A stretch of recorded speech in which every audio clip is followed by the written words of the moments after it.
Hello and welcome. I'm Maria Ressa. This is Rappler's coverage of President Duterte's second State of the Nation address.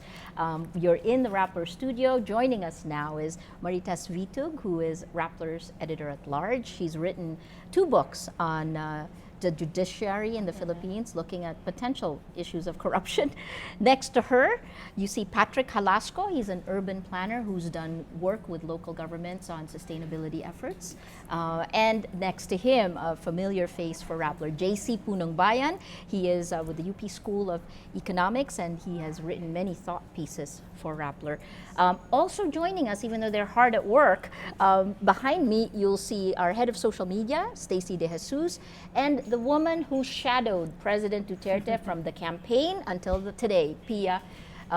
Pia is with us today, and she's working on her stories even as she's listening in. Okay, let's zoom in. The State of the Nation address begins at 4 p.m. Let's, in a short, concise way, how would you describe the year that was? Marites. I think we've just seen our democracy slide slowly into autocracy. We've seen how the president has instilled fear in the public through his policy, through his drug war policy, which encouraged the Philippine National Police to kill, kill, kill. Maybe in the economy it's build, build, build. Here it's kill, kill, kill. So we've seen our democratic values slowly eroding, and we've also seen how President Duterte has given a casual regard for institutions, the other branches of government, like how he disparaged the Chief Justice early on, when the Chief Justice disagreed with making the list of judges so-called allegedly involved in drugs. When he made it public, and Chief Justice Sereno cautioned him in a letter, and he said, "Would you rather I declare martial law?" And we've also seen, of course, how Congress has become an echo chamber, but that is always usually the case in most administrations. When the president is new and is enjoying a high popularity, most of the politicians in Congress swerve and declare loyalty to the powers that be. So it's just quite worrisome, though, that we're not seeing a strengthening of democracy. We're not seeing a strengthening of our institutions. We're seeing even the value of civility in conversation has been uncivilized, has become uncivilized, because of the language. So I'm going to come back. You brought up Yes. 3 great points, and we're going to come back to you. I'm going to go to Patrick. The most recent huge trending topic, of course, is Uber and Grab and what the actions LTFRB is doing. I mean, for you as an urban planner, has life gotten better? I don't think so.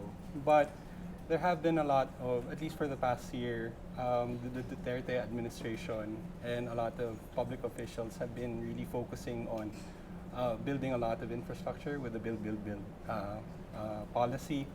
And it's very interesting, I guess, to see how this will play out in the coming years of his administration, since he has majority support from not just both houses of Congress, but even in public, which makes it, I think, very easy to implement these programs or these infrastructure projects. But of course, these things take time, Yes. and we'll see how, at least in the coming years, or at least in the SONA, we'll see how he'll be able to address these things, especially now that Filipinos are growing very impatient with a lot of urban planning issues. Like, a lot of these things are being exacerbated now, like with traffic, Right.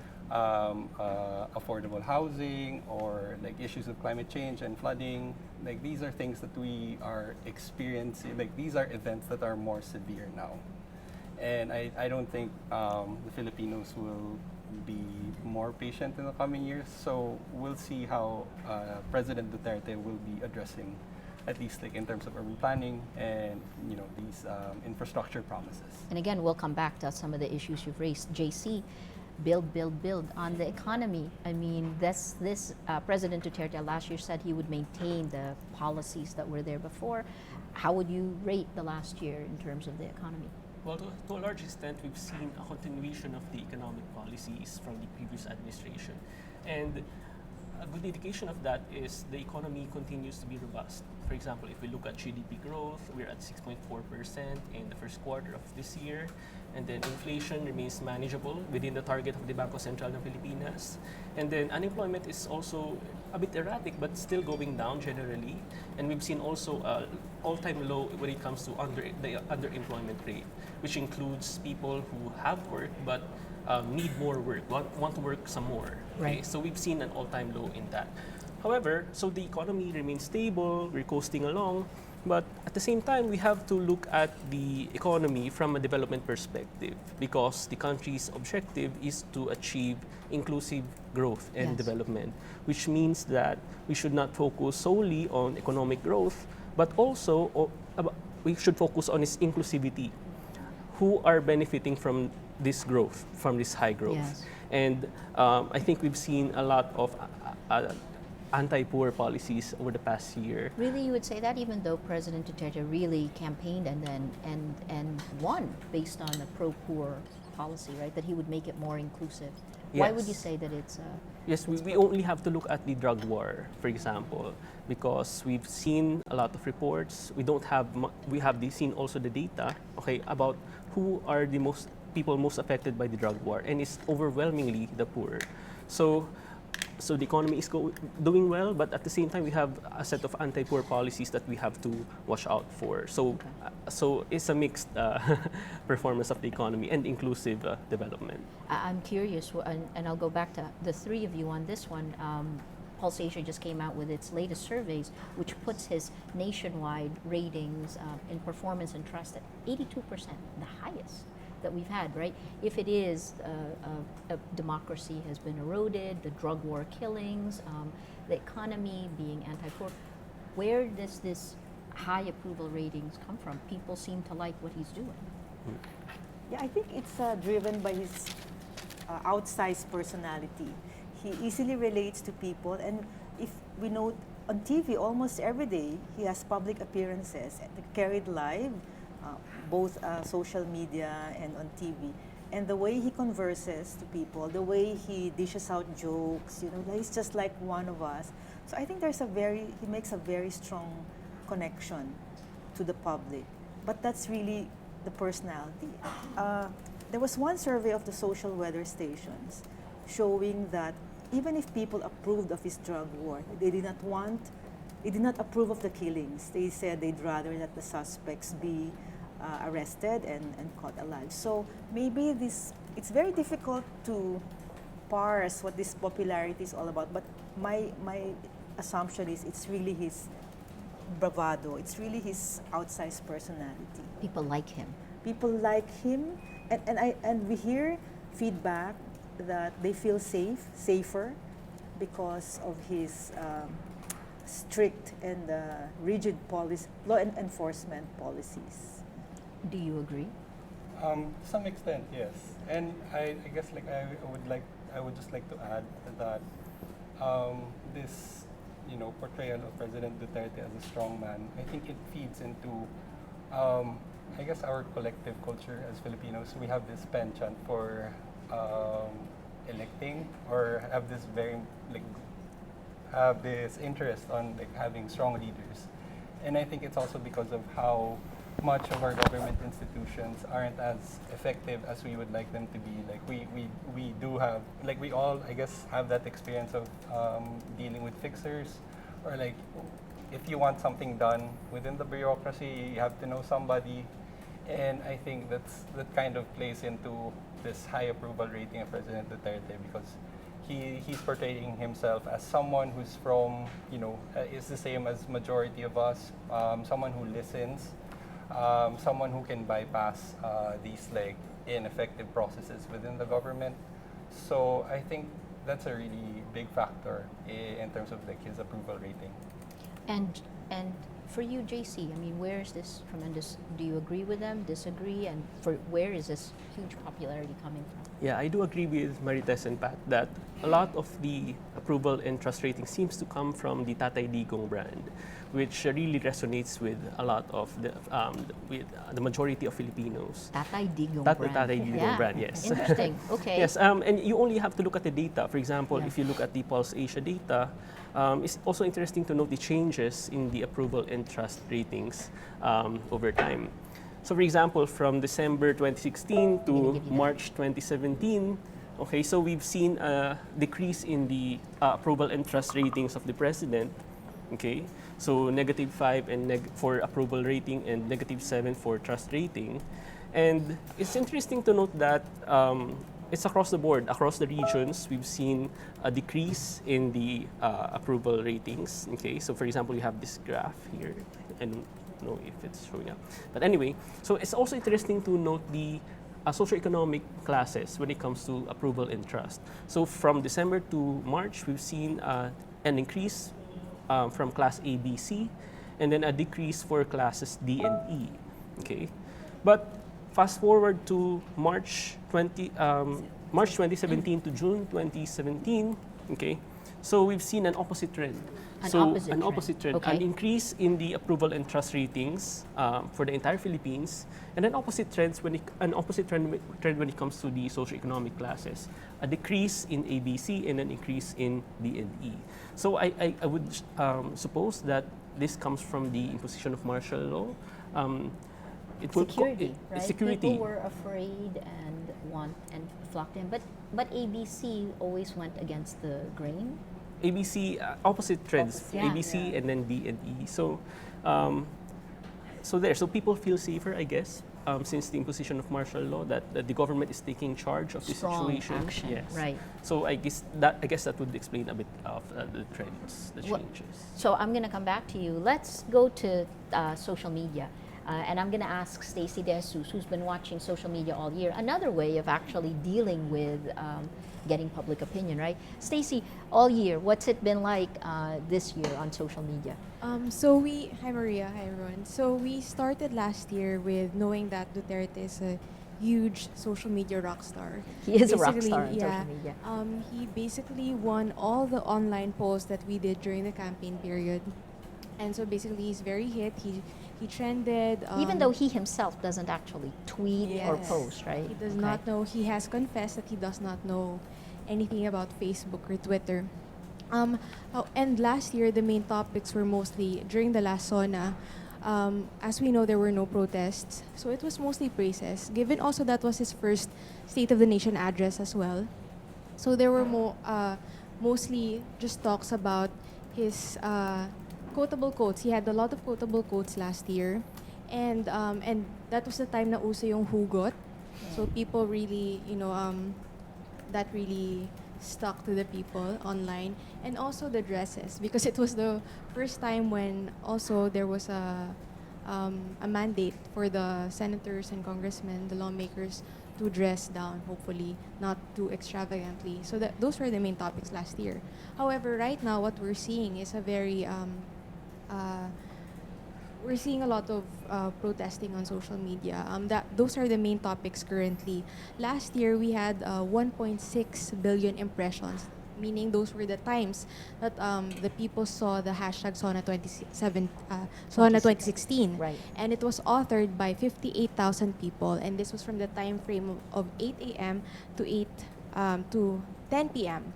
On SONA 2016. Right now, sorry, I'm just refreshing, because we have a tool that actually shows us real time the conversation that's happening right now, and it's just 3 p.m. The SONA hasn't started yet, but we're already at 1.5 billion impressions, but only coming from 5,000 unique authors. So that's a huge gap from the 58 people engaged last year. So yes, so that's a difference now. And yes, the main topics are mostly, protests against the president, what they want to see. Mostly the topics and videos of the protest that's ongoing right now. But this is mostly on Twitter. On Facebook, it's not really protests against him, but basically the news, the reports on the rallies are the ones that are really gaining traction right now, as of this moment. Okay, and then from social media as of the moment, let's go to the woman who's actually covered President Duterte, like stuck to him like glue all year. Pia, how has President Duterte changed in his first year of presidency as president? Well, just for the SONA, he wants it to be shorter. He realized that last year when he gave his first SONA, he found it too long and he was already getting tired of talking. He even said that during his speech. So I think the goal now is to shorten the speech, but we're not sure how it's going to happen given that the written version of the speech is longer than last year's. So I guess the main takeaway here is the president has been asked to not give as many ad-libs. So we'll see if he can live up to that. But last year, we all remember that it was memorable because of the ad-libs. So he had lots of some snide remarks, and he even let out a few, not really curses, but he said buwang once, and then my God, so things like that. So I think this time around, the president will try to stick to the script, will do his best because he also wants to not have it last too long. But in terms of him as president, I think he's gotten tired. The presidency has taken a toll on his health, and that much can be evident from the weeks when he was gone, when he was missing from action, so he didn't have public events. I think there were 3 or 2 prolonged periods of him not having public events. The first was, I think, 4 days long, 3 days long, and then I think the last prolonged period was a week, which is the longest he's ever been out of public eye. So it's taken a toll on him, definitely. And we've also seen that he's been taking longer rests between major events. So I think he's also been advised to take it easy on the events, and the way now he tends to read speeches. There are more events when he just reads and he doesn't give as long ad-lib speeches as before. How would you describe his mood in coming out of his first year in office? I think he's tired. It's quite obvious, but also he feels the pressure.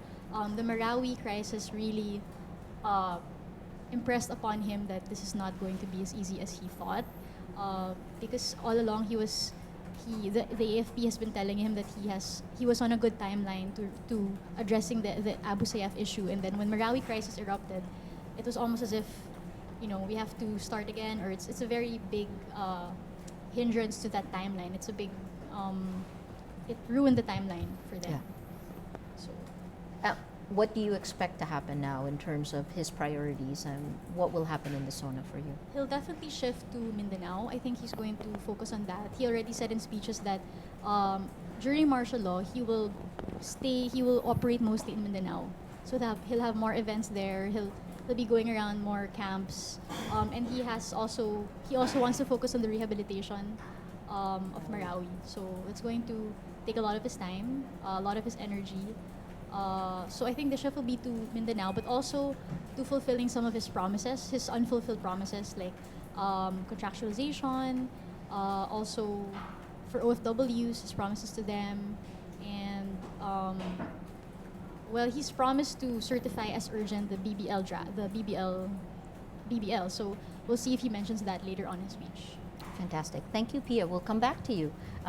Marites, let's take that apart. So we've talked a little bit about the drug war. We've talked about the economy. In terms of this huge popularity, again, you've told me a little bit about why, but what seems clear this year is that priorities have changed for Filipinos themselves. Would you agree with that? I think Duterte has successfully changed our country's narrative. Before, I never thought, many of us never thought of drugs as the problem in the country. In fact, even statistics, JC wrote about this before, that it wasn't that big an issue. But because of his campaign platform, he made us feel that we were on the brink of a crisis. Even I suddenly became afraid that we would be caught in this big narco war, and that we would be in a narco state like Colombia, And so he presented himself as the savior. It was so effective. And extending that, his campaigners were trying to convince Metro Manila people, saying that he will solve the traffic, in 6 months, your trains will run on time, blah, blah, blah. So he changed the country's narrative, and what surprises me though is that 1 year has passed and majority still like him. Even if, well, of course, it's a short time really to judge a president. A lot of things take time, but we'll see how the second year will unfold. Patrick, generation to generation. I mean, we're Please don't stress that. well, for both of us, the older generation knows it, but the youth today. He seems to have the support, right? Yes, and it's kind of scary because like now, especially with the martial law happening in Mindanao, we would, or at least like one would think that we wouldn't really go through with it, especially with how our country experienced it during Marcos's presidency. But we see now how like even our public officials or our politicians have like really big support for this martial law, and I think there has also been an issue with how disconnected the youth are, or people our age, with what happened during the People Power Revolution, the first People Power Revolution. And I guess relating to that, President Duterte changing the narrative. Like we see now, even if we put, right, that these are like the ones who did the 1987 Constitution, they put safeguards for the enactment of martial law. It seems that it's not effective enough, given that a lot of public support has been poured into this martial law. And I think other than that, there's also this, I guess you could say, like culture of death. Yeah. And it's very, very disturbing, to say the least, that a lot of our, especially like how accessible social media is now, and also with the internet, and how a lot of our youth can easily access, the internet and see all of these things happening in real time about, the statements that Duterte is making, and how he basically how he wants to just resort to killing. It does translate to how, at least like with the youth, is understanding this, that if our leader, if it's okay with our leader to say such things in public, then I think it's also okay for me to actually do such things. If you think about it, it's very problematic. Well, again, that's part of what we're seeing on social media, right? Is the defense of the killings, but it also seems to be a global trend. I mean, Pew Global Attitude Survey said that only 39% of the youth in America care about democracy. And do you see this reflected? Are the youth in the Philippines, do they just want public transportation to work? Do they just want drugs off the street? JC, your thoughts on the infrastructure? Also, you're part of that generation. Well, actually, I noticed that social media has a large play to role when it comes to public policy issues. So, for example, in the Uber Grab kerfuffle, we've seen a lot of backlash, a lot of negative sentiment voiced out in social media. And somehow, to some extent, that seems to have had an effect on government regulators, for example, that they are backtracking on their policy statements, for example. But in a lot of other issues, it seems that social media is doing the opposite thing. It's worsening the alteration of facts, for example. And for example, going back to Maritez's point that the narrative has changed. Yes. So, for example, the Duterte administration has has justified many of these policies because of our supposed rise in criminality and Yes. drug use.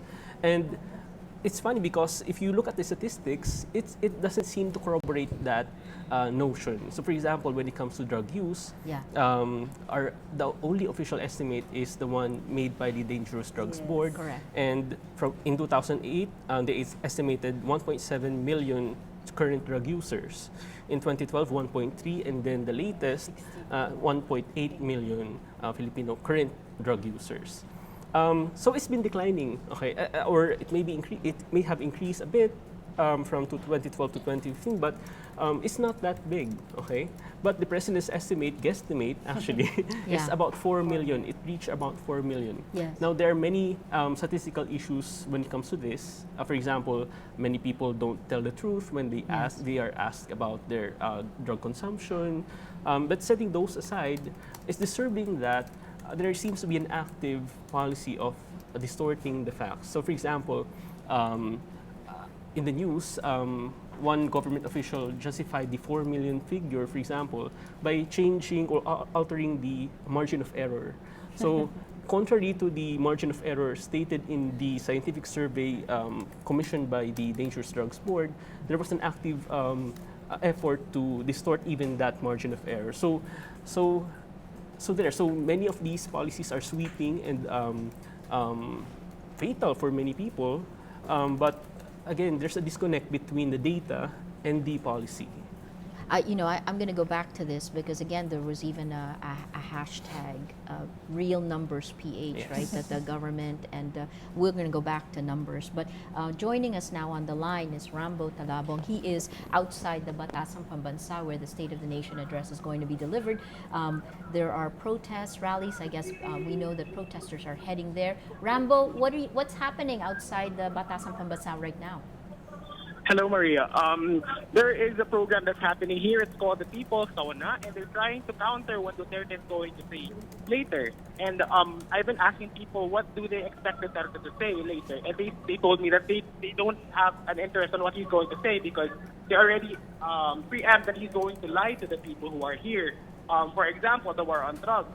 They are saying that it's a failure, while the administration is saying that it's a lie. It's successful. While others say that labor groups say that the labor policy of Duterte has been a failure as well because they haven't been given minimum wage. Maria? So sorry, we couldn't hear you at the beginning of it, but who were the protesters outside right now? We have militant group, Gadamay, Kilasang Mayo Uno, Forward group. It actually goes, and I'm only here in front, where you see a few groups that dominate the front of the training protesters. Around Maria. how many protesters are you seeing outside the Batasan?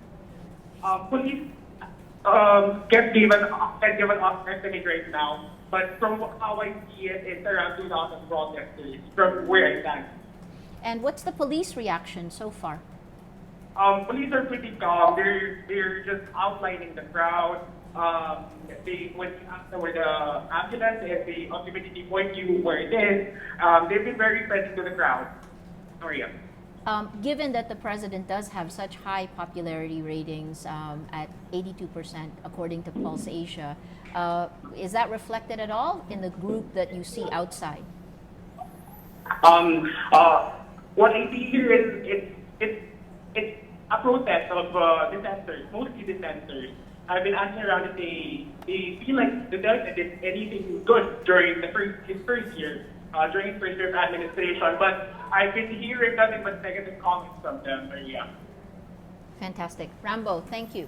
We're going to come back to you. Let us know. Okay, I'll be here. Hitler, That's interesting. If you take a look at the feed that's on the screen right now, you see a photo of President Duterte and then with a Hitler mustache. This is not the first time that President Duterte has been compared to Hitler, right? During the martial law.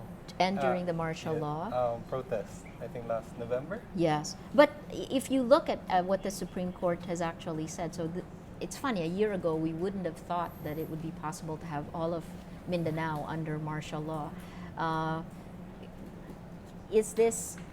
there fears of a more authoritarian rule, or is it actually security that wins the day in your mind? I think with the Supreme Court decision justifying the imposition of martial law in Mindanao, that could be used by the president to expand the coverage of martial law. It's again showing how an independent institution, supposedly the third branch of government, has cooperated or kowtowed to the president, because there are a number of appointees of Duterte, and during his 6-year term, he will appoint, I think, 8 to 10 more. So let's expect a very pliant judiciary, Supreme Court rather. In contrast to the US, wherein we saw that even the lower courts, the federal courts, went against the first order of Trump to ban Muslims from 6 countries. Yeah. So here, we don't expect our institutions to go against the president. So that's a very sad commentary on the Philippines state of affairs now, because the Supreme Court ruling can be used by the president to expand, I think, his coverage of martial law. I'm going to go back to you, JC, when you talked about the Dangerous Drugs Board and what the real numbers said versus what hashtag real numbers PH of the administration. There's been a lot of playing around with numbers. And why is it that that people don't want to believe the numbers or seem to want to believe exactly what President Duterte says? Well, I think it also appeals to the psychology of Filipinos. For example, the sentiment that fear is rising, criminality is rising, is not unique to us. In fact, throughout history and elsewhere outside of the Philippines, it's a recurring sentiment of the people that it's hard. I think it's ingrained somehow in our psychology that when someone says that criminality is rising, it's becoming more dangerous, we tend to believe it because it's for our survival. Okay, but again, we have to go back to what the data says. So, for example, one of the most prominent policy proposals has been the reimposition of the death penalty. And in Congress, in the deliberations, they justify the reimposition because of the supposed rise in criminality in recent years. However, I look at the data, and official statistics show that, in fact, the incidence of index crimes, for example, the crimes that matter economically to the people like murder, theft, etc., has been going down since the 1980s. It's a rather steady decline, okay? And somehow this statistic seems to be neglected in policy decision making. So again, we have to balance the sentiment of the people, what the president says, versus what the data actually says. And I think going forward, we have to be mindful of this disconnect more. And I think it pays if more Filipinos engage in these statistics, in this data, so that we have a more informed policy-making environment. It seems like so much has changed. Patrick, in terms of what JC had been saying, how do you see this impacting issues like urban planning, for example?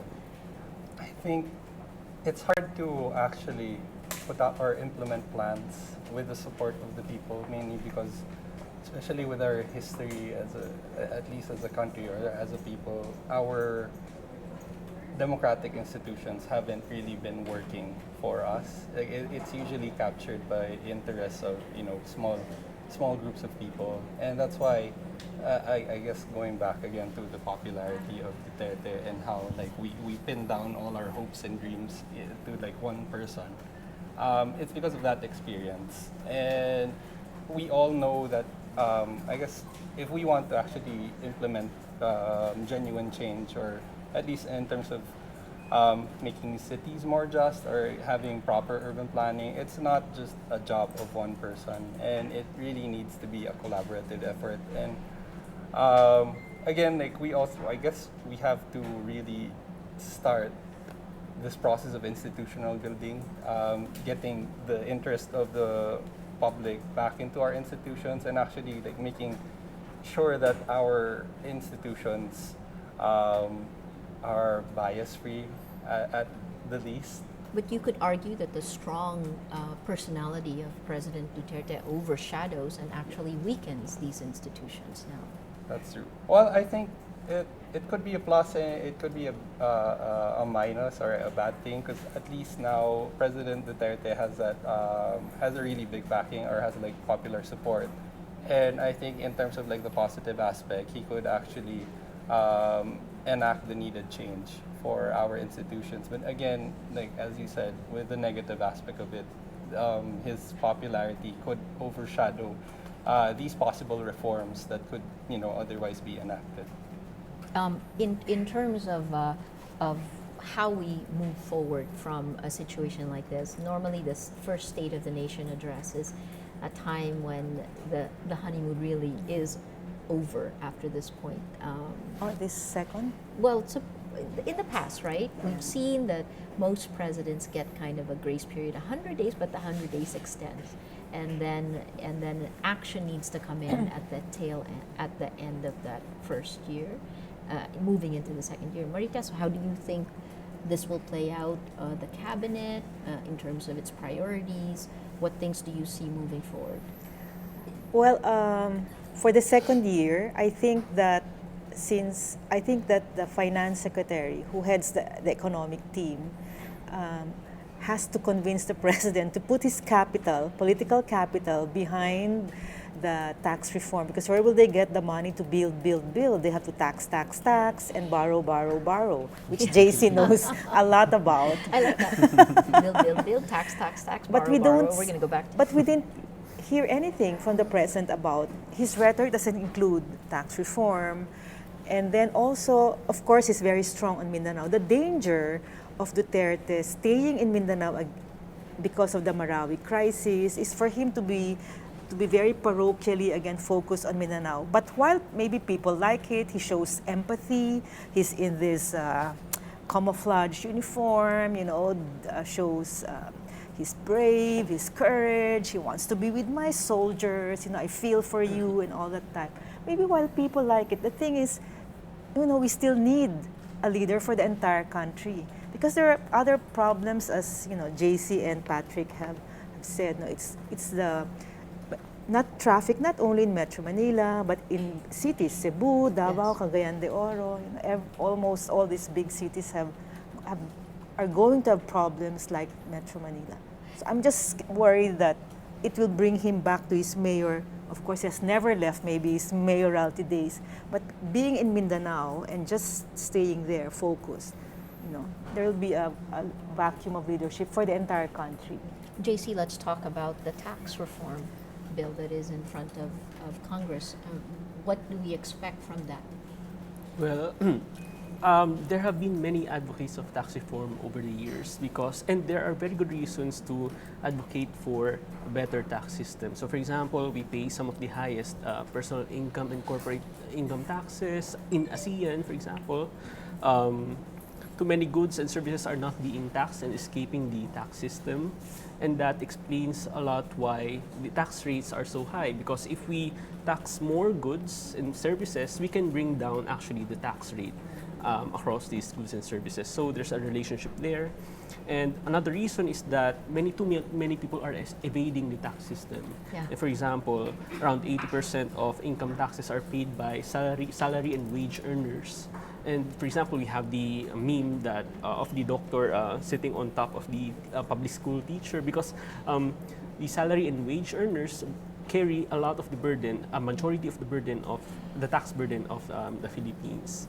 And then the tax system is too complicated and hard to comply to, and then the rich are not paying their share of the taxes. So there are many good reasons to reform the tax system, but so it actually boils down to the politics. Okay, so for example, the tax reform bill must generate enough revenues, especially because of the Dutertenomics, more than 8 trillion pesos in infrastructure. How will we pay for that? At the same time, we have a tax system, a tax reform law that is marred in Congress. So there's a relationship between Dutertenomics and tax reform, and the president can do a lot to iron out these issues if he only showed a lot more leadership, as what Marites had said early on. But again, what we've seen in the last year is he's been focused on key issues and not necessarily not the economics. In terms of will the tax reform measures be better from what you've studied? Well, actually, the tax reform proposal has been studied extensively by the government officials involved in the finance department. And a lot of the, for example, the impact on revenues, on inflation, all these are calculated using sophisticated models. Okay, we can vet. There are ways to vet the impact of the tax reform proposal, but again, it all boils down to politics because, for example, we have a lot of re-electionist lawmakers in the lower house and in the Senate, and they are understandably reluctant to pass a tax law, an increase, for example, in the tax rates, for example, in petroleum products, automobiles, and sugary drinks. Right. So these are some of the salient features of the tax reform proposal. And politically, it's quite unwise to do that because you risk losing votes come 2019, 2019. Yes. Okay, so how do we, so again, politics and economics clash in this issue. And the president has a large played role in making sure that the tax reform proposal passes through Congress without much concessions and reductions in potential earnings. Fantastic. We're going to go back to the panel. Let's go now to Bea Kupin, who's been covering. She's just spoken to some members of the Liberal Party who are effectively, are they opposition or not? Bea, tell us, where are you and what have you gotten? We're at the, hello, hi Maria. We're at the North Wing of the House of Representatives. Can you hear me? Yes, go ahead. All right. So we talked to a few opposition legislators, including members of the Liberal Party. Now we asked them about the way the opposition voted last Saturday when Congress convened to vote on President Rodrigo Duterte's request to extend martial law until the end of the year. While a lot of the LP members, or at least the LP coalition members, voted against the extension of martial law, a lot of their members in the House actually voted for its extension. So we asked Senator Rita Ontiveros about it. She said that they have to talk about these issues, how they're differing. Hello? Yes, go ahead. Yeah. You said that Risa said that they have to talk about these issues and how they vote. What we're seeing play out is really an almost non-existent opposition. I mean, a vote of 18 against martial law. That essentially is a Congress that is fully behind the president. Where is the opposition? You know, the Liberal Party, they decided to not have a consolidated stand on martial law, which is admittedly odd for the party that's trying to position itself as a constructive opposition. They will meet in the second week of August to discuss a lot of key issues, presumably including martial law.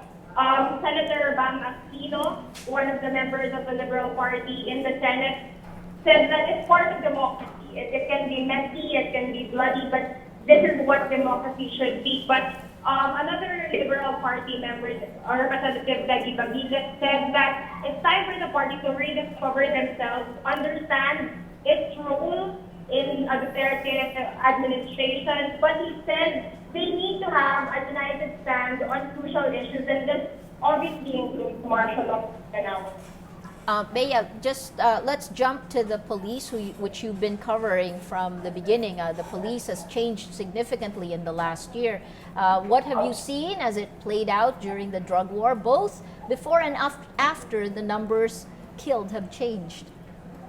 You know, the PNP has gone through a lot of changes in the first 12 months of the Duterte administration.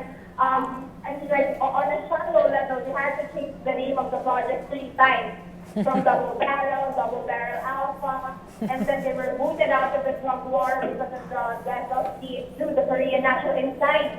We renamed it to Project Double Barrel Reloaded. And these changes aren't just superficial. They actually lead affecting.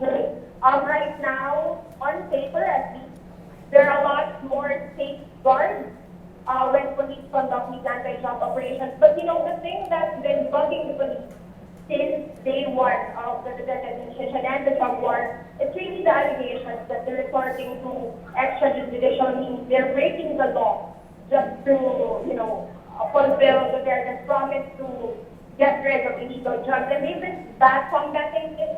They keep on denying allegations of CCKs, of summary killings. But of course, media groups including Rappler and human rights groups have come out with reports showing clear instances wherein police have either ordered the execution of suspects. They promise, they keep on telling the media, they keep on telling the public that they won't tolerate this. But then you have a case like Superintendent Marvin Marcos. Now, in this case, a lot of legislators, not just in the Liberal Party, but even those allied with the administration, have expressed so much dismay over President Duterte's orders to reinstate Marcos, despite the findings of the FBI and the Senate, for instance. Maria? Thank you. Thanks, Bea. Bea Kupin, coming to us live from the Batasang Pambansa. I mean, she brought up a lot of issues. Yeah. This is the Impunity. impunity is a key one. Your thoughts? I'm glad that Bea reminded us about the case of the police officer Marcos, because that shows how Duterte practices selective justice. He says that he wants to uphold the law, yet he supports people who have broken the law. So what message is he giving to the public? But apparently, this has been lost in the surveys. We don't see it reflected in the numbers.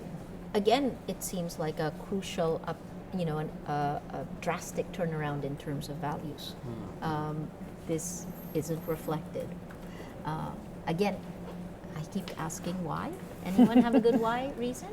I think there has been definitely a change in philosophy when it comes to, from a policy perspective, the way you look at social welfare can differ a lot depending on the lens that you take on. So for example, you have the utilitarian perspective, the greatest good for the greatest number of people, okay, versus a more Rawlsian perspective where we look after the welfare of the poorest in society. Yeah. So we seem to be leaning toward a utilitarian way of policy making. So we want to increase the welfare of the majority of Filipinos, but maybe at the expense of some Filipinos. And that is exemplified by policies such as the drug war. Right. Okay, so for example, But some deaths are okay to bring about a greater good, right? yeah, That's- there seems to be an assumption of a trade-off Yes. between greater security and the lives of the poorest of the poor. So it's funny because it contrasts a lot with a Rawlsian perspective where we look after the poorest of the poor. So again, it goes back to the notion of inclusive development. There is economic growth, but are the poor benefiting? And it seems that we have maybe forgetting that kind of objective, that we want to increase growth for the greatest number of Filipinos, but maybe we can spare a few Filipinos in the poorest decile or income group. So there seems to be that change in narrative and change in philosophy and policy making. Also, it's very troublesome or very worrisome because who gets to dictate who will be sacrificed and who will be part of the group that will benefit from it. If one can remember how, I think during the first few months of President Duterte's administration, there was a series of vigilante killings, and we would see a lot of bodies, wrapped in tape, and they would have papers or labels that would say, "Wag tularan, drug addict ako." And who gets to determine that? And if we really are looking for the welfare of the society, I think it's very scary to think that this is our notion of justice, or this is, if one is just labeled because of it's based on rumors that one is a drug addict. How can we ensure that we're being just in enacting, I guess, our actions in our society now, basically?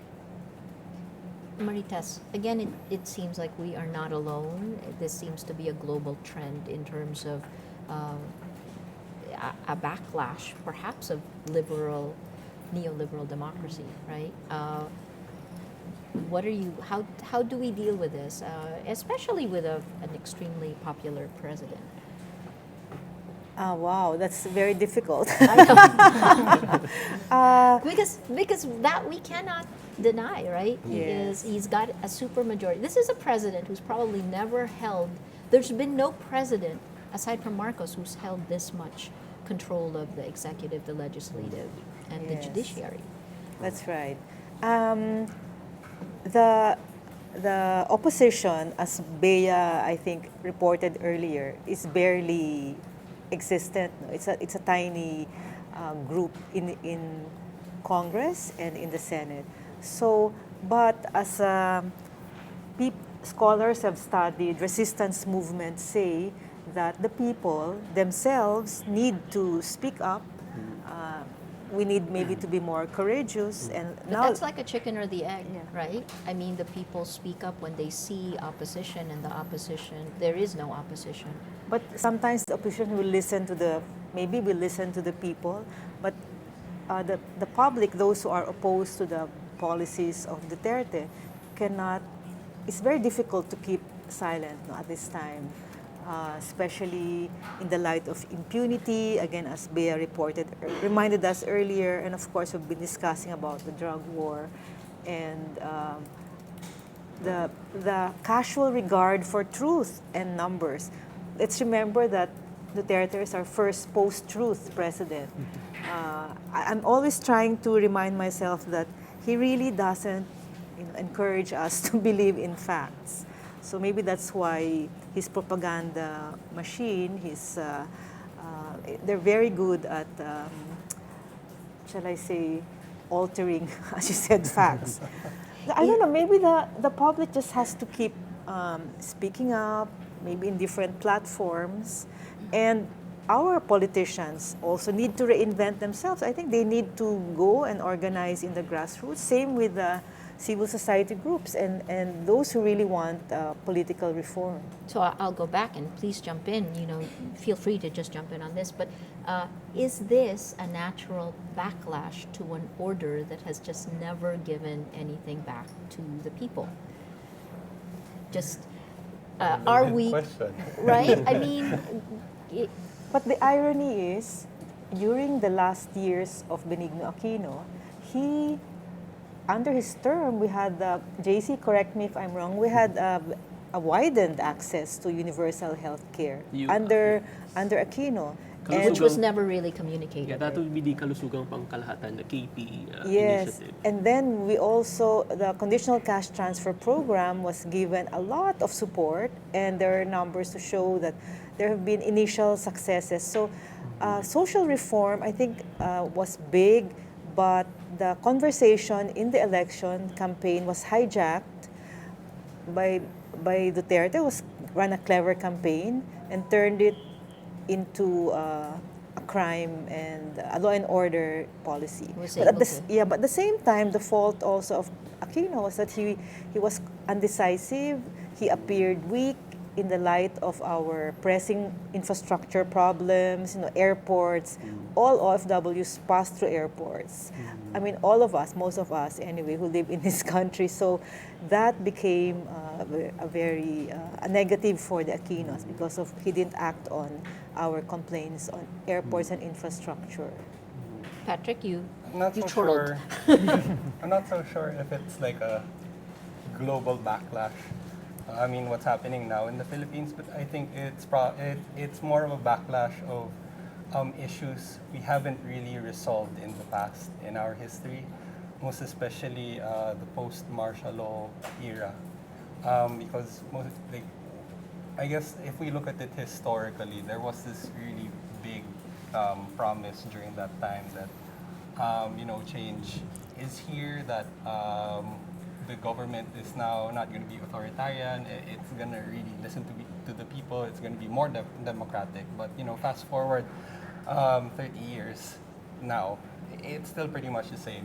And this is like I guess this pretty much played a big role in how things are playing out now, especially like with Duterte, and how people are, at least majority of the Filipinos are really, really tired of hearing the same promises over and over again, but it's not really been happening. And again, like we've been hearing these same promises ever since after martial law, ever since the first people power, and like we've just seen like I guess we've all experienced the same disappointments, and now here comes President Duterte, who professes that he's one of the people. He knows the hardships that the common person goes through, and like he's here to deliver Filipinos from or deliver Filipinos To from our the- salvation.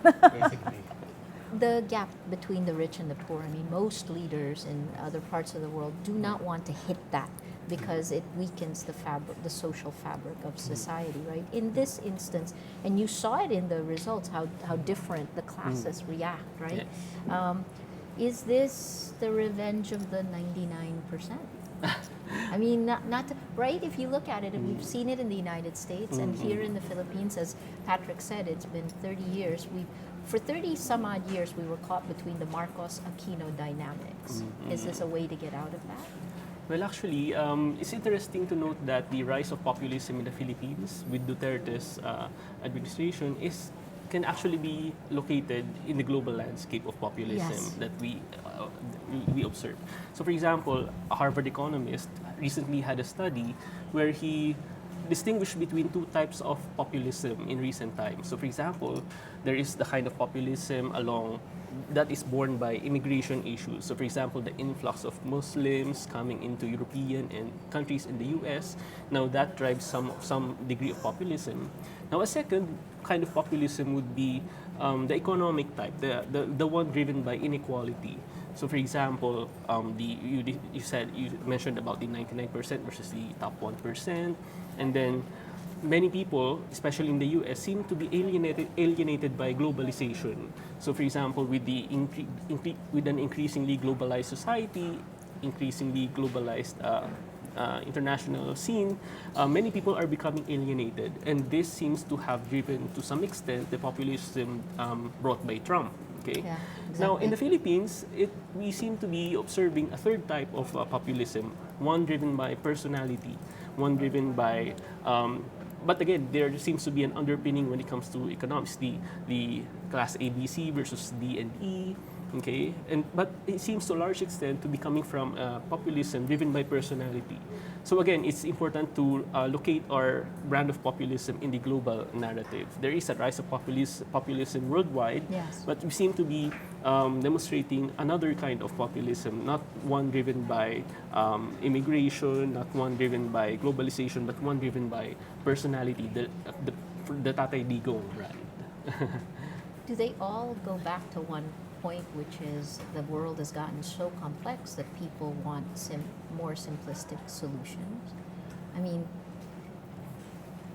or Yeah, am I I think jumping? that's a strong point of Duterte. He simplifies everything for us.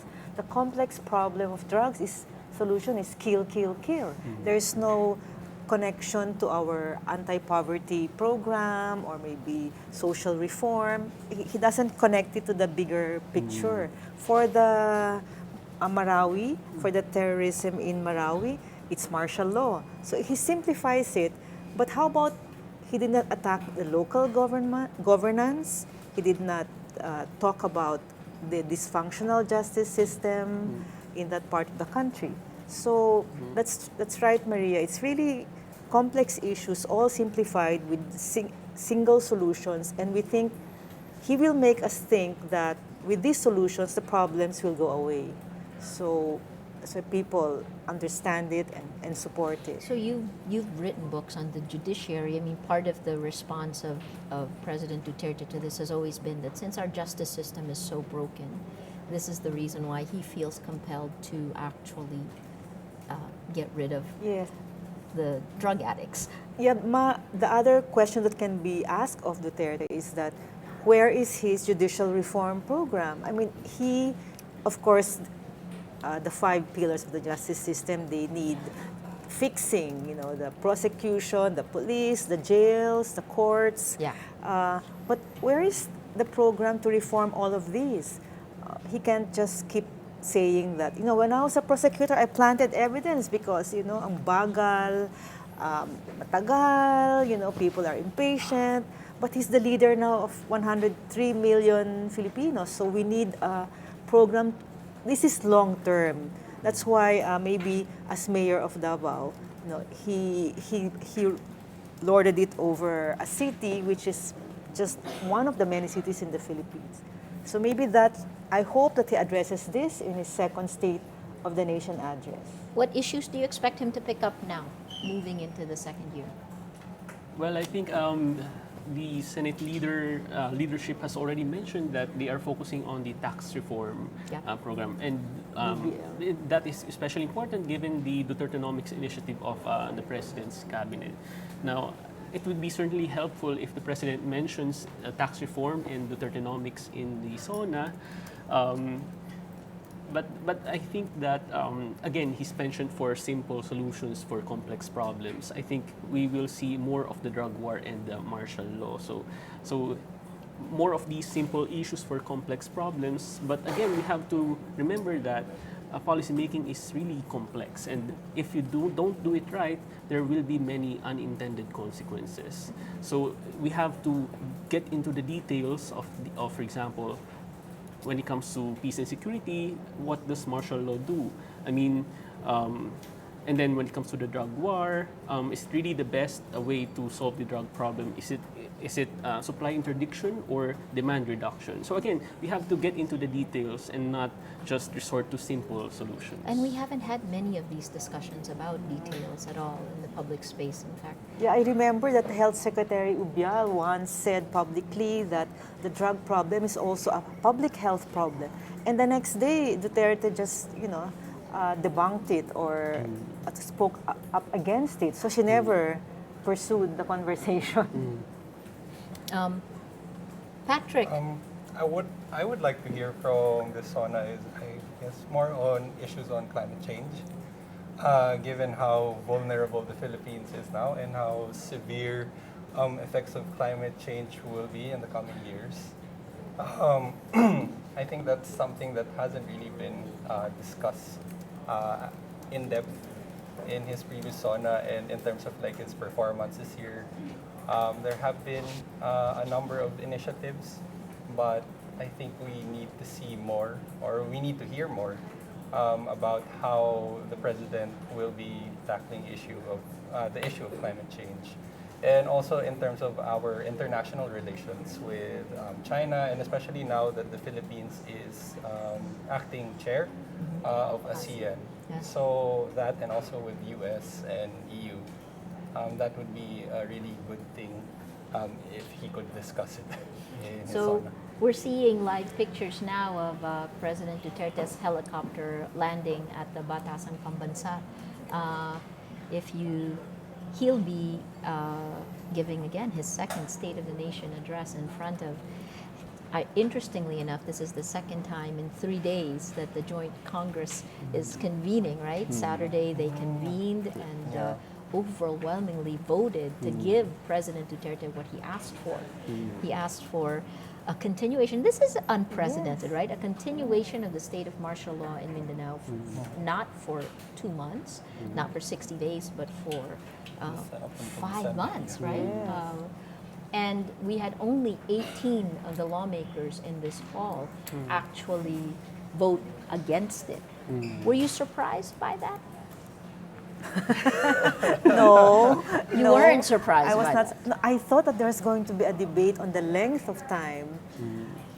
Okay. Okay. Well, I'm going to go back Yes. to you, but as President Duterte is walking into Batasan Pambansa, joining us on the phone is Gina Lopez, former Environment Secretary, took very controversial moves for the environment, Patrick. Gina, thanks for joining us. Hi. Hello. Yeah. So Hi. we'd love to hear what the first year of Duterte was like from the inside. What was it like? Oh, for me? You Yes. mean? Yes. I love his cabinet, except for maybe a few. Yeah. But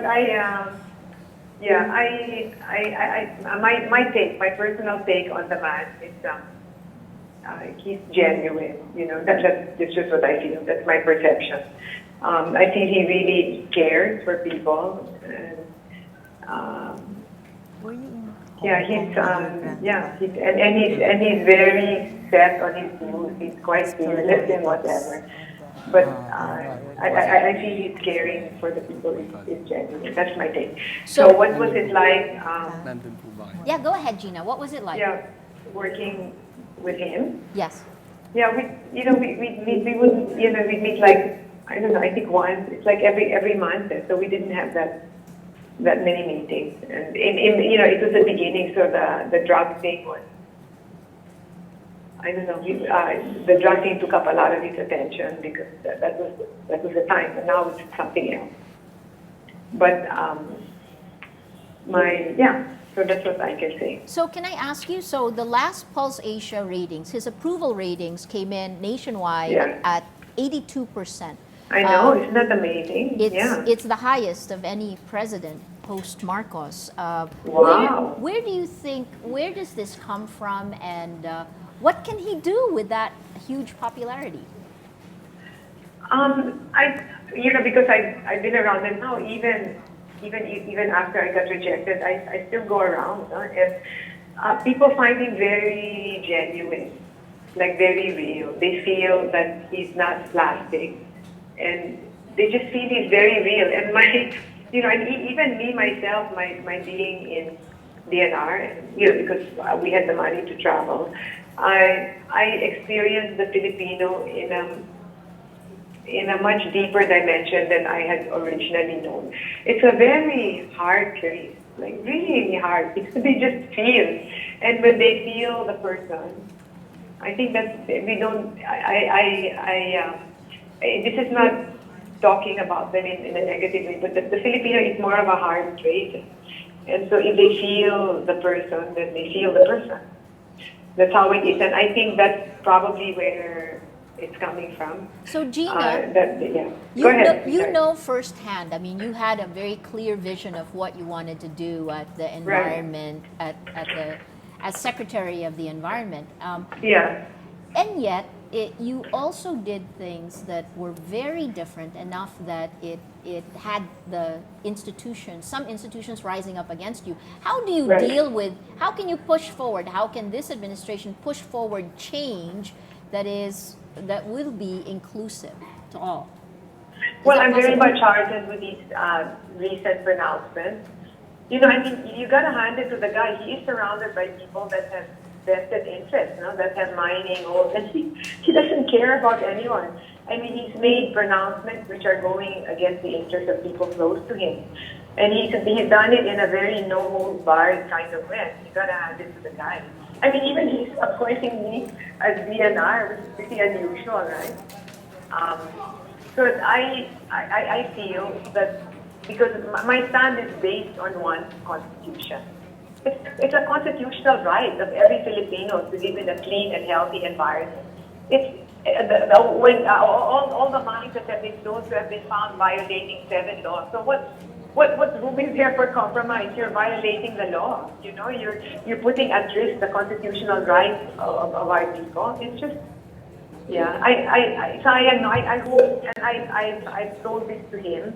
I mean, through Bong. I hope Bong sends the text. But I've said that if he decides to close down any mine from day one, because DNR spent the money for the plant. I had experts and agriculturists and economists there from day one. Should they follow the plan? And those experts are there at the beck and call of Simasu. From day one, they can hire everyone. I told him on the first year, sir, if the economy doesn't improve, I'll resign. A green economy is the way to go, and I hope that given his compassion for the poor, he will allow them to at least give it a try. Yeah. Gina, can I ask you a last question, because he's now inside the Batasang Pabansa. Yes, the last question is the cabinet, is there a whole of country approach towards policy? Is there a what? A whole of country approach, right? Is the cabinet working? Does the right hand know what the left hand is doing? Marisa, I'm so sorry. What was the adjective before? Is that a what approach? Whole of Is it a whole of country Oh. approach, right? Does the right hand know what the left hand is doing? a Is donut policy hole being approach. coordinated? I see. Yeah, I see where you're coming from. Yeah. I don't know, it's coordination, yeah. Right, yeah. Yeah. I guess I'm Because wondering. the reality is what I feel should happen. This is my personal stand. What I feel should happen is that because right now each cabinet minister has their own universe, and the reality is we need to come up with models on the ground where these different universes can interact with each other to come up with models that say, hey, look what happens, because each cabinet secretary on his or her own, even if they do the best that they can do, that the effect will not be as great and magnificent unless they do it together, and I feel that a more direct and dynamic working together on the ground, showing models that, wow, look at what happened.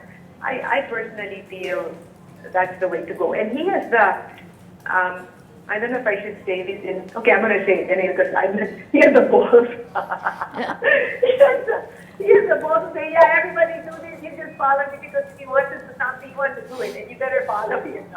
So he has the guts to say, you just do this, we just do it, And I think if you come up, and I told Bong, I will help, because I now have a TV show.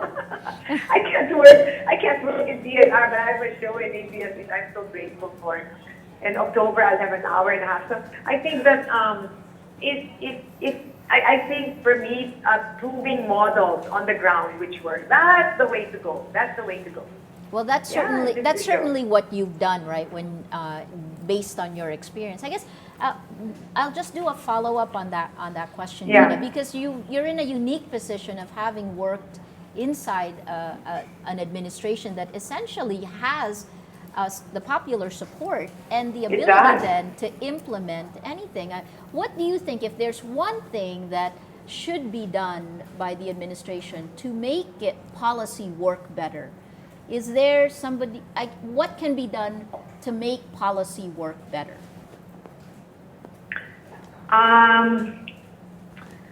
Like for me, the problem with policy is that it could be just an intellectual thing, It's just, I feel that the policy has to be connected with a model on the ground. So it's not just a dream, it's not just a policy. And then with clear implementative guidelines, because, we have so many laws and so many policies and nothing gets even implemented, So, but if we have policies and there are very strict guidelines on how to make that happen, and for me, sweetheart, if our people don't benefit, it's totally boring. Like, it's totally boring. It's policies and then what? And that people are not benefiting. Like, they questioned me an hour and a half on why I'm giving money to the farmers. Hello? My God, no? So what policy are you talking about? And I feel policies without any sense of hardness and objective and non-negotiable commitment to the welfare of our people, it's just intellectual hogwash. So I feel if the policies end up and have clear implementative mechanisms on how that will result on the welfare of our people, then the policy becomes exciting. Then it makes sense. Otherwise, it's policies for So for me, if policies don't result in a manifestation of welfare of our people, I would get really bored. I would get bored. But the benefit in the policy is the welfare of our people. When that happens, and there should be really clear, what you call these mechanisms and how to do this. I'm really more of a doer. I get bored. No. Thank you, Gina. Okay. These are great All right, insights darling. from somebody who's really tried to make things happen. Thanks Yeah, again. he has the ability to make things happen. So Thank All you. right, sweetheart. Thank That- you, darling. Okay. We've been speaking with Gina Lopez, the former Okay. Department of Environment. Bye. Bye-bye. Bye, darling. Bye. What you're seeing right now, we have live pictures coming from Batasan Pambansa. We're seeing President Duterte as the lawmakers are waiting inside. President Duterte is talking to House Speaker Pantaleon Alvarez, House Majority Leader Rudy Fariñas, Senate President Coco Pimentel, and Majority Leader Tito Rotation Soto. time. They're going through in the back while lawmakers are waiting in the hall. JC, what was Thank you. interesting with Gina's very candid comments is really, how do you make policy work in an environment where all change is possible and where cabinet secretaries actually have tremendous power individually to dictate, to set the terms of what their department is doing. Well, policymaking is really difficult to begin with. For example, policymaking comes not only from the cabinet, but also from Congress. And in many instances, there has to be a harmonization between policies of the executive and the legislative. And this coordination can get nasty. It can get embroiled in politics. And we know the economics. We know the economic impact, for example, of different policies. We know the textbooks alone give us an insight of what the impact will be of any single policy. But the more difficult thing really is the politics, how economics clashes with politics, and in many instances, otherwise good policies get stuck at the political because of the political drawbacks. Actually, I was struck by what Gina said, that there seems to be no whole of country approach, because she said based on her I answers. was just throwing that, right, because it was a Yes. whole of military approach to peace in the past, but Like it's for a- true. Like, yes. is there a whole of country So approach? now, what we've seen and which she confirmed is there's really a lack of an orchestra conductor, because as she said, each cabinet secretary has his or own universe. Yeah. But who's blending, who's putting them all together for Dictating the agenda, one right? vision? Yeah. Well, as this is going on, he's moving on to go to the main hall, the plenary session. We're saying goodbye to Patrick Halasco earlier, and we're saying goodbye to JC Punongbayan. Thank you both for your great insights. And in the interim now, we're going to be joined by two familiar faces. Again, you can see Marites and I are the older people on the panel, but we're being joined by Leloy Claudio and Jail Cornelio. It is very good to have both of you on as we begin as we wait to hear from President Duterte. See you later, JC. Thank you for your insight. So, welcome, gentlemen. It is good to see you. We only read what you're saying. Yeah. But while we're waiting, please, your expectations for today's State of the Nation address. I have no idea. This is President Duterte, so that's the exciting bit about his SONAs. It's not like President Aquino where you knew what to expect. Maybe this is not an expectation, but this is a hope. I'd like him to talk about the economy. I know he doesn't like talking about the economy, but I'm sure there will be parts of the written speech which will be about the economy, which were probably written by or which probably received input from people like Sanay Dominguez. And I'd like to hear the opinions of his economic managers through the speech.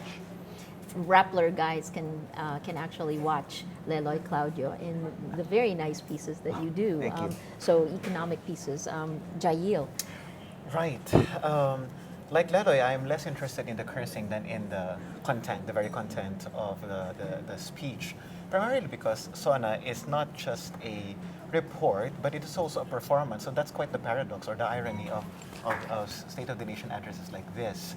So to be specific, I'm hoping that the President can spell out not just the achievements that his administration has accomplished in the past year, but also what he intends to do in the years to follow, especially because now that the development plan has already been laid out, and we know that they have clear economic agenda, Leloy. Yeah.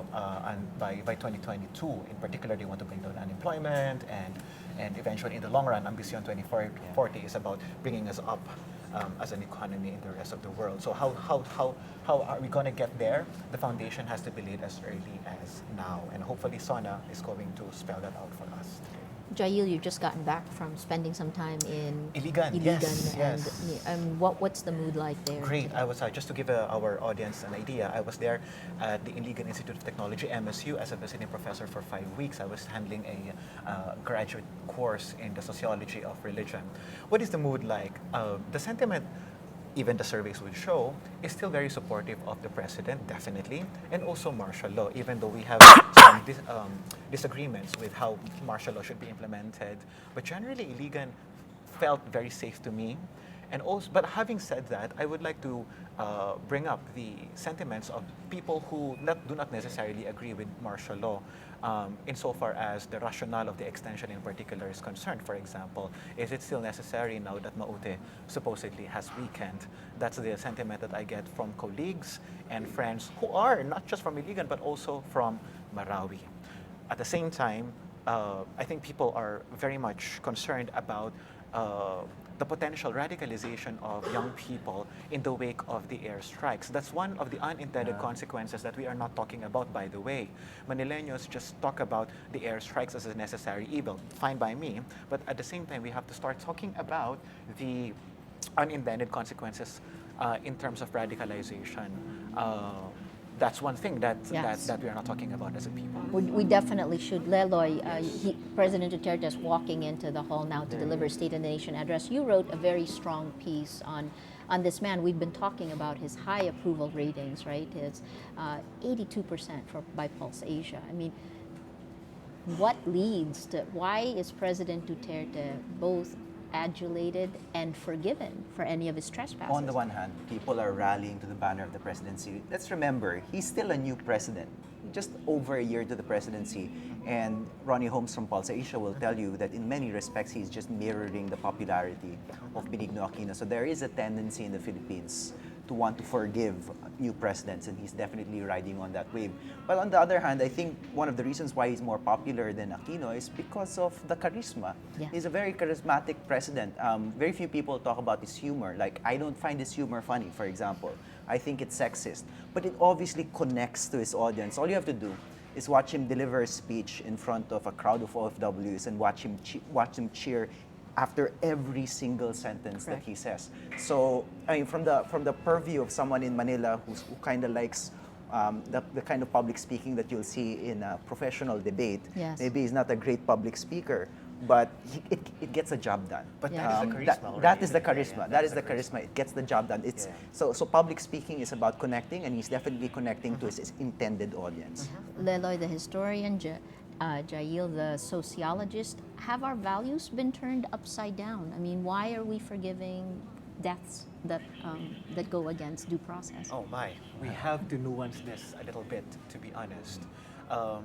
As far as Tokhang and extrajudicial killings are concerned in Manila, we know that there are human rights abuses, even though people are willing to let go of that in view of the greater good, namely discipline of the country, for example.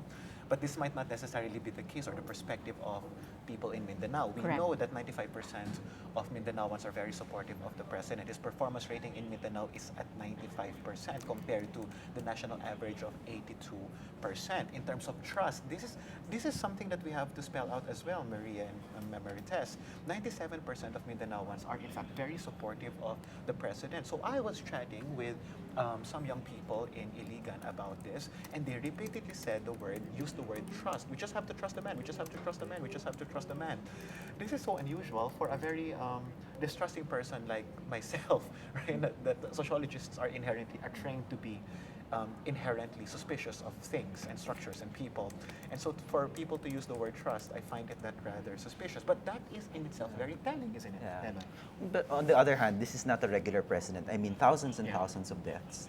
You can't just say, oh, he's popular the way Aquino was popular. You need to make a distinction. And I think we need to look at, as a society, and this includes, ourselves. Yes. Yes. There's a moral conundrum here. The Yes. fact that after so many deaths, the ratings have not gone down. In fact, they've gone up. Right. I think we should start to pose categorical questions about what this society values, what this society finds objectionable, and have a real good look at ourselves.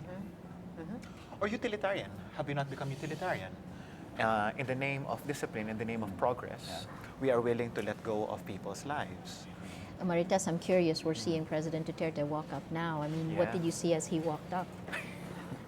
Even the opposition That's is right. warm towards him. No, maybe it's superficial. Yeah, we but- saw Frank Drilon and Senator Bam Aquino. And yeah. also earlier, he was met by Congressman Belmonte. He used to Yes. be the House Speaker. But he looks well, Maria. He does. Yes. I Okay. mean, after his long absences, relatively. So if we are looking at ourselves, I mean, both of you have talked about a clear look at our psyche. We will hear from the State of the Nation this time around, I guess, in terms of what this man, he is now perhaps the most powerful leader that the Philippines has had in a very long time, Yeah. since Marcos days. Let's listen in. Maria, can I go to the top? Ikaw at ako, tayong lahat kay Rodrigo Duterte, para sa tunay na pagbabago.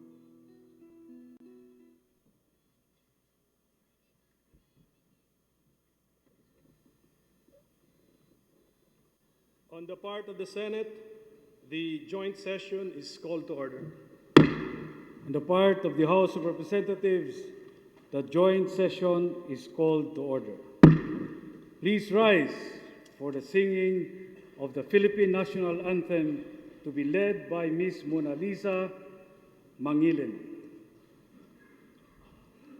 Bayang magiliw, pelas ng silanganan, alab ng puso, sa dibdib mo'y buhay. Lupang hinirang, duyan ka ng magiting, sa manlulupig, di ka pasisiil, sa dahil sa'yo. Please remain standing for the nation's prayer.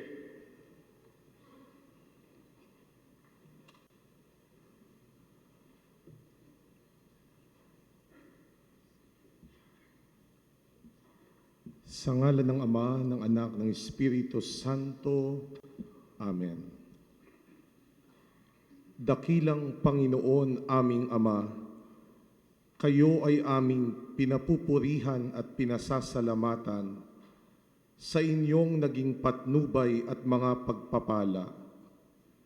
Dalangin po namin ang inyong gabay at karunungan sa harap ng mga ibayong pagsubok na aming hinaharap, upang magkaroon ng bagong lakas na nagmumula sa katiyakan ng iyong naisin. Ya Allah, Ya Malik al-Mulk, itinataas namin sa inyo ang pamunuan ng aming pamahalaan, ang aming mga mambabatas, mga miyembro ng hudikatura, at mga kumakatawan sa aming serbisyo sibil. Pag-isahin ninyo ang kanilang kaisipan at damdamin sa pagsulong ng interes ng aming pamayanan tungo sa higit na kaunlaran ng aming bayan. Basbasan po ninyo ang aming hukbong sandatahan at ang hanay ng aming mga kapulisan. Inyong katarungan kanilang maging pamantayan. Ang inyong pagmamahal kanilang dagdag na sandata. Patuloy nilang mapangalagaan ang kaisahan ng aming bansa, lubusang mapagtagumpayan ang krimen at mga salot sa lipunan. Ya Allah, Ya Azza wa Jal, mamayani sa aming mga kababayan sa lungsod ng Marawi at Mindanao, ang diwa ng inyong malasakit at pagkakaisa. At sa puso ng bawat Pilipino, ang kamalayang kami ay isang lipi. Nagbibigay halaga sa aming mga karapatan, higit lalo sa aming tungkulin at responsibilidad na kalingain ng isa't isa bilang isang sambayanang Pilipino. Mapagmahal naming Ama, turuan ninyo kaming mapangalagaan ang aming kapaligiran. Ilayo kami sa anumang sakuna, likas man o likha ng tao. Matuto kaming tumalima sa inyong kalooban, nang ang inyong itinakdang kaligtasan at kaluwalhatian ay mapasa aming lahat. Siya nawa.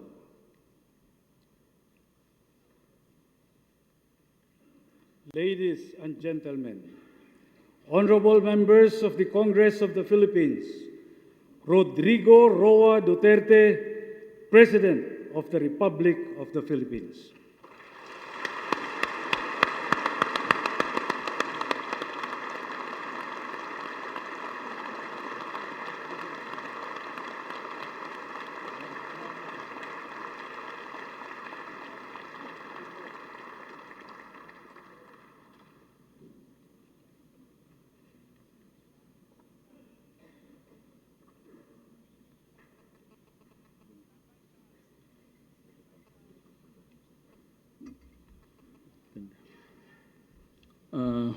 Kindly sit down. Thank you for your courtesy.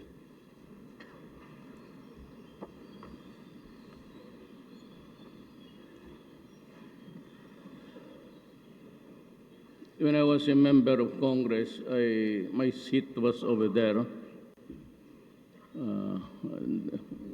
near the seat of the lady with the violent, not violent, but rather violet dress, is seated. But I was always absent, together with the Speaker and Tony Boy Florendo, who is still absent until today. And that started, nandiyan ba? Sorry. But his propensity started almost 17 years ago when we were members of the 11th Congress. Senate President Aquilino Pimentel III and the members of the Senate, Pantaleon Alvarez, the Speaker and the members of the House of Representatives, Vice President Maria Leonor Robredo, former President Fidel Ramos, Joseph Estrada, and former President Gloria Arroyo, Chief Justice Maria Lourdes Sereno of the Supreme Court, and the members, of course, Archbishop Pinto and the distinguished guests of the Diplomatic Corps, Secretary Salvador Medaldia, and the members of the Cabinet, my fellow workers in government, my countrymen. When I took my oath of office a year or so ago, I knew that our country was reeling from a multitude of problems. That day, there was euphoria in the air resulting from a successful campaign, and the thought that dominated my being was to make good on my promise to the people to bring change about. Change in government, not a change that is passing, but a change that can survive the test of time. Although I still had to know the magnitude and gravity of the problems, my feeling then was that equipped with the political will embraced by a concerned citizenry, those problems would eventually be bested by us. It was only a matter of determination and collective action. It was only a question of time. For as I saw it then, as I see it now, There is no problem in the world which can stop the march of a people with unflinching and tenacious determination. That was how euphoric it has been. Early on, I felt that if change was to be meaningful, it had to start with those occupying the highest position in government, because change that comes from below is more transitory than permanent. I was aiming for peace on permanence. Let change trickle down from the bottom. It has to be change that is not confined merely to the replacement of people by people, but a change in the people's attitude, disposition, and work ethic.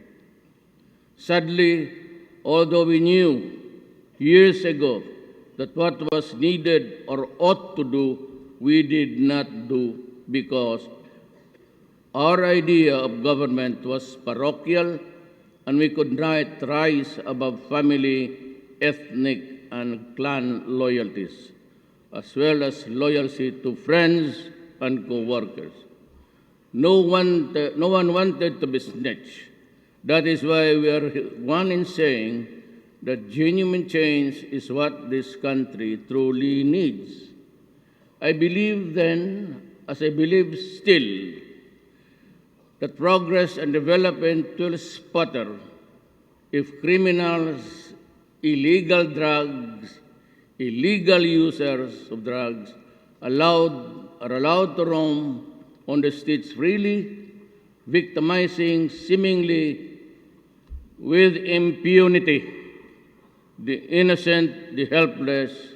Worse yet, there were times when in the past when the protectors of the people were themselves the perpetrators of the very crimes they were tasked to prevent or suppress. It is ironic as it is madness. I have learned that the economy surges only when there is peace and order prevailing in places where investors can pour their capital and expertise. I have learned from experience in Davao City that investor confidence bolstered and fortified only if a potent force and mechanism for protection of local and foreign investments are in place. That is why I have resolved that no matter how long it takes, the fight against illegal drugs will continue, because that is the root cause of so much evil and so much suffering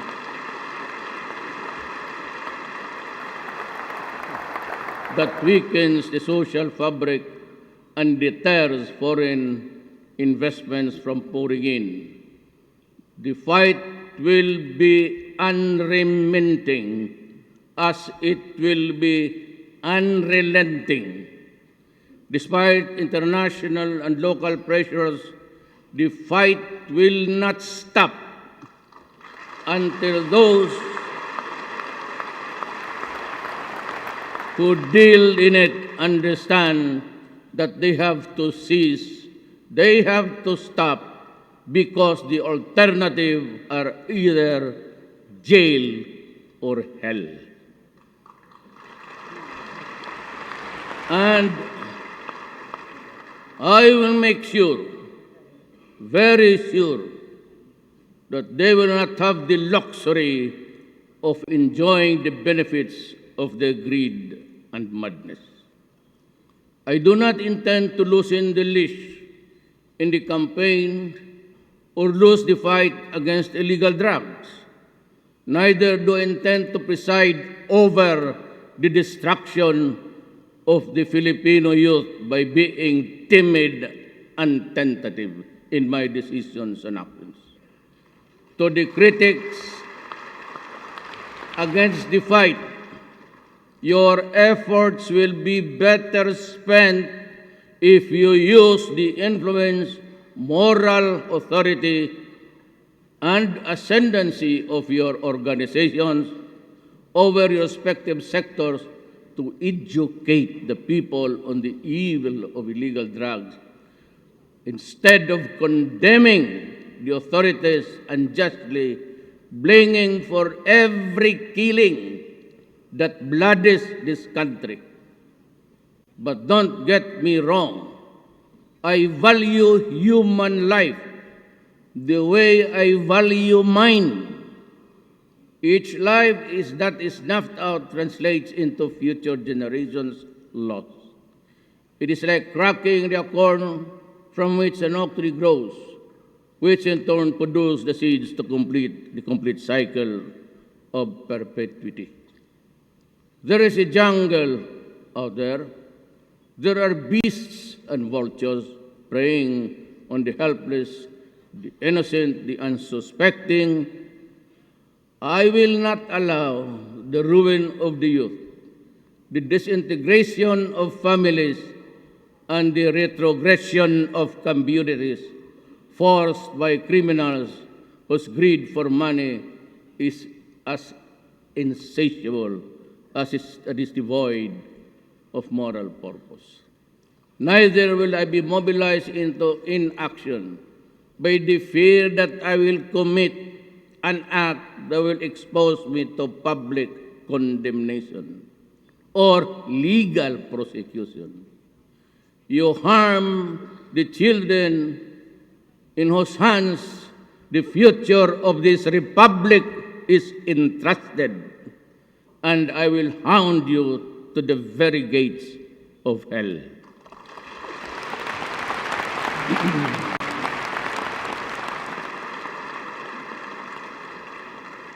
That is why I ask you to join me in this fight against illegal drugs and all forms of criminality.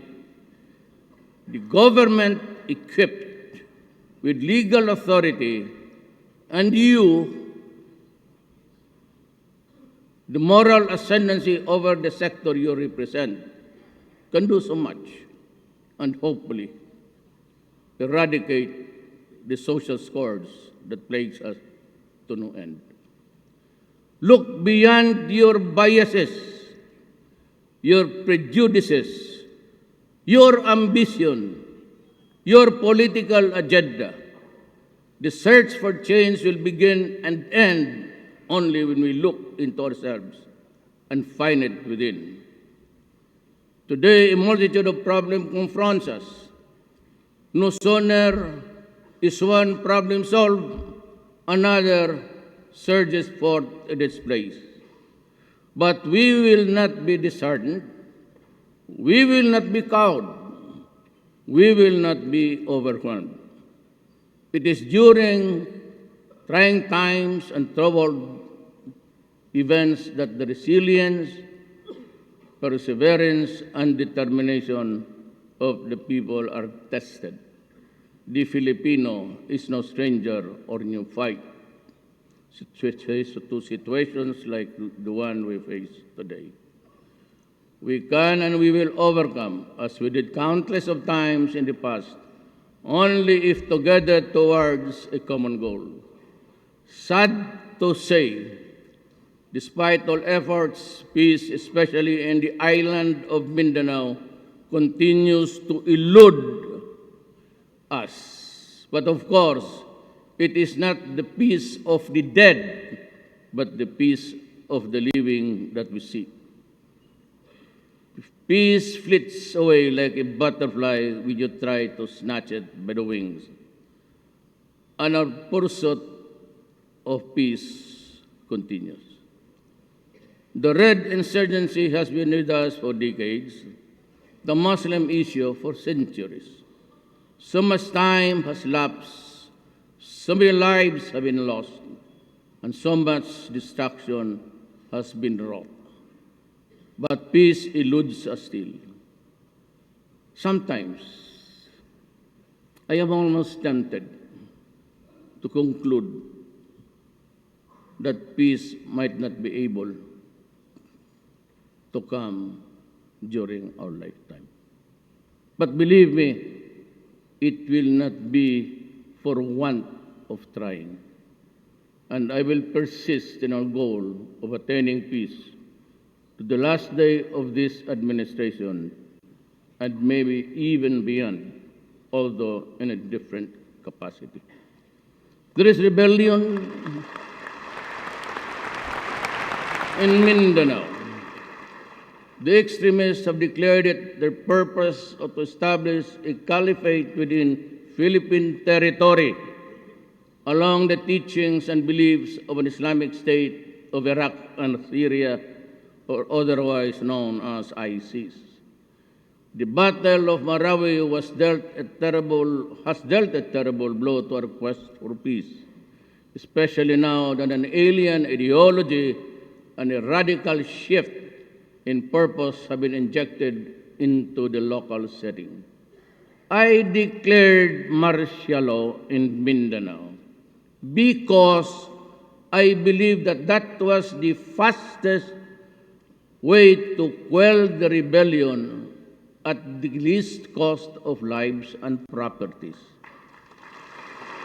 At the same time, the government would be adequately equipped with the constitutional tool not only to prevent the escape of rebels who can easily mingle and pretend to be civilian evacuees only to regroup in another place to fight another day, but also to prevent them from spreading the gospel of hate and violence in the rest of Mindanao. Martial law and the suspension of the writ of habeas corpus enable the military to arrest, detain, and question suspected members and sympathizers of rebellion, similar to what happened to the parents of the Maote brothers. As President, I am reiterating my unwavering support and commitment to the soldiers of our armed forces and members of the police force.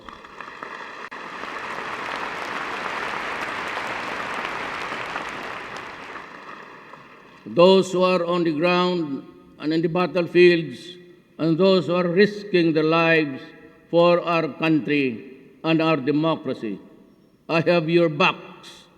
To those who oppose and think that all these are efforts that are out of order, I hold myself, me and me alone, should be responsible.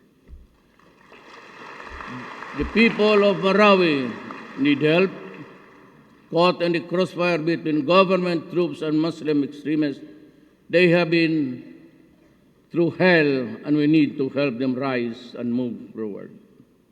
If we cannot provide for the poor and the needy, who are many, then we will not be able to keep from harm the rich, who are few. On the vanguard of our struggle for peace and order are our armed forces and police. They are the silent heroes who risk their lives every day for our country's security. And in recognition of their valor, we have crafted a program to provide them comprehensive social assistance, including financial, should they meet harm in the performance of their duty. For the family left behind by those who fell or are rendered totally disabled in the line of duty, we shall provide shelter, health, care assistance, education, and employment. That is my way of telling our troops, never fear, do your duty, I stand behind you. So does this government and all its agencies.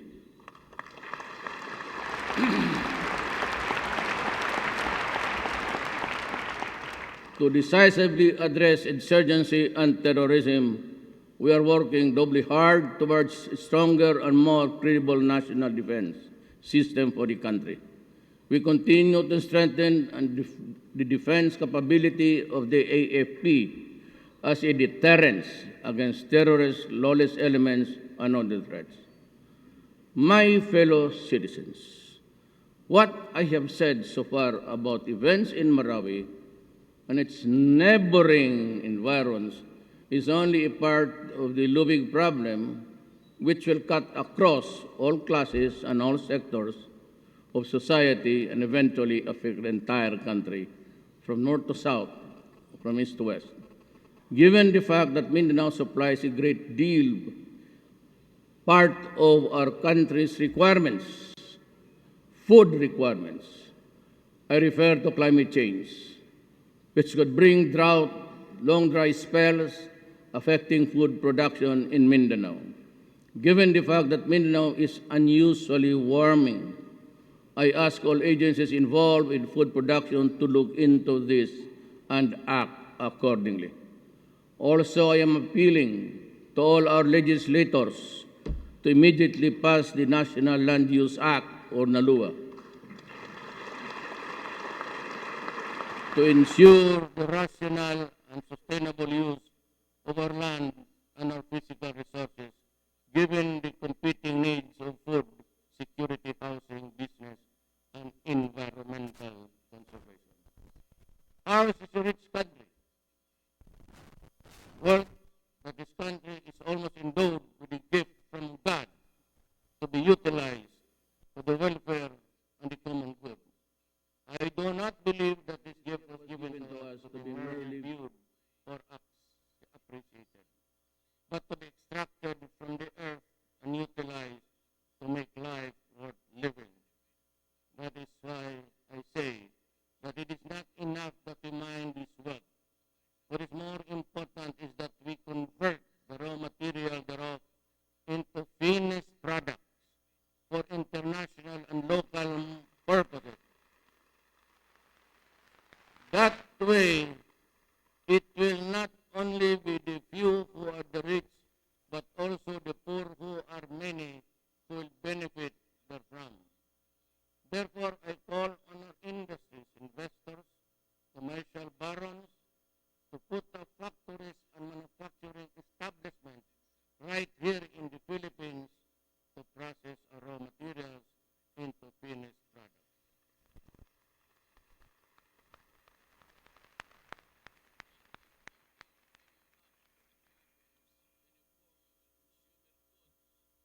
At this point in my administration, if possible, we shall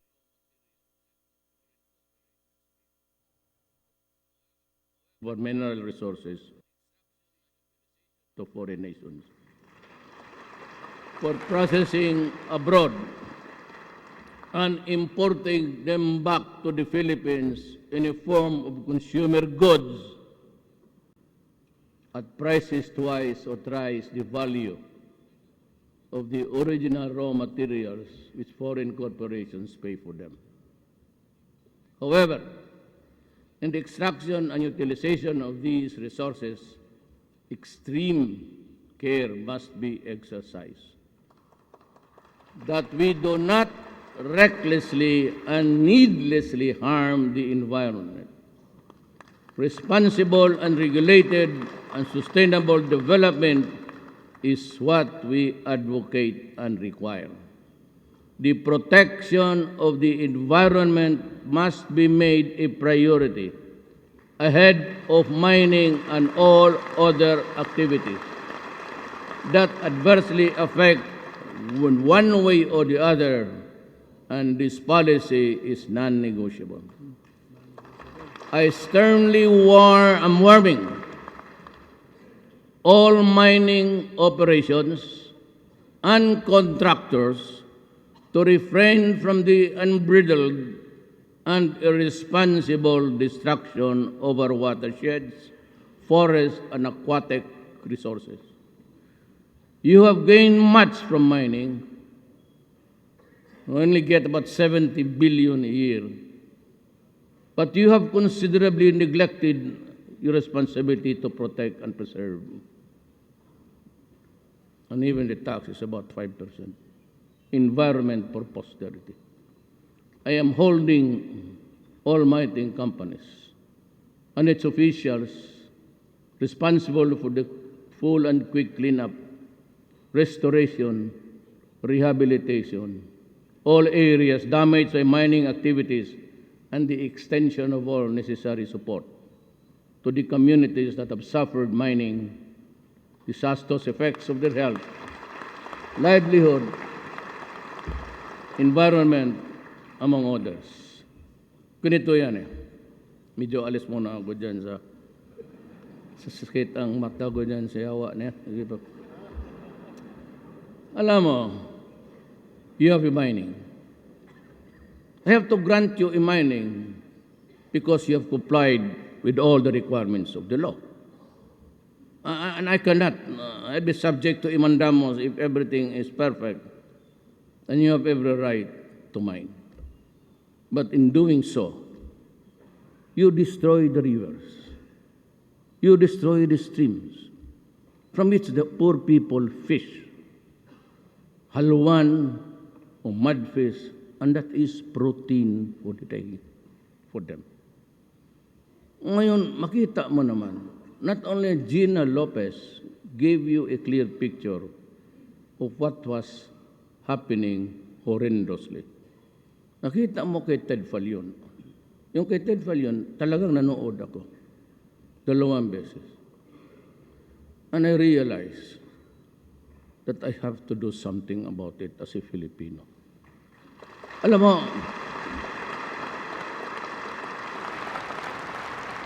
okay na yung mining. Subsidiary ka lang ng isang another giant corporation. Or you are a sister company of a telecommunication. Hindi kayo magugutom. But look at the picture shown to you. For once, they behave correctly, ang ABS-CBN. Tignan mo yung pelikula ni Ted Filon. I salute him for coming with it. You see, the palayan, ang palayan tumuyo at ang soil nag-crack. So the farmers cannot eat anymore.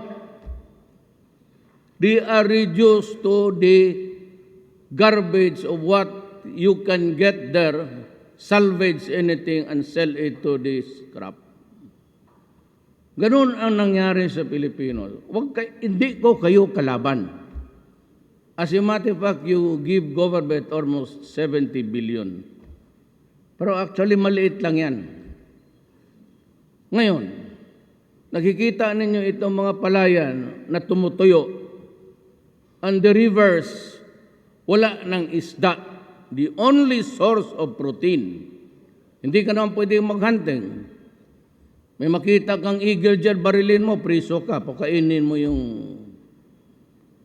So, saan mo try to go out. Sumama tayo, kayo sa akin. And try to see how hard it is for them to survive. Ito ang gusto mo, ganito ang pangyari. Total, sobra-sobra naman yung pera ninyo, address. Totoo lang. Mayor ako, I can look at your corporate earnings, your sister company, I can pierce the corporate identity, kayo rin pala. Aniwid niya sa mga newspaper.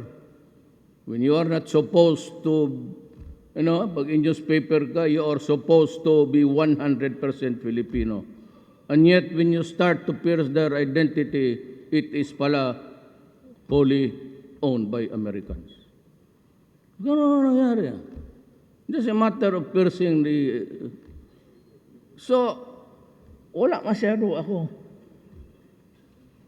ABS, Rappler, kayo ba yan? Have you tried to pierce your identity and it would lead you to America? Do you know that? And yet the Constitution requires you to be 100% media Filipino.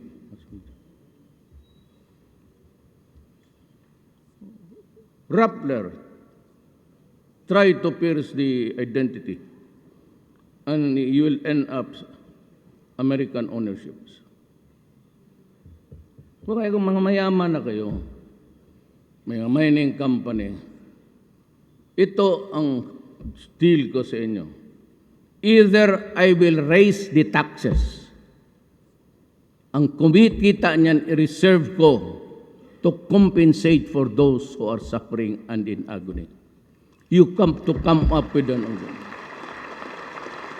You have to come up with a substitute, either spent to restore the virginity of their source, or I will tax you to death.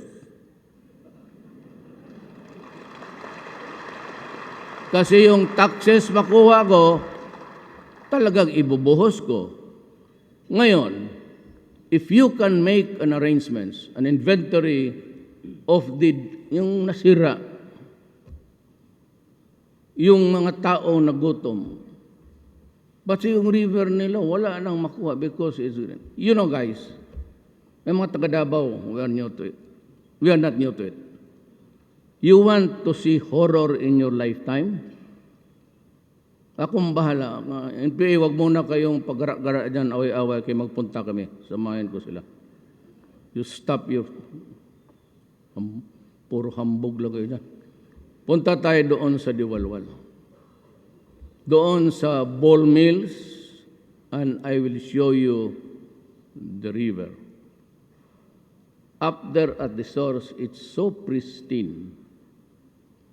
But doon sa, right at the start of the boundary where the millings are started, the water there is not clear. It is not brown. It is black. Your 1 peso will win 1 million from me if I am lying. O gusto mo, isamo ko kayo bukas doon. Ngayon, pag tinarget na yung mga gagong NPA na yan, problema natin na lahat. Sabay-sabay na lang tayo. Bakante ang presidency, bakante ang senado, pati ang congressman. Pero totoo yan. You should visit them. Even the first spade full of earth that you extract and throw it away of no use, tabi mo lang yan dyan. Because it's an open pit. You dig and dig and dig. Is already the first spader is de-decreation of Mother Earth. Ano ang isa pang galit sa mining? Si Speaker. He comes from a mining town but he hates mining. Ako naman, kasi mga kaibigan ko yung iba, yung mga classmate ko, mga vice president ng mining, punta sila dito, but I use this, it reduces into something, the damage that you have caused. It's not about our friendship. It's not about years of being in the same room. It's not being fraternity brothers. But it is something that gunon yan eh. Alam mo yung martial law, I'm not so much endeavor. Sabihin ninyo na hindi nyo ibigay, okay lang. Wala akong problema dyan. Baski sabihin nyo na tama na, then I will still fight. The way I will fight the war. If it is not acceptable to the normal of civilian conduct, then I am sorry. Because I am not fighting a civilian war. I am stopping violence and rebellion. Hindi talaga ako. Ibigay man ninyo, hindi bali sa akin, wala. Because ako, I do not intend to go beyond my term. As a matter of fact, mas gusto ko barilin ako doon sa likod. Dito. Hindi masyado ako itong bilib itong trabaho ito. Akala ko, bilib ako. Pagdating ko, alitse. Sakit ng ulo. Totoo. Na kayong kuha, nakikinig kayo. Wala akong pinirmahan ni isa. Putang ina niya. Na pagparap pagkain. Hindi pagkain kung kayo sa opisina, bayaran ninyo yan. Maglabas ako, I do not collect anything. I do not remember. I do not sign anything there until now. Wala akong allowance, wala akong tinatanggap lahat except my salary. Tapos 2 pamilya pa ang maghati. Ano mo masama niyan?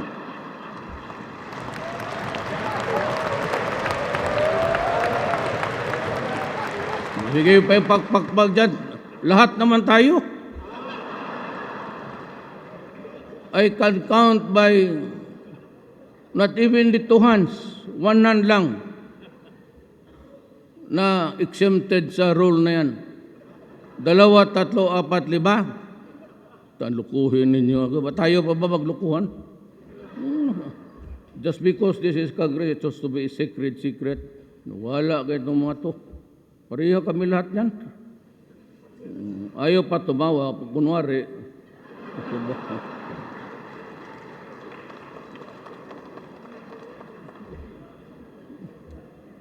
So, I will increase the taxes.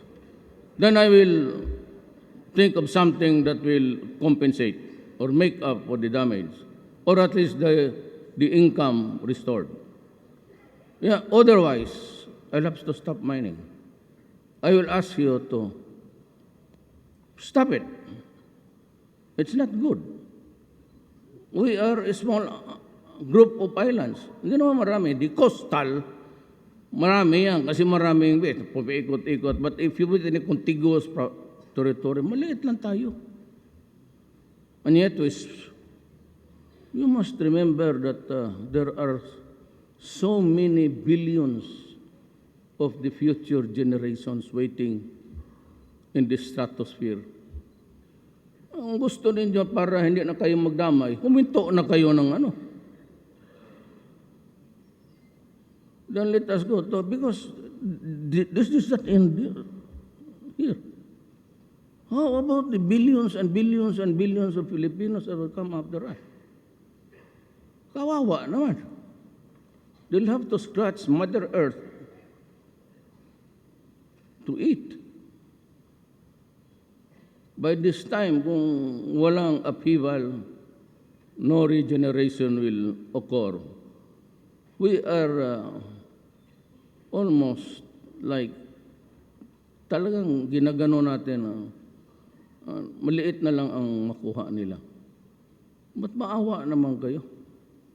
Makikita mo yung apo mo kung ganun mo na lang. Kung ganun mo na lang yung embrace mo yung apo mo sa pangalawang asawa. Yung isang ganun rin. Di ba? Di ba, sir? Suntukin kita dyan ngayon, liar ka. Finally, let me make this appeal to those directly engaged in mining. Declare your correct income, pay your correct taxes. Believe me, your failure to do so will be your undoing and eventual ruin.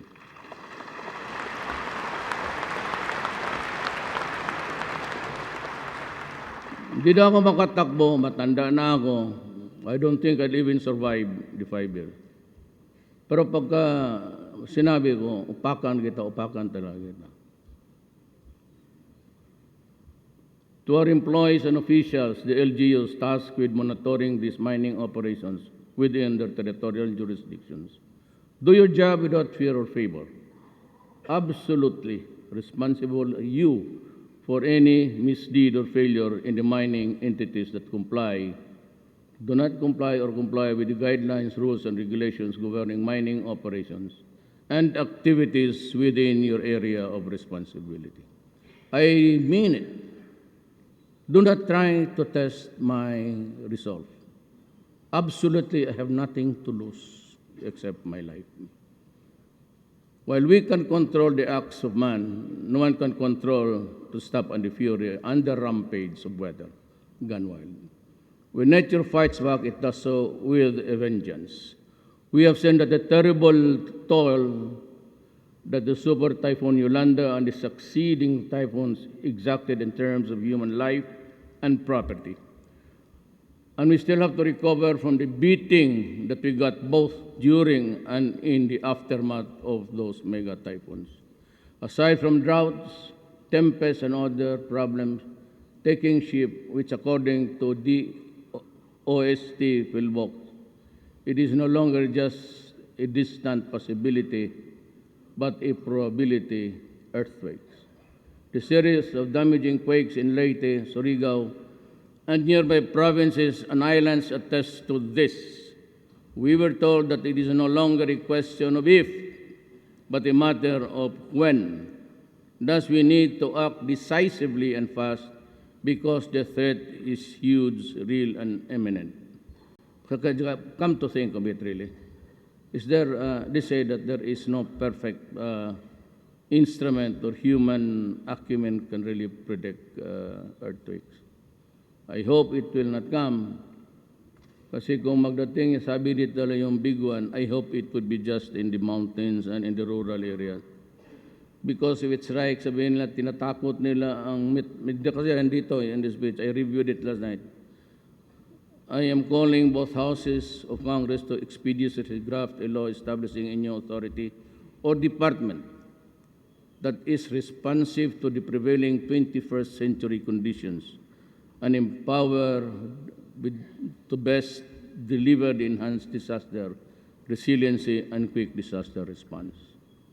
While the law is crafted with extreme urgency, we need to undertake immediate action to ensure disaster resiliency and effective response in the greater Manila area, which is our country's seat of governance, center of business, commerce, and academia.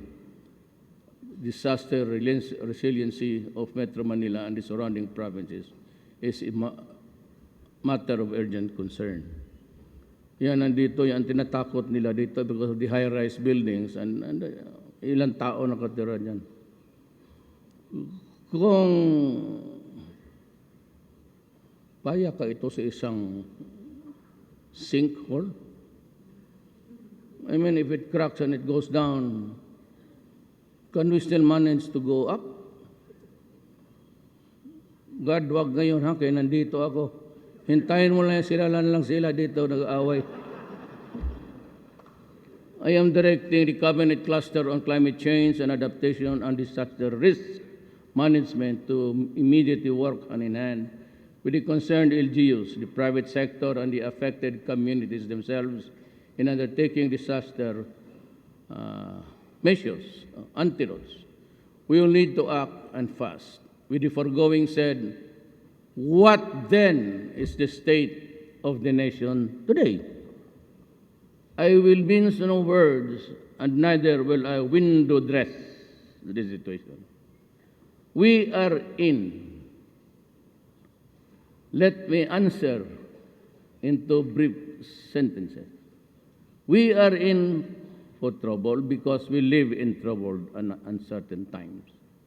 And I feel that things might get worse before they become better. But like I said, I hope we will cope. We hope and pray. The West Philippine Sea issue and federalism are matters that we have to tackle sooner or later. On the other hand, despite the recent gains in improving the peace and order situation in the country, there is still so much to be desired, and if we are to completely eradicate the menace of illegal drugs, criminality, and corruption, we must do it. I therefore ask Congress to act on all pending legislations to reimpose death penalty on the heinous crimes, especially in the trafficking of illegal drugs. There is a There is a short clip of CNN about people in Massachusetts. Was it there? Yung clip nila nga pinakita. Tinignan, pakitingin na, it's repeated for almost every week ata yung mga short clip. Tingnan mo yung mga tao doon na hinayaan nilang They are there, they live under the bridge. they're getting thin, they're doing nothing. Pag gano'n lang sila, tapos popost ng ano. And they are aplenty there. They do not work, wala. Tapos sabi ng UN, is he here? Are you there, yung UN representative? Na sinabi mo na sabok will not affect the brain. Are you here? Raise your right hand if you're here. Do not worry. I will just do not the word delude us into yung mga ano ninyo na but we know every day that one family rape, dalawa, all are dead. Then you trivialize it with human rights and due process. Okay ako niyan. When you go into an anger, you burst with rage, okay yan. But with so many killings as brutal and as cruel as what happened, if you add human rights and due process, you stink and your mouth smells. If you want to criticize, condemn the act, stop there. But do not give the excuse or do not make it trivial by saying human rights at least must be protected. Yan ang pinakabugok magawa ng isang tao. When you criticize, stick on one topic. Then you find an event where you can talk about human rights and due process. But do not talk about it at the same time when there is a carnage and you begin to blabber, talk about human rights. Lalong nagagalit ang tao. May namatay dyan, nakaalak mo sino man. What have you done in the name of human rights? 77, you have the records. You can summon the police. 77 before I became president. All drug-related, 77,000. And you trivialize that with a conference, at saka pumunta dito, ang tatanungin, yung nasa prisuhan. Na pinriso dahil just imagine, I challenge you. You want a debate in public? Okay, we'll have it. I will challenge you how also you trivialize the thing by binibigyan yung importansya si Dilima. You will all hear, you conducted the investigation. You heard the witnesses. You saw the videos. Is she a credible woman? Can she be a moral person? Hirap yan. Puro kayo drama dyan sa...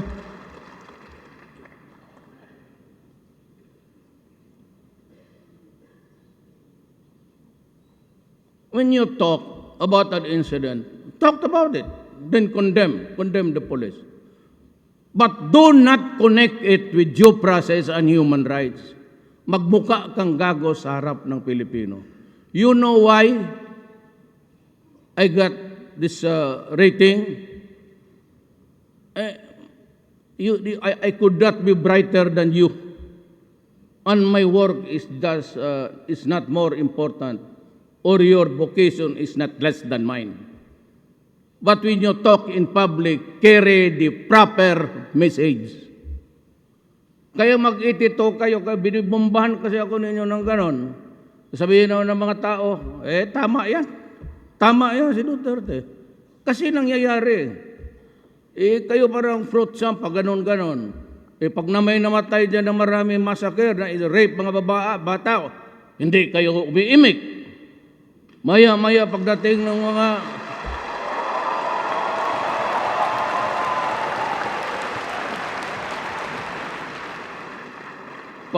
nitong mga Western expert ko, no, you give them so much premium and importance.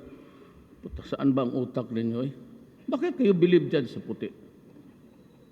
Tingnan mo ang puti. Panahon ni Obama. Una yung spokesman ng State Department. Kala mo sino? Kala na mas bright pa sila sa akin. Then the staff of the President, then Obama. Would like to remind Secretary that the policy of the SONA. Yari ako. Pagdating ni Trump, oh yes, Mr. President, I've been expecting your call. You're doing it all right. I'm doing the date and this goddamn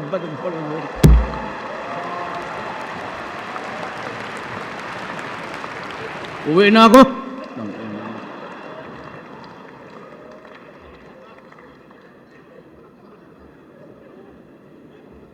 So,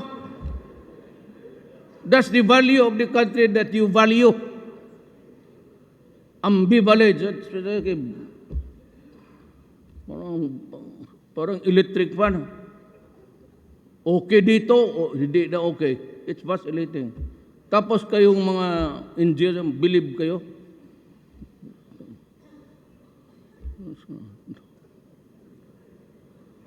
Hindi ko talaga maintindihan Pilipino.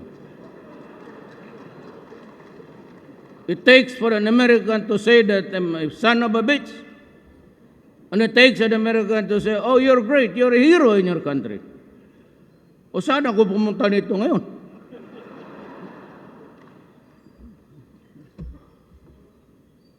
It is time for us to fulfill our mandate to protect our people from these crimes that have victimized. You know, wag ninyo akong takot-takotin yung preso yung International Court of Justice. Shit, I'm willing to go to prison for the rest of my life. Ang importante sa akin, ginawa ko yung gusto ko.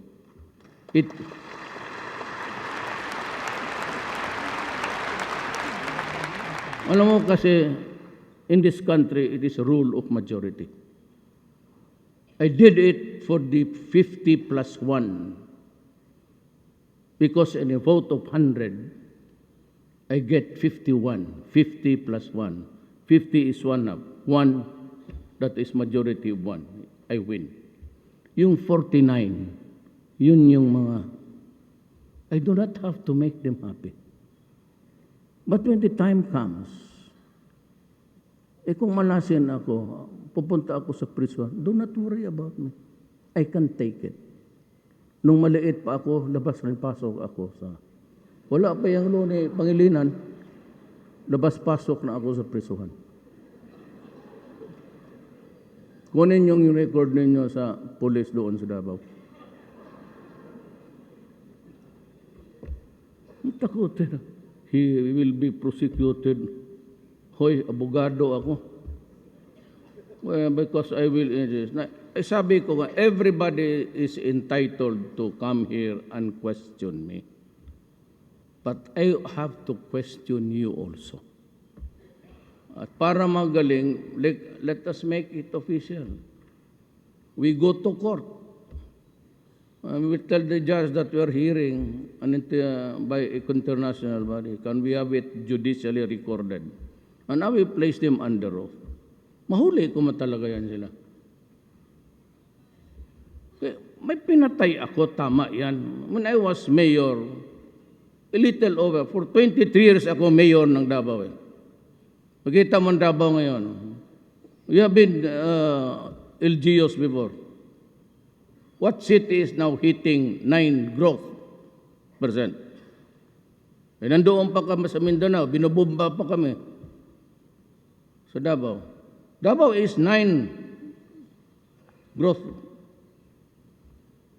Tapos sabihin nyo, ngayon, paano i-9 mo, palabas mo itong 9 ng you're about to hit 6 or sabi nila. Pero pakayaan mo lang ako, mag-abot ito ng 21. The highest in the world. Kayo lang tigapigil eh. It is time for us to fulfill our money to protect. Tapos na yan. Kindly For so long, we have to act decisively on this contentious issue. Capital punishment is not only about deterrence, it is also about retribution. Make no mistake about that. Iba kasi ako eh. Let us understand each other, including the international community. Our criminal system uses the revised penal code. That is a law that was given to us by the Spaniards. The original revised penal code, though it was translated into English. And those, in those about 2 books, 3 books, that are the definition of crimes and the penalties and everything. And the thrust of that revised penal code, ladies and gentlemen, is the essence of retribution.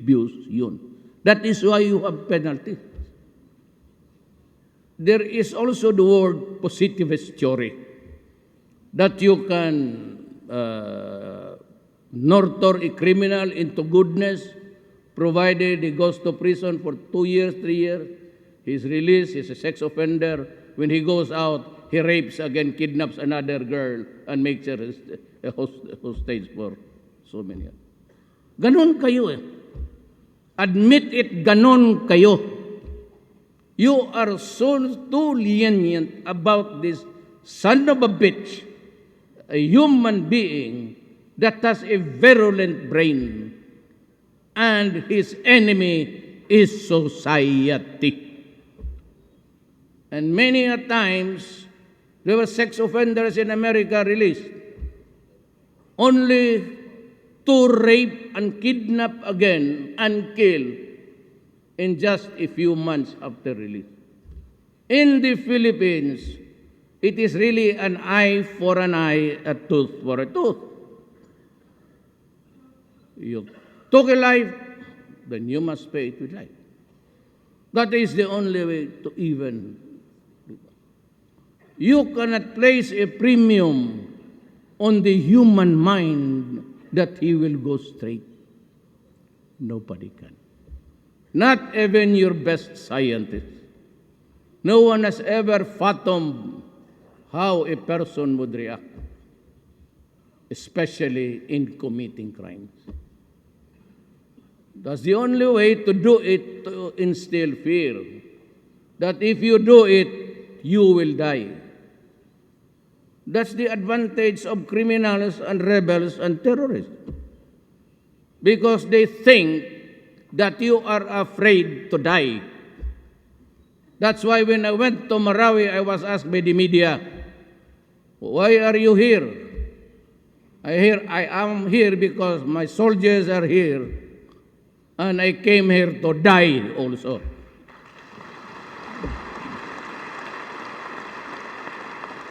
Because in a battle, in a fierce encounter, you have to be of equal equanimity. Gusto siyang mamatay, gusto ko rin mamatay. Ano sa atin? They say that they use the name of God. In the Christians, we have the same thing. I read the Ecclesiastes 3. What does it say? Even during elections, there is a time to be great and a time for defeat. A time to be in disguise, emblazoned there, and a time to be known as somebody. A time to have money, a time to be hard up.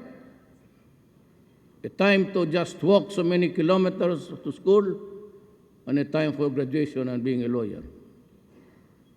A time to be, I don't know what I am now, but there's always a time.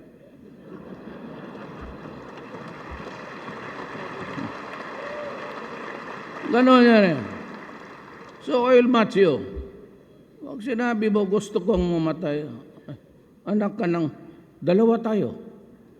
That's why this bully, I had dinner with them sa bayan. Na itong NDF because I used to be friends really with the NDF. I was crossing the by ideological borders before. Ako yung nakakapasok sa teritoryo. We were friends really. But times have changed because God placed me here. And I take care of a republic. Ganon. Sabi na doon, bully daw ako. Tarantado pa lang kayo. Talagang bully ako. Utang ina. Talagang bully ako, especially to the enemies of the state. Talagang bully ako.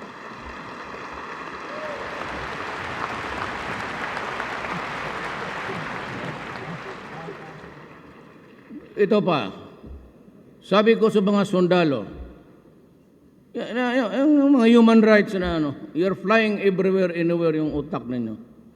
I said, take no prisoners, which is kill them. Which is correct. But you don't listen to my speech. This media, lalo na itong mga EBS, kunin lang yung kill them.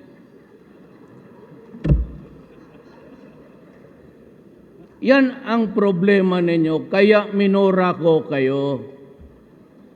Walang presidente na pinutang ina kayo because you are not behaving. Now you're asking me for talks.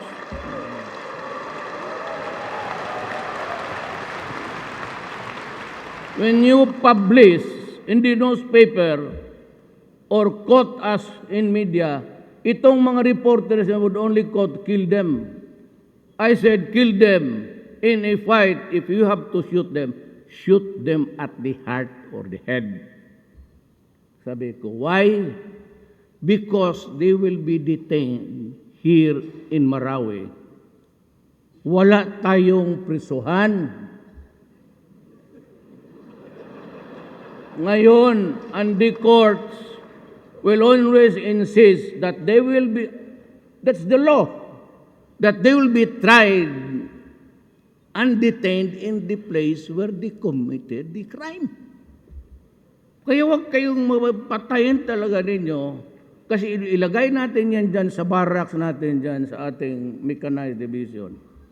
Pag iskapo niyan, dalhin yung kanyo natin, ipaputok pa sa atin.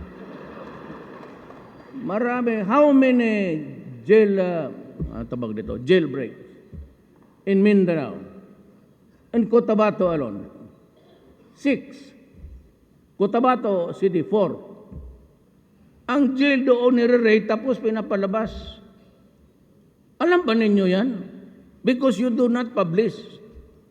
Or ito mga tagamay nila, hindi kayo, mga bright kayo, believe ako. Mga gonggong. Sabi na, why? What happened last April in Davao? It was bombed. How many were killed?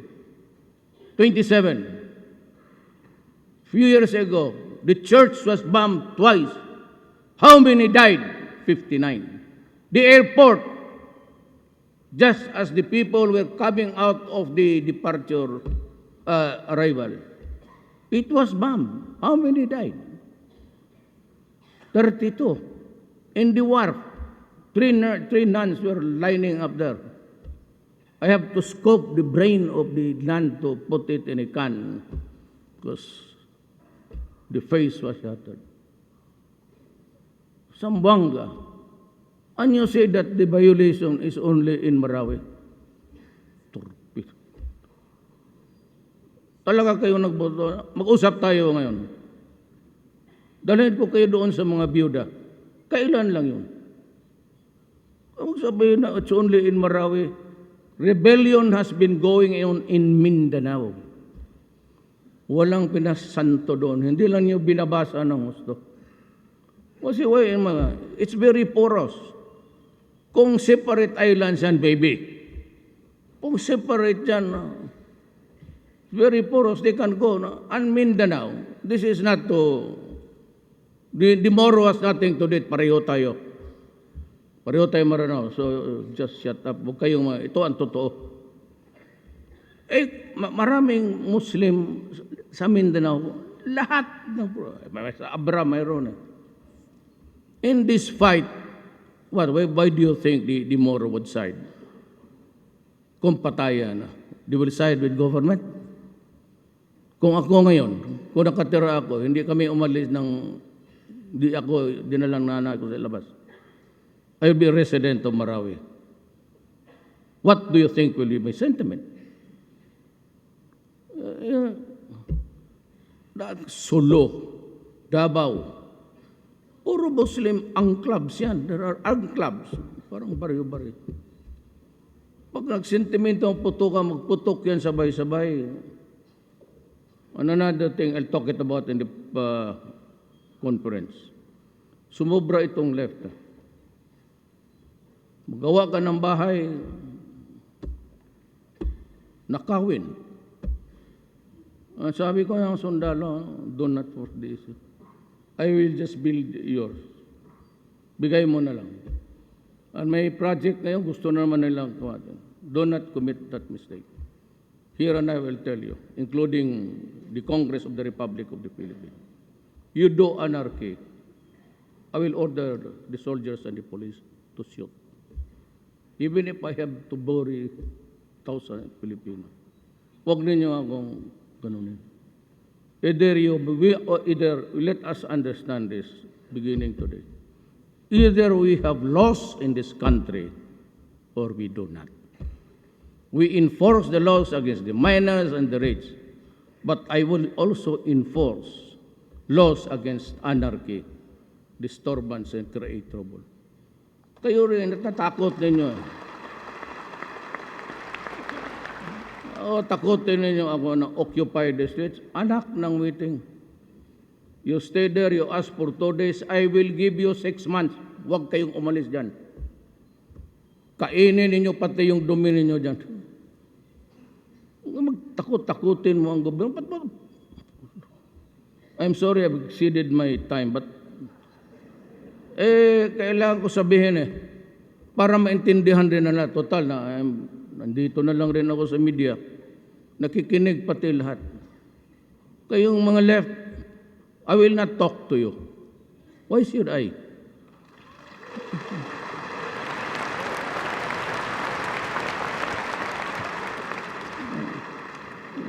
Wag mo na akong pilitin na magpatayo kayo mga pro-poor, shut up.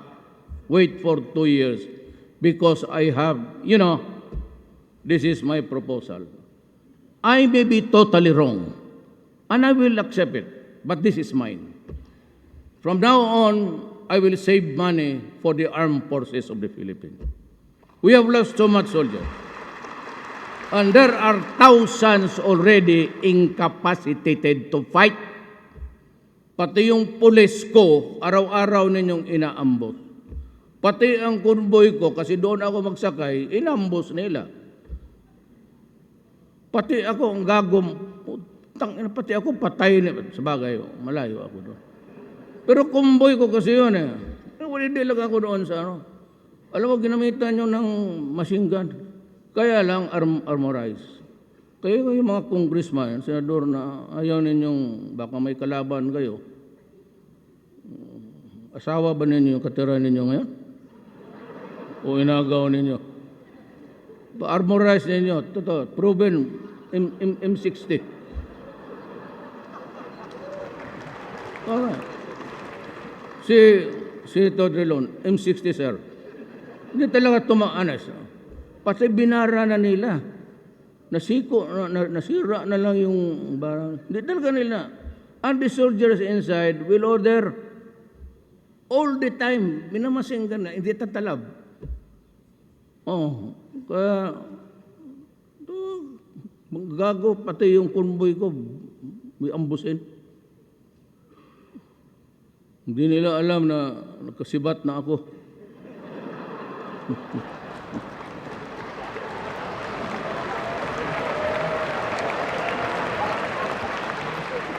Kung gusto niya ako mag-usap kayo na, sumubra kayo, ikaw season, tang, mag-inom ka ng tang yung orange. matanda ka na, kayong Pilipinas na kinig, buong Pilipinas, kayong mga bata, kayong mga lumad natives. Ito matatanda na ito, season is sick, may colon cancer, ang gastos ng Norway sumurrender na siya. Kasi naging issue sa politika. This government who sponsored those, who provided the good offices, matatalo sa eleksyon dahil sa issue dyan. Kasi pabalik-balik ang mga buang kala mo, mga turista. Wala na ang pinag-usapan. Pagdating dito, gusto ng ganito, gusto ng ganito. Lo mo.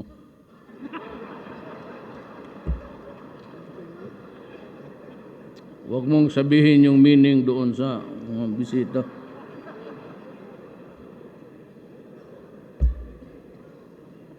Pura na ko ba? Talagang ano ako, sir? Masyadong demanding. Hindi naman kayo nanalo ng elections si minsan. You cannot even hang out to a barangay. And you keep on killing people. Hindi lang yung mga pulis, pati yung mga civilians na ayaw magsali sa kanila. Kaya sabi ko talaga, buang ka. Ang sinabi ko talaga, pardon po siya, pinutang ina ko talaga siya. The other day sa Davao. Sino tinatakot ninyo? Katanda-tanda na ninyo eh. At lahat tayo mamatay. Kayong mga na iwan dyan sa karsada, mabuti pa umuwi kayo. Wala kayong makuha dyan sa komunista. Do you think that if the ISIS prevails in this country, that you will have a place in their society? You must be awfully stupid. As stupid. Wala kayong makuha. Lahat ay damay.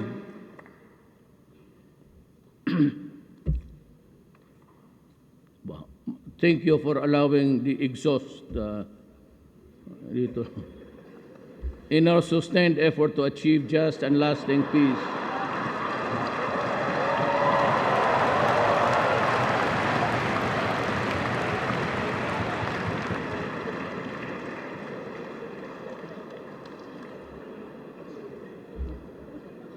Class, be courteous. Do not make a noise. The visitors are listening. Just and lasting peace. For United Nations, we are pursuing an inclusive peace process in promoting the participation of all stakeholders, including those conflict-affected areas.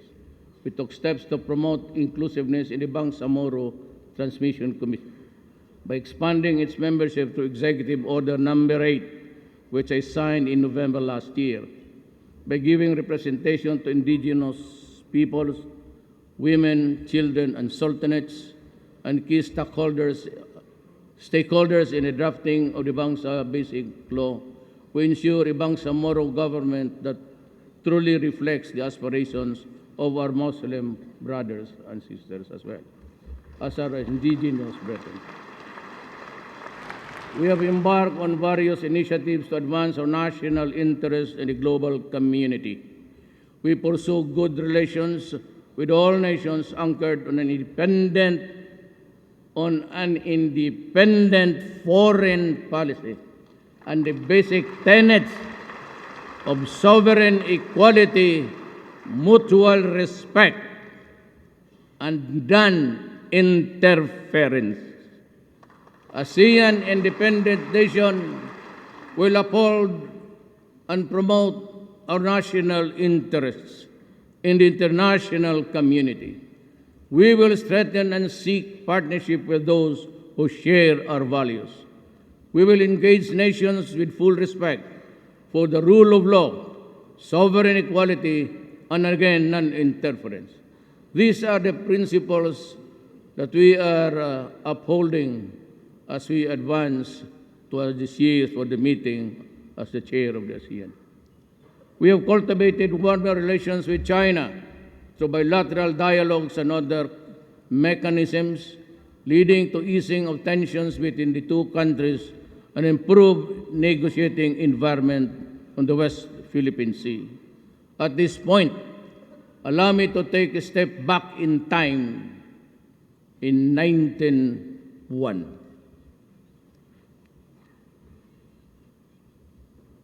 In 1901, there was known as Balingiga, and that is Eastern Samar.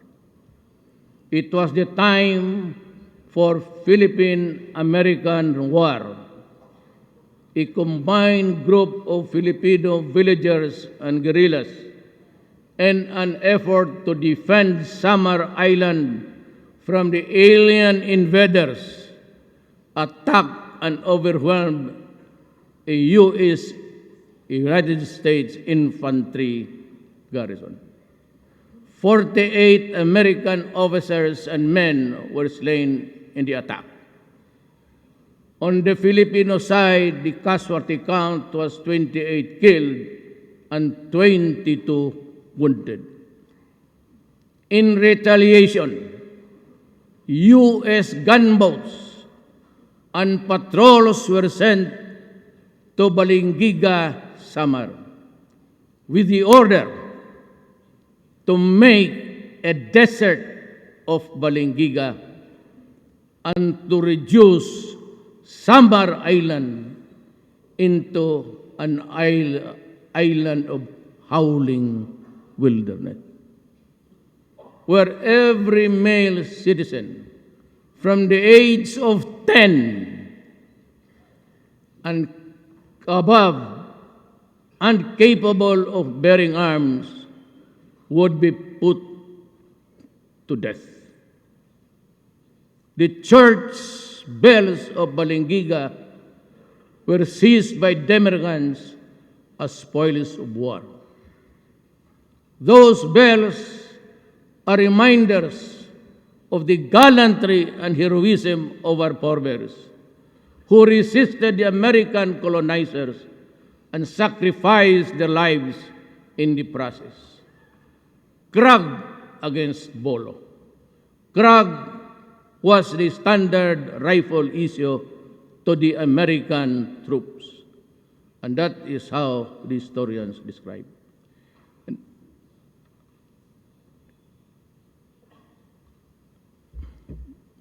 Nauna ka, pababa mo. De, baba mo, tapataas yan. Mahirap talaga itong director ka, ikaw pa ang speech.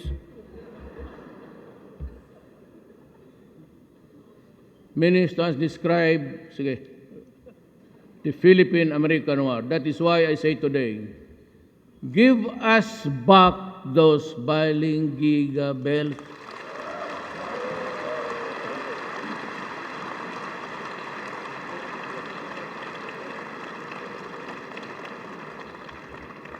They are ours. They belong to the Philippines. They are part of our national heritage.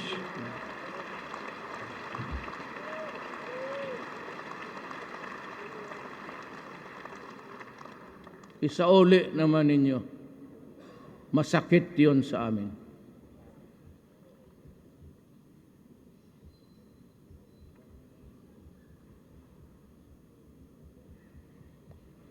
We not talk about our overseas Filipinos. They are our heroes. They and their families have sacrificed much for the country. We all know how a large part of our economy comes from their remittances. That is why, to ensure that their rights are protected, I ordered the increase of our assistance to the OFW from 400 million to more than 1 billion. We have been hard at work in securing the rights and welfare of our OFW.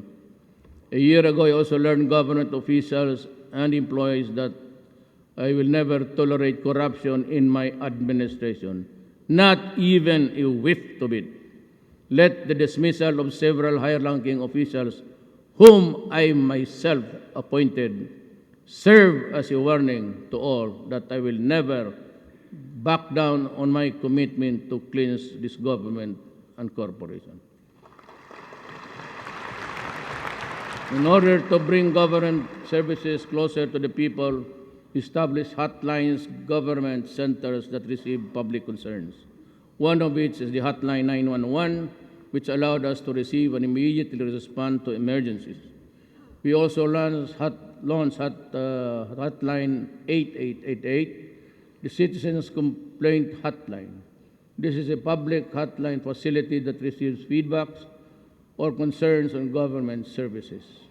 Since we launched this hotline, we have received numerous complaints from the public on government slow government processing, unclear of changing procedures and requirements, centralized issuances of clearance and permits in Metro Manila, and discourteous government employees, among others.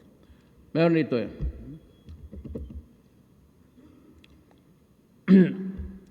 Time and again, yung pagtansak ng ordinaryo, the ordinary people who don't track business in government. In the last ASEAN Ministerial Conference, I don't know why Malacan has to, my office has to do some work for all the others, like itong mga barong. It's always that outfit takes care of the attires that will be given to the ministerials, this time to the heads of state. Alam mo, I'd like to address this myself to government. Iyan bang bayaran? Pabalik-balikin ninyo ang tao. I know that because I've been mayor for 22 years. I never allowed it in my city. But dito, alam mo yung mga sastre, diyan sa Paranaque hanggang Cavite, yung mga tiluring diyan, ang negosyo lang yan involved. Boy Scout, teachers uniform, Girl Scouts, naghahabol yan sila ng mga kontrata. And they are just the stores that you find along the way until Cavite. They group together during times of ganito, may ASEAN, and they look for a person to represent them. This is not no offense intended, but usually they look for beautiful women, young, who would do the talking, arrangement, because it's the reality of life. But the beautiful women gets the attention always. Tapos, pag na-deliver na nila, nasukatan na, pabalik-balikin ninyo. And right there in Malacanang, it happened. So I will fire the lady, whoever was connected with it, as I have fired everybody else. A cabinet member for buying an 18 million truck in Austria. That was not our contract. It was contract of the previous administration. 14 of those 18 million were already delivered. This cabinet member was I was informed about, and I said his legal office to stop it. You know what? You can just write ahead. Travel there, sign something for another tranche of delivery. So right there at right in the cabinet meeting, I said, were you able to read the opinion of your own law office? He said no. But Sunny Dominguez was already passing to me yung sa iPhone. So I was reading it while I was talking to him. So, putang ina mo, you're fired. You're lying. And so I fired him. Go out of this office. I do not want to see your face again. Ganon ako ka-stricto. So the cabinet members, they are here, they're only given noon 1 year, 2 years, 1 month. The directors, makinig kayo sa gobyerno, bantay kayo. Directors, you're only given 15 days. And I do not want directors out of their office. You eat your lunch there. Lahat kayong taga-gobyerno. So that you can resume to work immediately. Now, ito ang deal ko sa public. There is the 8888. I cannot stop corruption and wrongdoings if you do not cooperate.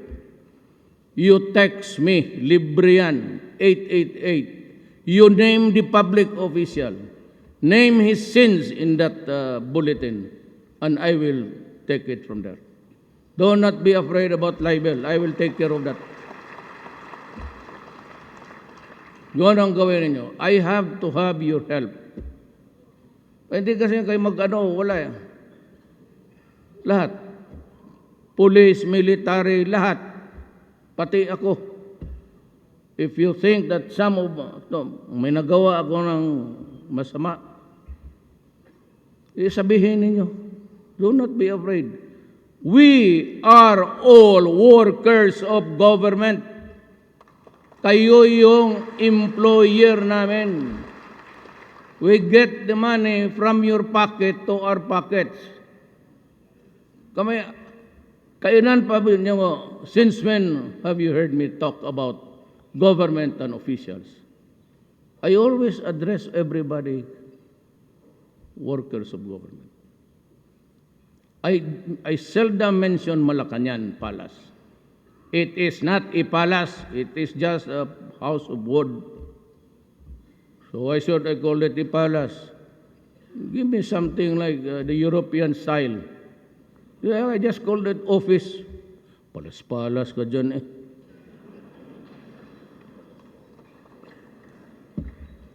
And besides, all the rats of Pasig are there. Just beside Pasig River. So yung lahat ng mga daga dyan kung saan-saan, doon naglalanding. It has a wild field. And they are not killed because they are presidential mouse.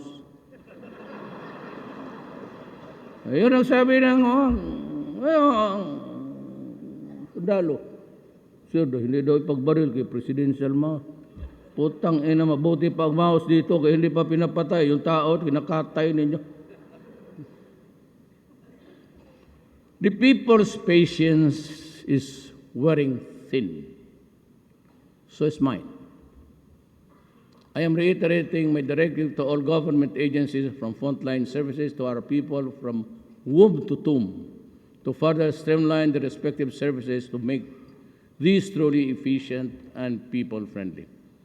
We want to ensure that our people receive the quality services that they deserve, minus the delays by the bureaucratic red tape. I expect speedy reforms along this line. We will right-size the national government. Let us trim the excess fat and add more muscle through the expeditious passage of the Act right-sizing the national government to improve public service and support. I therefore urge Congress to pass this at the soonest. For the government-owned and controlled corporations, isa pa kayo, the implementation of the existing salary standardization law pending review in the compensation and position classification system. It's excessive, extravagant, and unconscionable. Salaries and allowances, incentives, benefits, and bonuses across the government-owned or controlled corporations at this time increases will have to pass by my office. And I am not inclined to increase your allowances, bonuses, and salaries at this time. Wala. You cannot do it on your own. You have to direct it to the executive secretary. And I will just tell you, I am not inclined to give increases right now. Maybe 7 years from now, when Drilon makes it to the presidency. I also appeal to the Supreme Court to seriously consider the national interest and our development goals before issuing TROs and injunctions and critical government projects and cases involving government assets. I am just a co-worker also, ladies and gentlemen. May I be allowed to be also just as frank? Total, wala naman akong inaano eh. I do not mean to offend you, but I cite, for example, the Supreme Court TRO that prevents the Department of Health from distributing subdermal implants which cost the West States of $250 million worth of taxpayers' money. I also note that since its issuance 2 years ago, this TRO has impaired the government's ability to fully implement responsibly planning and family planning and methods in the RH law. It is time that we put an end to the practice of some parties of resorting technicalities in our laws, prevent the government from fulfilling its mandate. Ganito yan, ma'am. Total, this is as good as any other time to talk to you. And may I be understood by you. I am sorry to say this. Really, I am. I do not intend to do it. But if we have to talk about government and our sins, which I am not an exception, or our, delays, lahat naman tayo nagkakamali. Ganito yan. Two things. Wala na talaga akong panahon. I'll just say, I don't know if I can make another SONA again in the future. It's not for me to tell.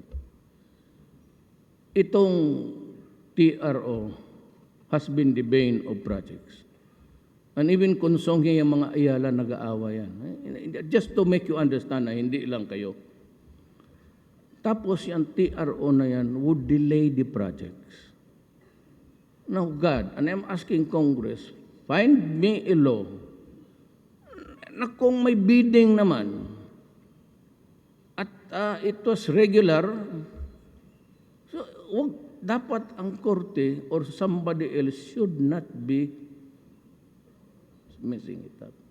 Because it will delay the projects, which has been the case in the provinces. Alam mo, mag-file yan ng kaso, either it is really the truth, well, the COA will find out, or makihati siya. I will withdraw the case and dissolve the TRO, of course. Then you just give me a few, 10%. Ganon ang ugali ng Pilipino. Kaya yung TRO na yan is the bane of our efficiency. And I really do not know whether, I will not attribute anything, ma'am, sa Supreme Court. Maybe I am at fault, so I am sorry if I misquote or I did not have the complete facts. But itong Congress na ito passed the reproduction law. It was already a law na dapat i-implement because we were really going into a family planning. I am not for abortion. I am not for birth control. But certainly I am for the giving of the freedom to a Filipino family the size ng pamilya niya. How many children would be able to support and send to school? Ang nangyari nitong TRO, Sir, Ma'am, may nag-file doon sa inyo, Supreme Court. Tapos nag-issue kayo ng TRO 2 years ago. In the meantime, ang gobyerno nagbili ng medisina, itong subdermal, pati itong mga pills, worth 360. It was not really a reckless purchase. It was in preparation for the implementation of the law. Because hindi naman akalain na mag-TRO, and it has been 2 years. The medicines will expire next month. I told Obial, the health secretary, to find out if there is a nation which would allow it, and i-donate na lang rather than go to waste. Yan ho ang nangyari. I do not blame you. You might have been very busy or something. Wala, ako, I'm just, I am below you actually. Pero, sinasabi ko lang, may isa pa. Huwag na lang itong speech, walang kuha dyan. The bane, isa pa, itong the Congress and tayo sa gobyerno, including the judges and justice, should understand that by this time, yung lowest bid, yun ang nagpo-promote ng graft ang corruption sa ating bayan.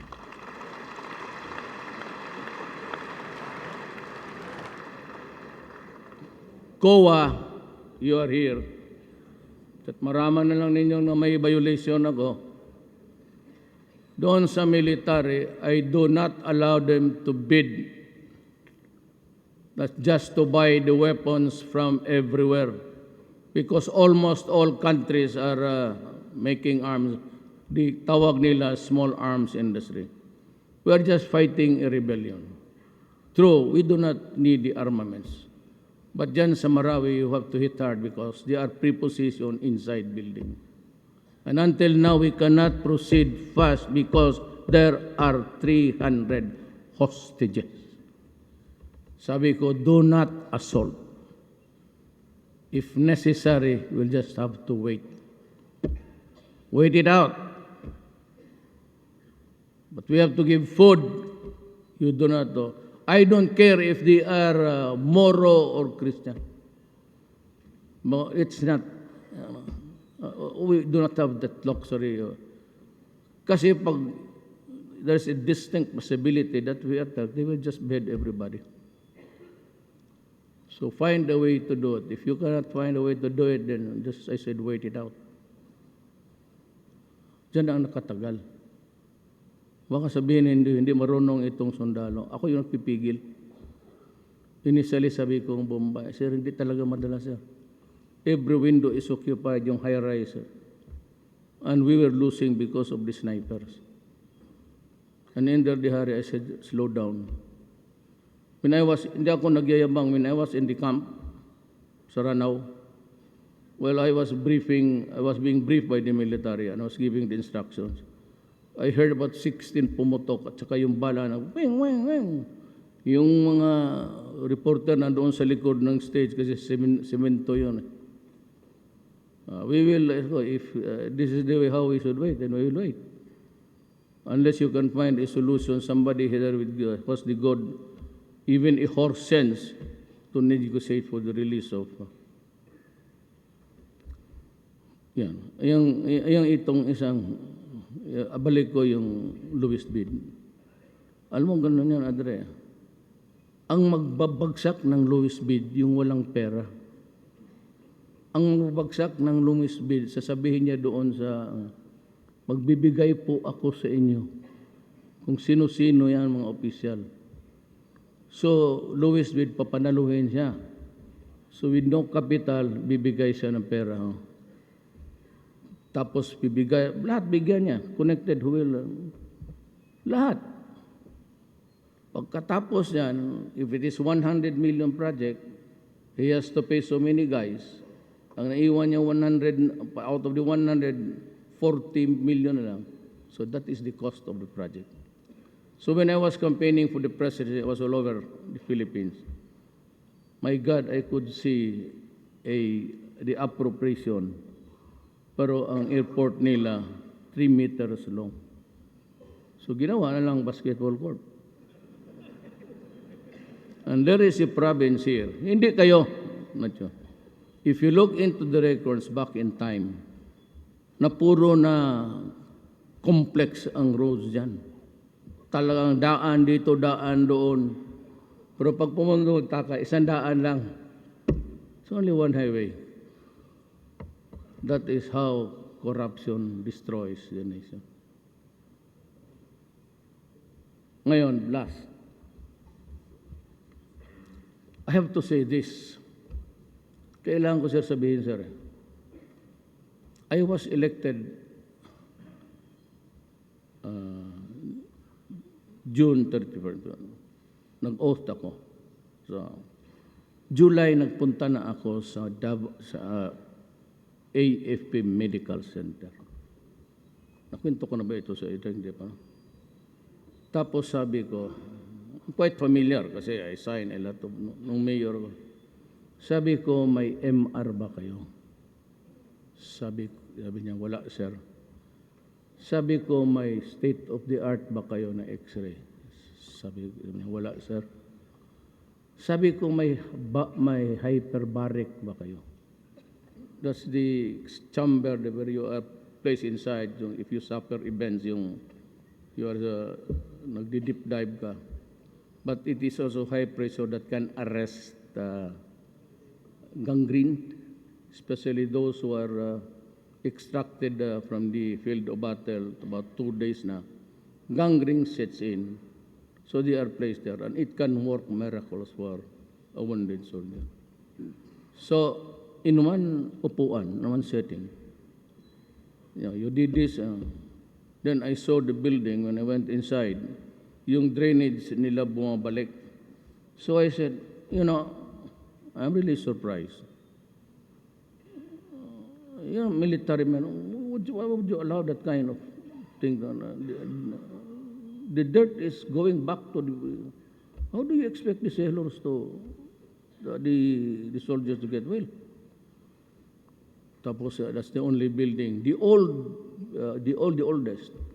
I said, okay, you rehabilitate it. I'll give you a new one in the meantime.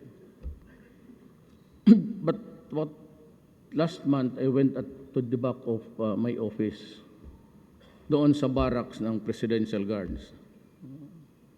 So they were groundbreaking for the hospitals of the soldiers.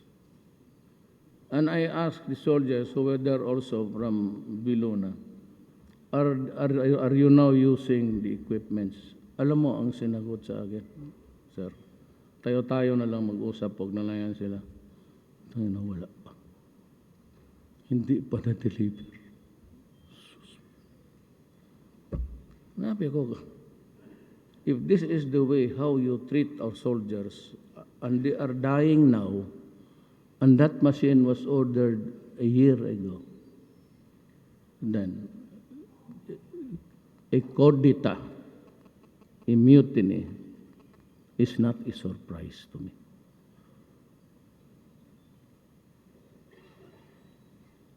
Kaya sabi ko kay Ubial, hindi niya kasalanan because of the procurement. Pero ganun kahaman. Secretary Villar here, Ubial rather. Are you here, Secretary? Change the procedure because I will change you.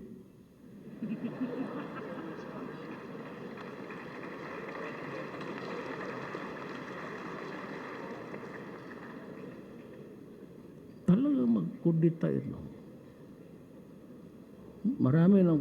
We are losing about, by this time, every day, we lose about 10 every day. Sometimes I say it's a useless warrior. But there is a rebellion.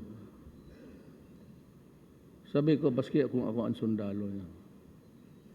When there is a machine already ordered, it could have saved my leg. Tapos wala ma. Kaya putang ina, magkudita ako. And let us get the machine by ourselves. I will not be surprised if it's already in their mind.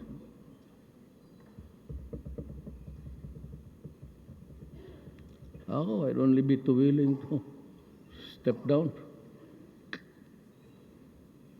But as a long-term solution, I urge Congress to thoroughly review the existing procurement laws and come up with legislation that will ensure prompt delivery of goods and services to the people, especially medicines and hospital equipments.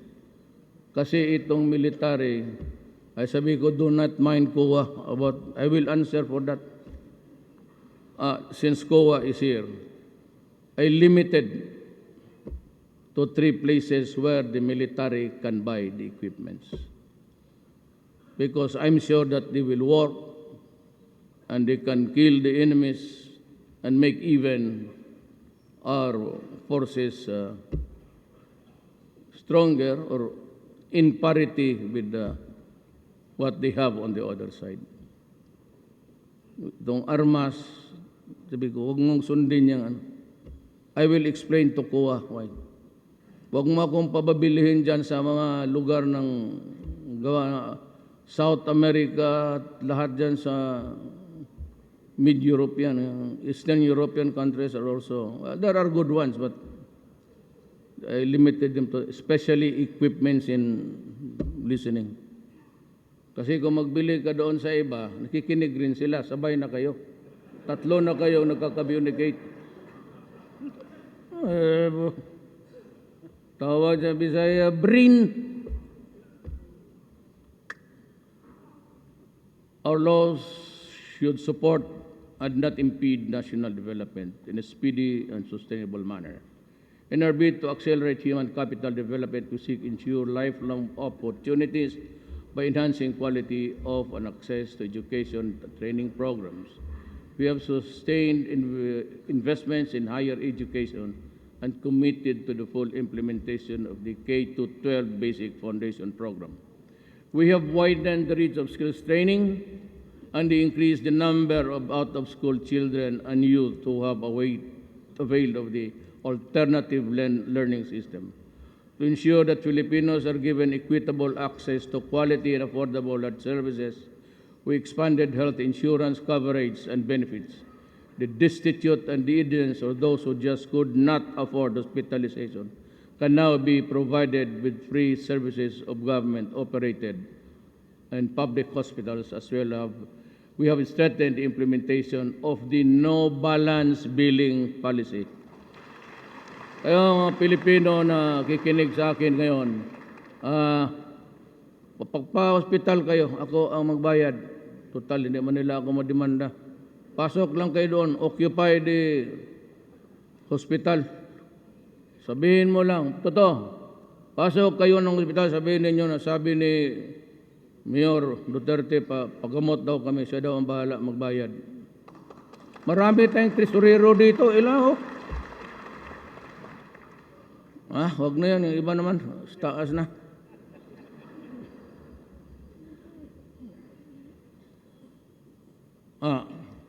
I have signed Executive Order number 26, imposing a ban on smoking in public places to mitigate its consequences. We want to minimize access to tobacco products and provide a more supportive environment for those who are attempting to quit tobacco use. Alam mo bakit? Tanamaan ako ng, di ba ito, I've been very frank with you. I have a Barrett and I have a Berger's disease caused by smoking. So, ang problema niyan, in a survey in the Philippines all over the world, why is it that the women workforce in an office and the men have acquired in equal, almost in parity in numbers, sick of cancer? It was found out because the poor girl has also to inhale your smoke. Kaya pinahang ko sa Davao. In Davao, you cannot see a person there walking with a cigarette.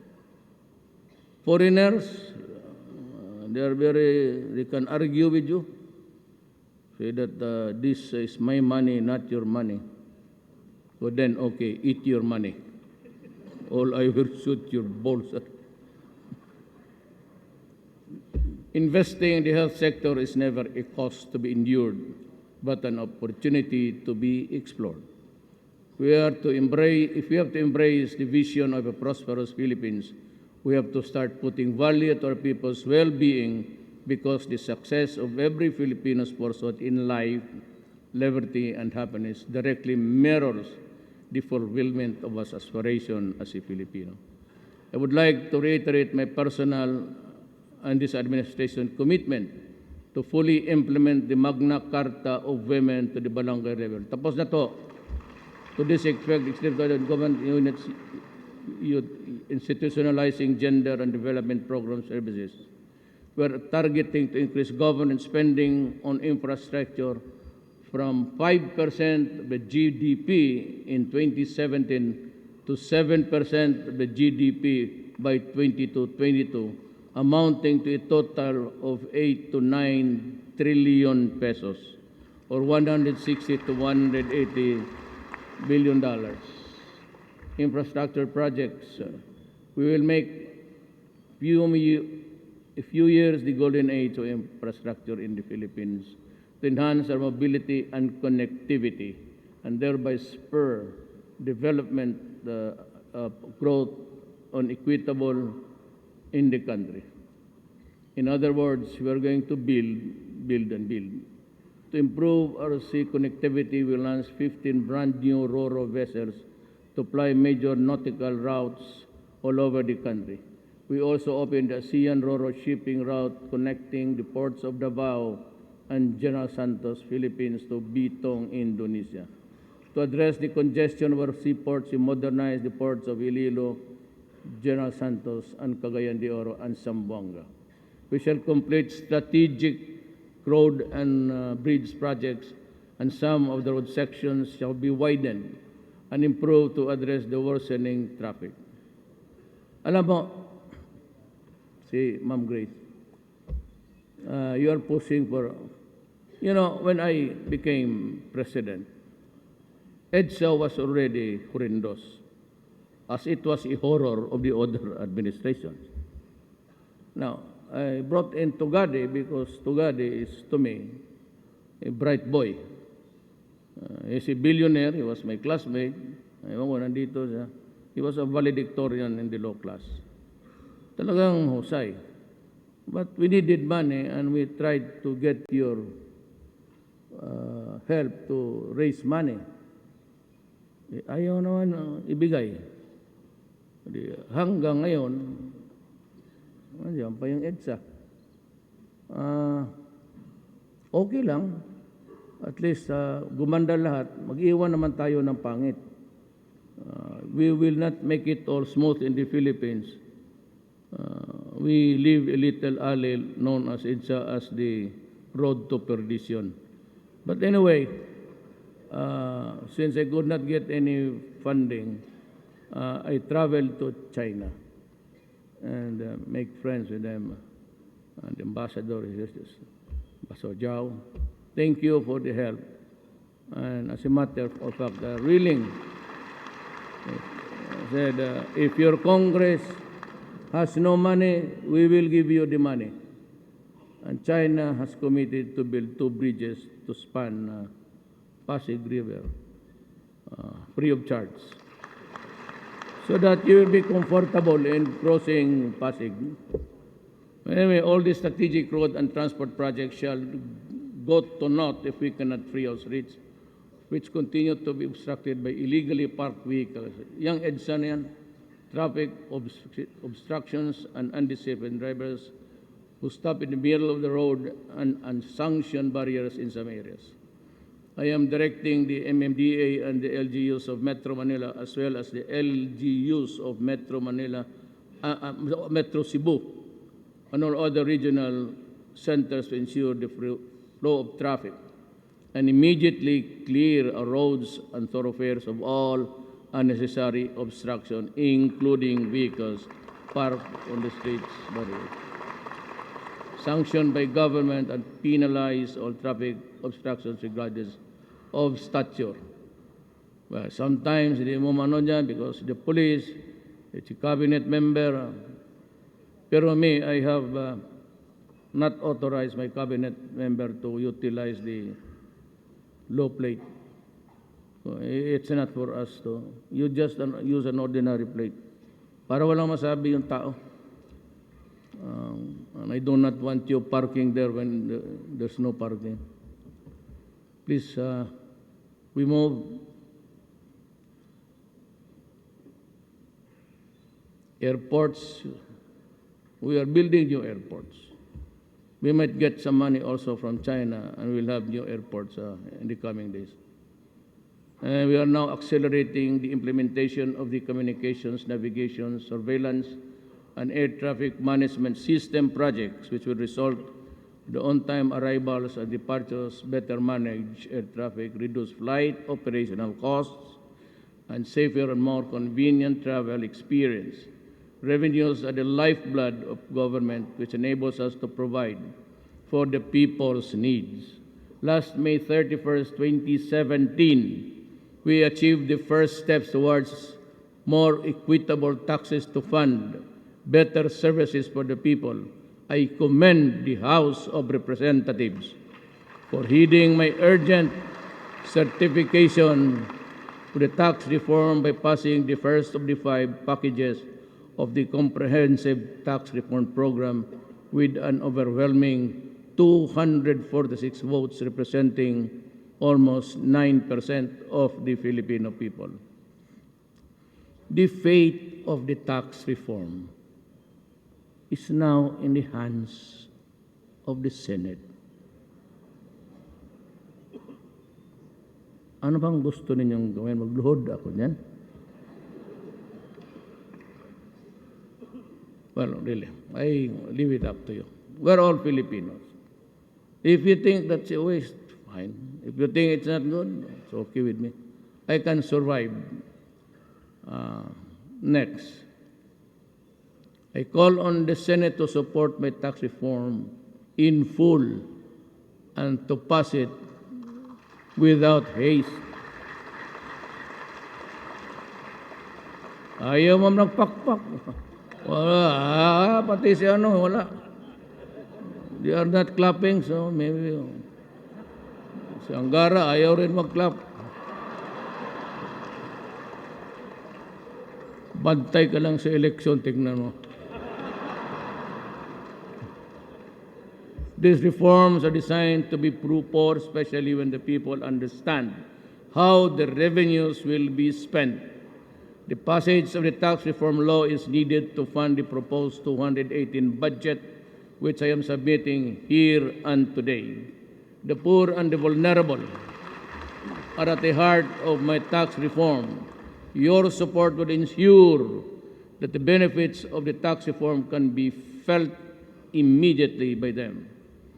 In the meantime, the Department of Finance and the Bureau of Internal Revenue are strengthening and running after tax evaders. I have directed the Department of Finance and the BIR to accept Mighty Corporation's offer of 25 billion to settle its tax liabilities. After the settlement, Mighty will no longer engage in tobacco business. This will be the biggest tax settlement on record. It will produce a windfall for government, which is significant since we have to face the unexpected costs of rebuilding Marawi and Ormoc.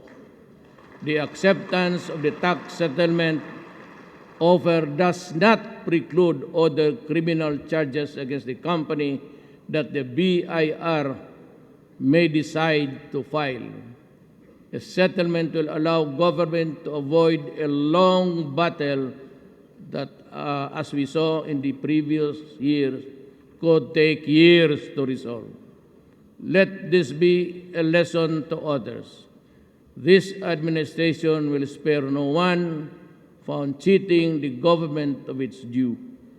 We view information and communications technology, or ICT, as an effective medium to implement positive and meaningful changes in our society. To this end, my cabinet approved the National Broadband Plan of 2017 to begin to bringing affordable internet access to every community and improving broadband connectivity in the country. We have installed free Wi-Fi internet in almost 400 public places around the country.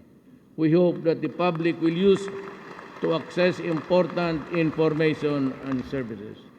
The National Government Portal, which we launched recently, will allow faster and easier delivery of public services and reduce the number of visits of the public for government transactions. The Digital Terrestrial Television Broadcasting Migration Plan has also been launched. The switch to digital from analog transmission will not only give a better TV viewing experience, but also provide effective, reliable information to Filipinos in times of calamities.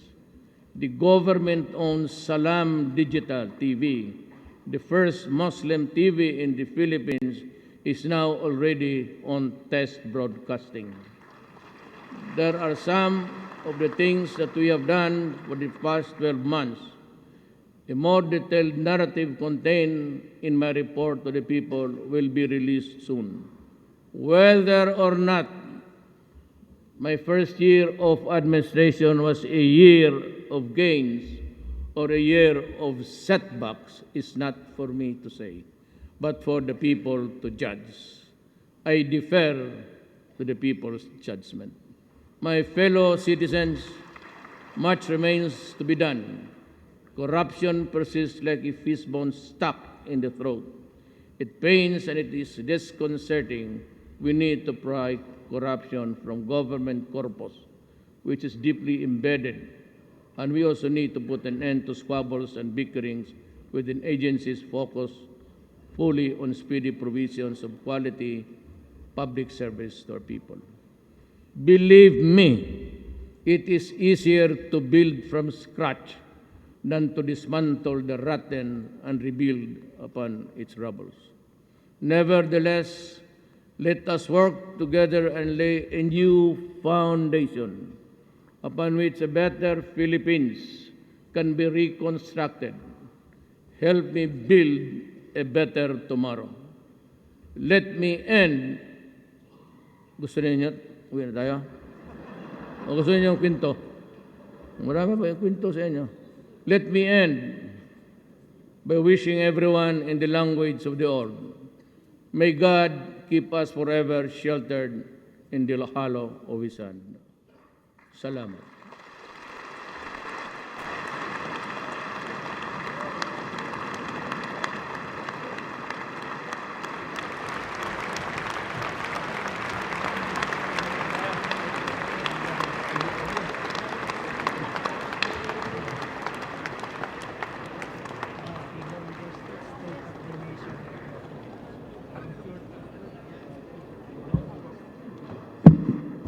On the part of the Senate, the joint session is adjourned.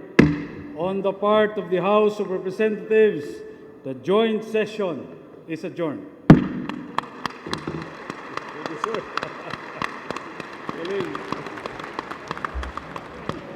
Well, so we just heard President Duterte's State of the Nation address, his second one since he's taken office. We're back in the studio with Leloy Claudio, Jail Cornell, Marites Vitug, and Pieranada Robles. Behind us as well, you can see JC, our analysts from the first panel where we already have a story out. Patrick and JC are still with us. And social media in the back. Stacy, Jesus, let's start. How did social media react, Stacy?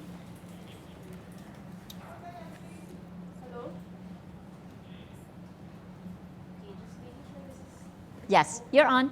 Okay, as I've mentioned earlier, since we talked before the speech started, we are comparing this to the previous SONA that he had. And that previous SONA had 58,000 unique authors who engaged in the conversation, who has produced 1.6 billion impressions. As of now, we have garnered 4.9 billion impressions, but only coming from 26,000 unique authors, producing 84,000 posts. That's compared to 171,000 posts garnered last year. You're meaning people, more people engaged last year, although probably they may have just been from one community. That's why not a lot of people saw the posts. So more people are, fewer people are posting now.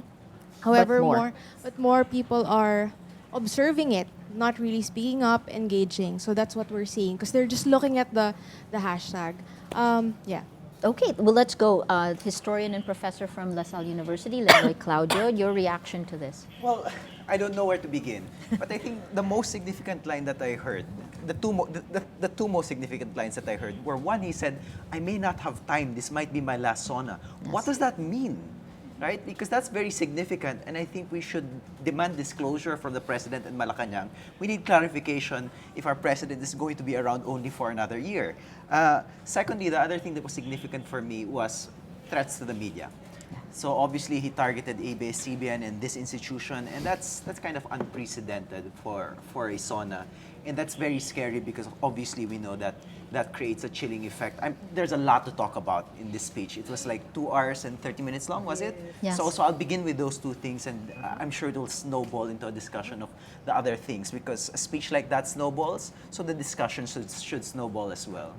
And next to him, sociologist Jail Cornelio, LaSalle next to Ateneo. Your thoughts? Formerly LaSalle. Formerly Formerly LaSalle. Ateneo. Your thoughts, Jail? In as much as it was a long-winded speech, to be honest, I think there still is a thesis sentence to that very long speech. And I think that the thesis sentence is this, Leloy. I will bully you if you are an enemy of the state.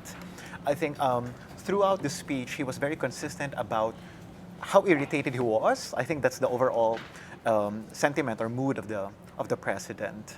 Combative.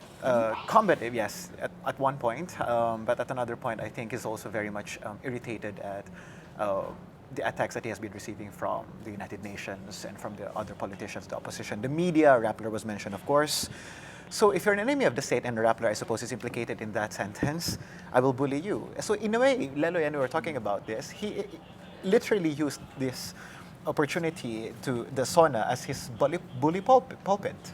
And I think for good and bad reasons, I suppose. I mean, a good reason in the sense that he's very consistent with his character as a president. He won with this disposition, and people still appreciate him for being so. But at the same time, it's also bad because many of us were looking for policy statements. So I guess we can be very objective in our assessment of this SONA. Well, there were policy statements, except he didn't seem to care about those policy statements. Yeah. He was reading through the speech as if it was like, yeah, I gotta do this, but I Yes. really want to talk about drugs, I really want to talk about procurement, I really want to talk about my critics, I want to talk about Rappler. Yes. That's when he was passionate. For the rest, he was just reading through it. Marites? Just two things. Classic populist style of leadership. One, he painted again enemies for all of us to be agitated about. I listed 8. United Nations, Obama, who's past president of the US, Laila de Lima. He said ICJ, but it's ICC, International Criminal Court. Number 5, of course, the criminals with virulent brains. Number 6, the NDF, the left, Joma Sison, the communists. Number 7, the media, which they discussed earlier. Number 8, he said those who insisted that martial law should be only in Marawi. So maybe are these the enemies of the state? You know, it's too wide-ranging. Second, after painting for us all these horrible, evil people, he said, I am the bravest, I'm willing to die, I'm going to bully enemies of the state, I will save money for the AFP, it's I'll take care of COA, I'll pay for your hospital bills. So that's the classic savior who's going to save us from all these enemies. So I'm so stunned. My head is aching. Okay, we're going to come back to you. He did mention climate change. So let us go to Patrick Calasco, urban planner, first before we go to our Malacanang reporter. Go ahead, Patrick. Yeah, you can just turn the camera, should pick you up. There were actually a lot of, I guess towards the latter part of the speech, that's when President Duterte actually mentioned about the infrastructure projects and climate change, and also the urban planning issues. But I think it's still something, those are already issues that we've heard last year, and what we want to see more is how he'll really enact on these things, most especially like these are national pronouncements, and usually the problem with, at least like in terms of urban planning or enacting policies for climate change, it's usually at the local level, most especially like with a country like the Philippines, where we're such a heavily diverse or environmentally wise. So I think that's something, I guess like in this year, will hopefully something that the president will be working on. Excellent. And now we go to UP for economics. Let's talk to JC Punungbayan. JC, your reaction. He did talk tax Yes. and economics. Yeah, actually, it's a good thing that the president mentioned the Dutertenomics, well, the Build initiative, and then tax reform in the end. Now, this is exactly the perfect time for the president to show his leadership when it comes to these crucial policy issues. But the way he said it, it was also almost incidental. It was almost perfunctory. He could have supported those measures more forcefully. Now, and then he also mentioned about the drug war. And now we talked earlier about the drug war and martial law. These are his favorite policies, and it seems that we'll have more of it. And it's striking that he mentioned something about serving the 50% plus one. So it's an explicit acknowledgement that he is espousing a utilitarian philosophy when it comes to his policies. So he's serving 50% plus one and then almost neglecting the rest. So it's a telling statement. And finally, we go to Pia, who spent her time with President Duterte. Did anything surprise you?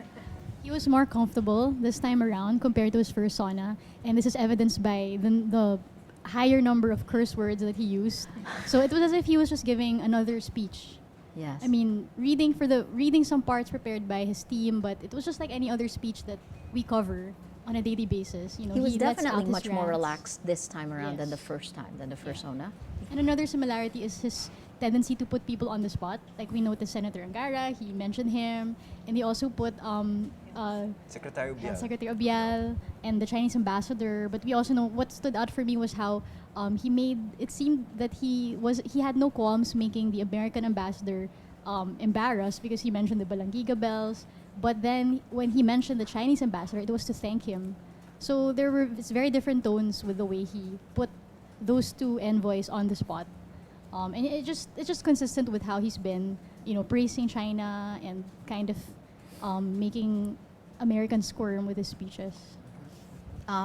He did claim that Rappler was American-owned amid the attack on media. So let me just say, Rappler is not American-owned. I am not well, actually, I am both an American and a Filipino. So let me put that on the record as well. Go ahead on Twitter. You'll see Rappler's responses to President Duterte's charge. Did anything strike you as extremely positive or extremely negative? I'm going to go to you first. Well, I don't know. Can I just riff on Pia a little bit Please. about the stuff on America? I mean, I think it's very negative because let me first clarify that the Balangiga massacre was a real massacre and it was terrible.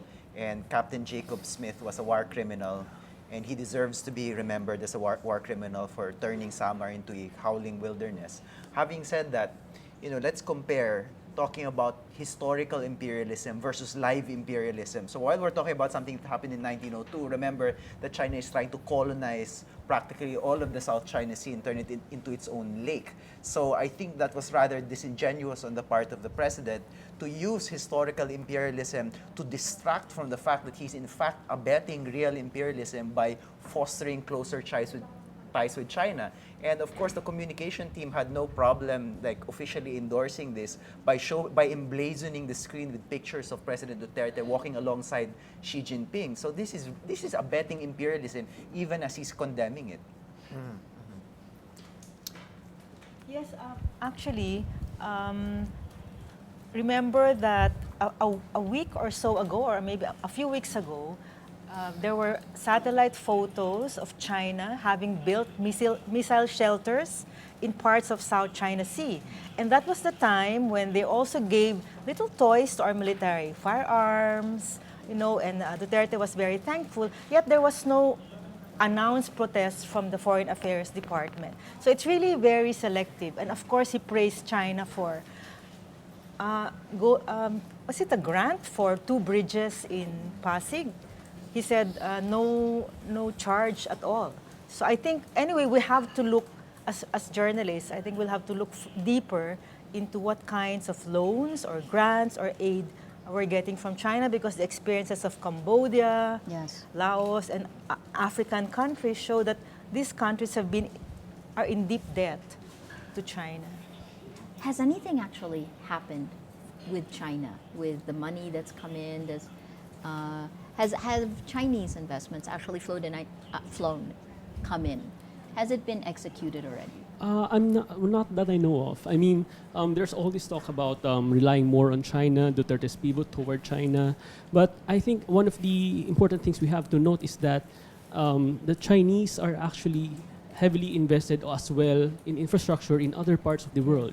So for example, we have to take note of the fact that China has a very heavy presence in Africa, for example, investing billions of dollars in infrastructure. And actually, it parallels a lot of the stance of China when it comes to the Philippines. So I guess we'll have to look more into this, the patterns of investment from China flowing into developing countries like ours and in those in Africa. So nothing yet is concrete when it comes to Dutertenomics. I mean, everything is still being planned out. I mean, nothing yet is being implemented.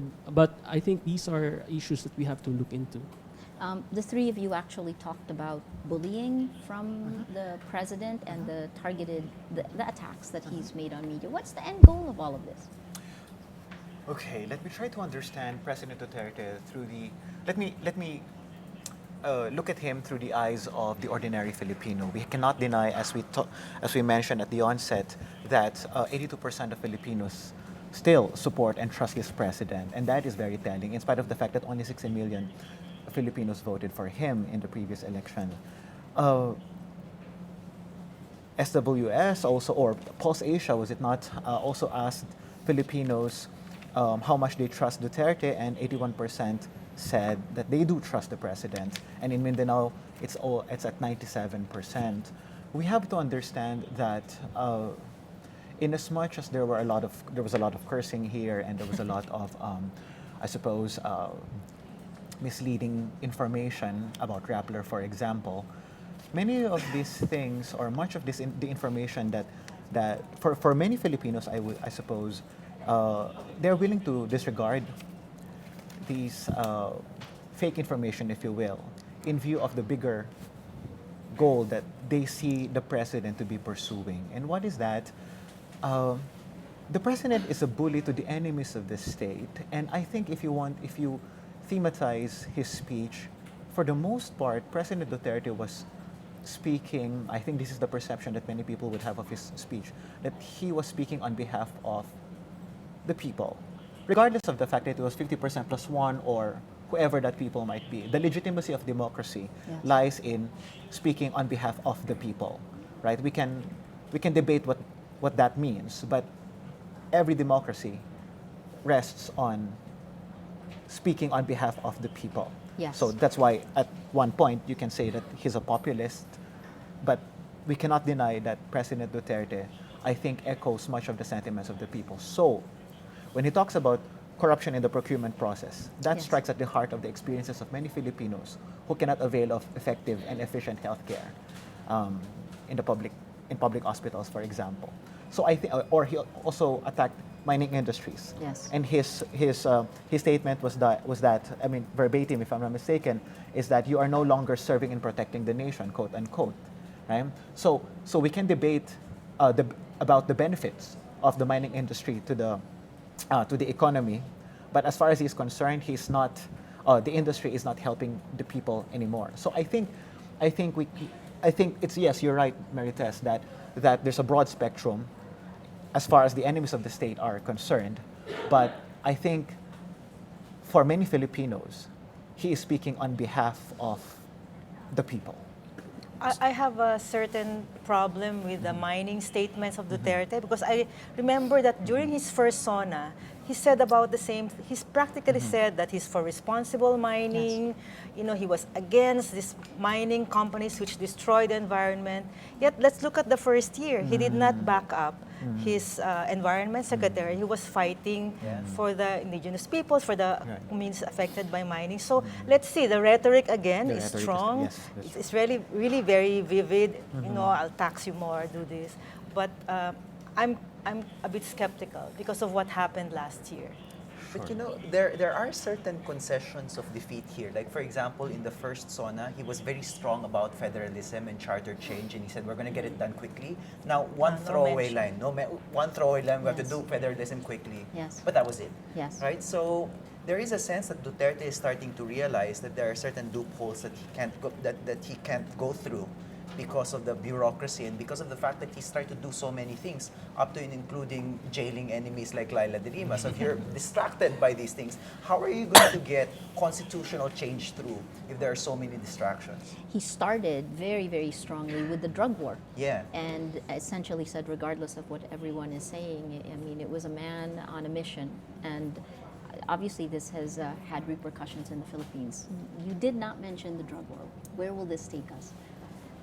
In the beginning, I thought the speech was very taut. Actually, the English was so good, and the writing was so good, and it reminded me of like baby boomer declamatory English from the 1960s. And I thought it was actually going to be a good speech, even if I disagreed with most of the content. And he was happy to stick to the script because the initial script was about drugs, and he liked what it was saying.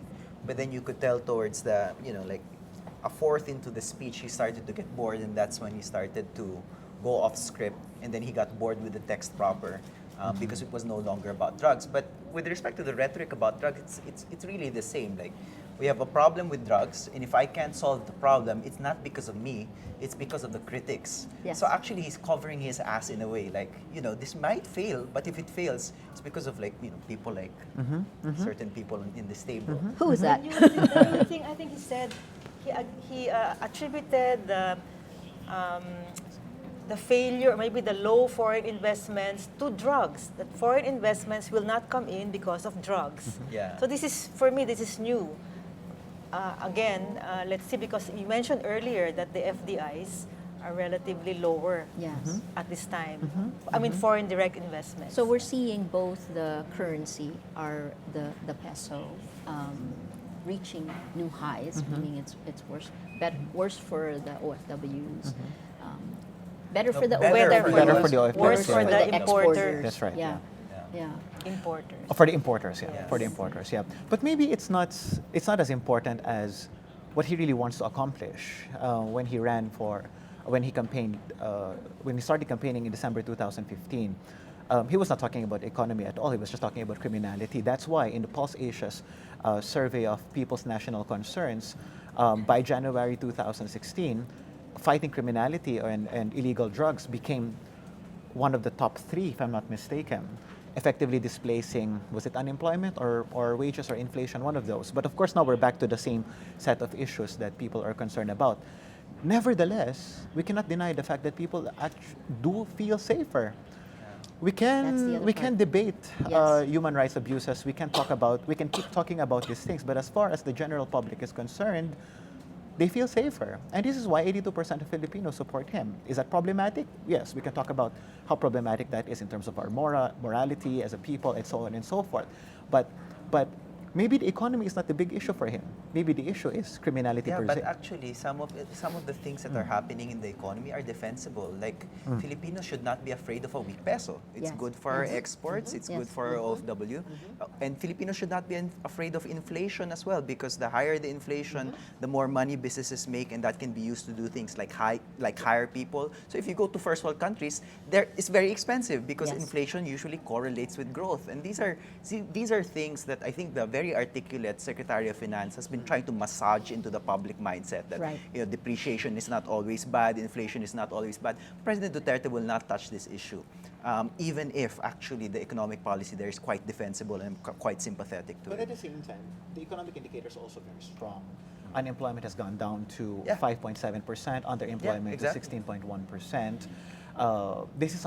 These are indicators that we need to monitor in the years ahead, especially because the vision the goal of the Philippine Development Plan by 2022 is to bring it down to unemployment to around 3 to 5%. Yeah. So are we in that direction right now? I think we are, but JC may have a few more things to say about the economy. And I think so too. Like, Secretary Diokno is interesting when he talks about spending, because one of the problems of the Aquino administration was that it did in fact spend enough. underspend, and Yeah. we need stimulus, and Yes. that's what the Duterte government is doing, and that's why I was saying, like, there are decent economic minds in the Duterte team, and the problem with the SONA like this is that it refuses to engage, it refuses to explain these things to the public, which I think he can do using his bully pulpit. Yes. I think what this SONA shows is that that he really doesn't want to.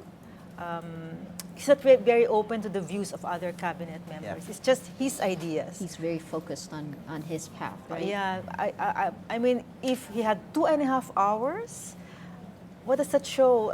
And he just wanted to talk about himself and what his favorite subjects. But we didn't hear much about other cabinet members' ideas in that SONA. JC, we have a piece out from our first panel earlier, the Tatay Digong brand charisma behind Duterte's survey numbers jumping off of the economy. Are you happy with where the economy is today?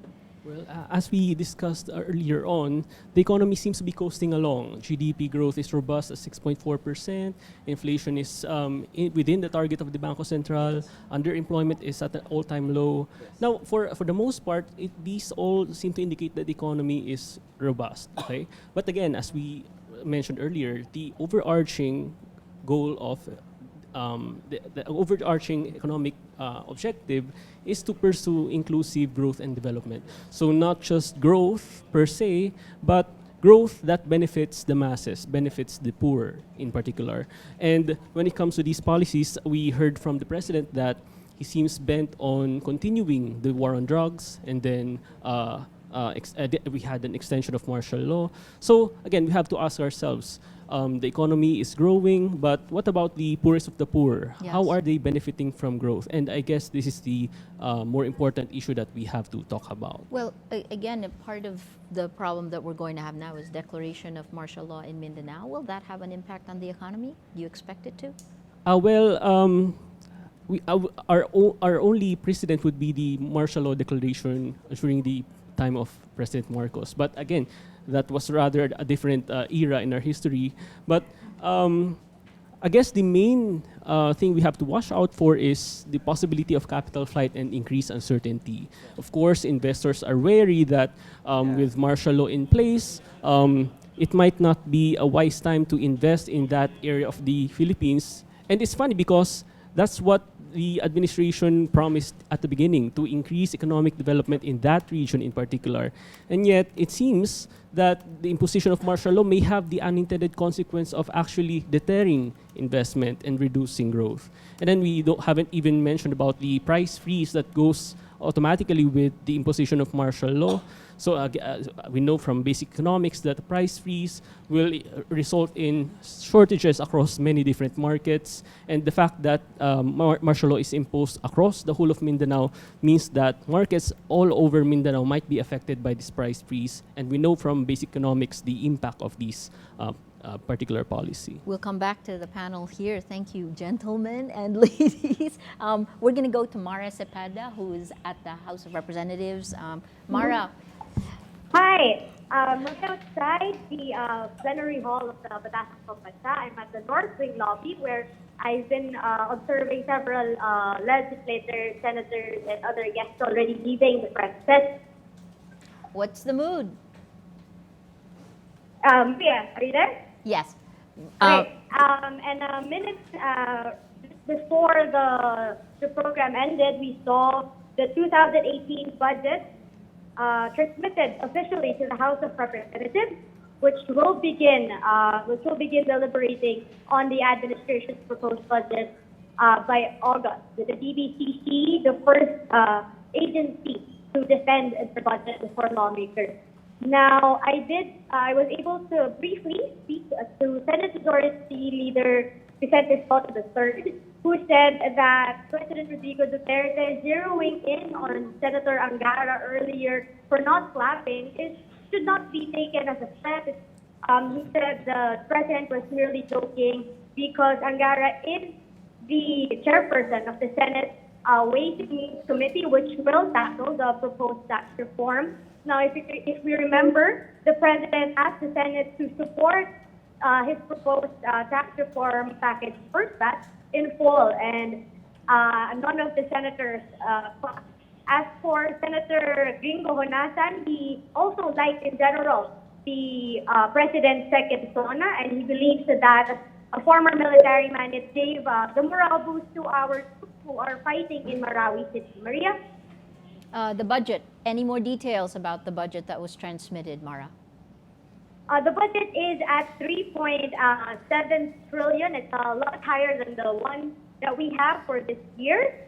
But Speaker Pantaleon Alvarez actually wants the budget passed as early as October. Earlier this morning, we were able to talk to House Appropriations Committee Chairperson Carlo Nograles, who said that they will try their very best to have it passed and meet the Speaker's deadline. Okay. Mara Cepeda from the Batasang Pambansa. Thanks for joining us. Your response, the budget in the last 2 years have increased significantly. Yeah. Is this enough? Is this pump priming enough? Well, we know that the policy of the Duterte administration is to build, build, build. So, and JC already wrote a piece about the importance of tax reform alongside the infrastructure development around the country. So we know that the bulk of that budget will go to infrastructure spending. But I must say that and as I wrote in one of my thought leaders pieces for Rappler, that attention must be given to developing Mindanao.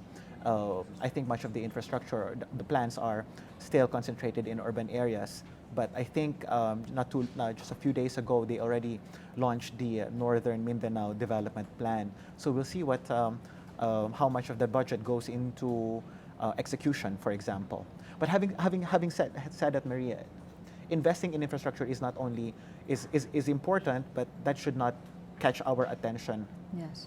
For the most part, because we know that based on surveys about self-rated poverty from June 2016, last year, when Duterte became president, until today, the movement there has not been any significant movement. Last year, it was about 45% of Filipinos saying that who rated themselves poor. Now it's 44%.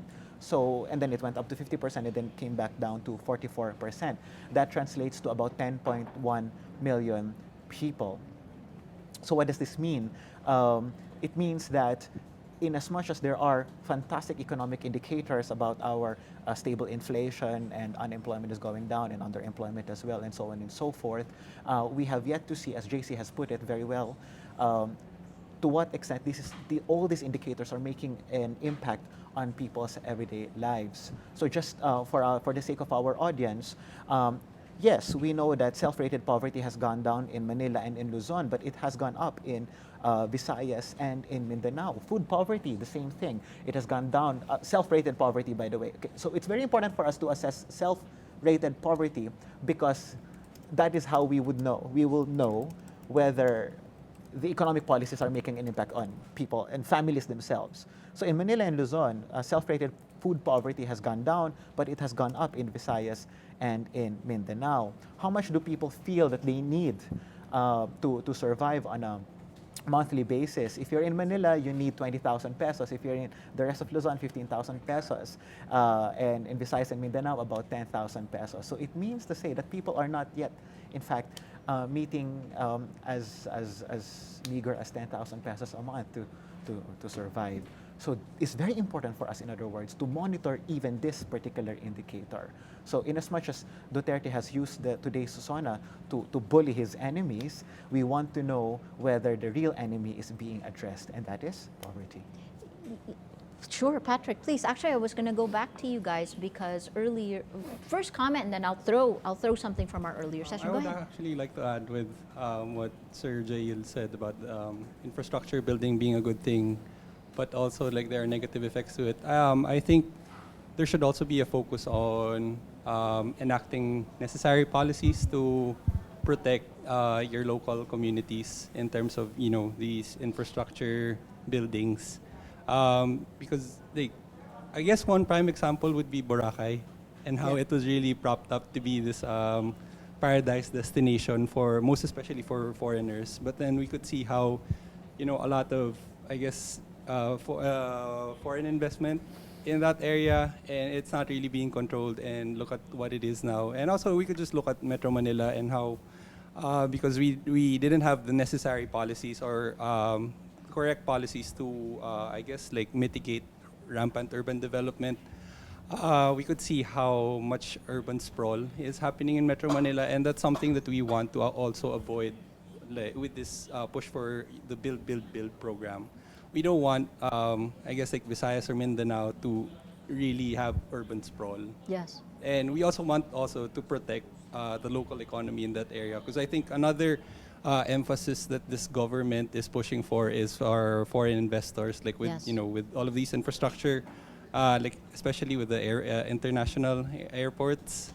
I think there's also a danger there of displacing your local economy, because you're gonna place. Of course, you're gonna. I guess there's like a big preference for international enterprises to be located in that area, and I think like one example would be how Palawan would have that Nickelodeon resort. Right? Yeah. And we should just like think what will be the effect of putting an international enterprise in that area. Like what's going to be the impact to your local economy? So this goes to plans and planning. We heard earlier from Gina Lopez, who actually said that it seemed like you needed an orchestra conductor inside the cabinet to kind of shepherd this through. A lot of money has been released in this year's budget. Has it gone to the right places? Yeah, well, a lot has been promised, and a lot of new projects have been included in this year's appropriation. But and then for next year, the appropriation it will be even larger. Now, there's nothing really wrong about an ever-growing national budget, as long as the things we spend this money on projects that have high returns, economically and also socially. Okay, and I think when it comes to Dutertenomics, one of the main risks would be the way the financing has not been settled yet.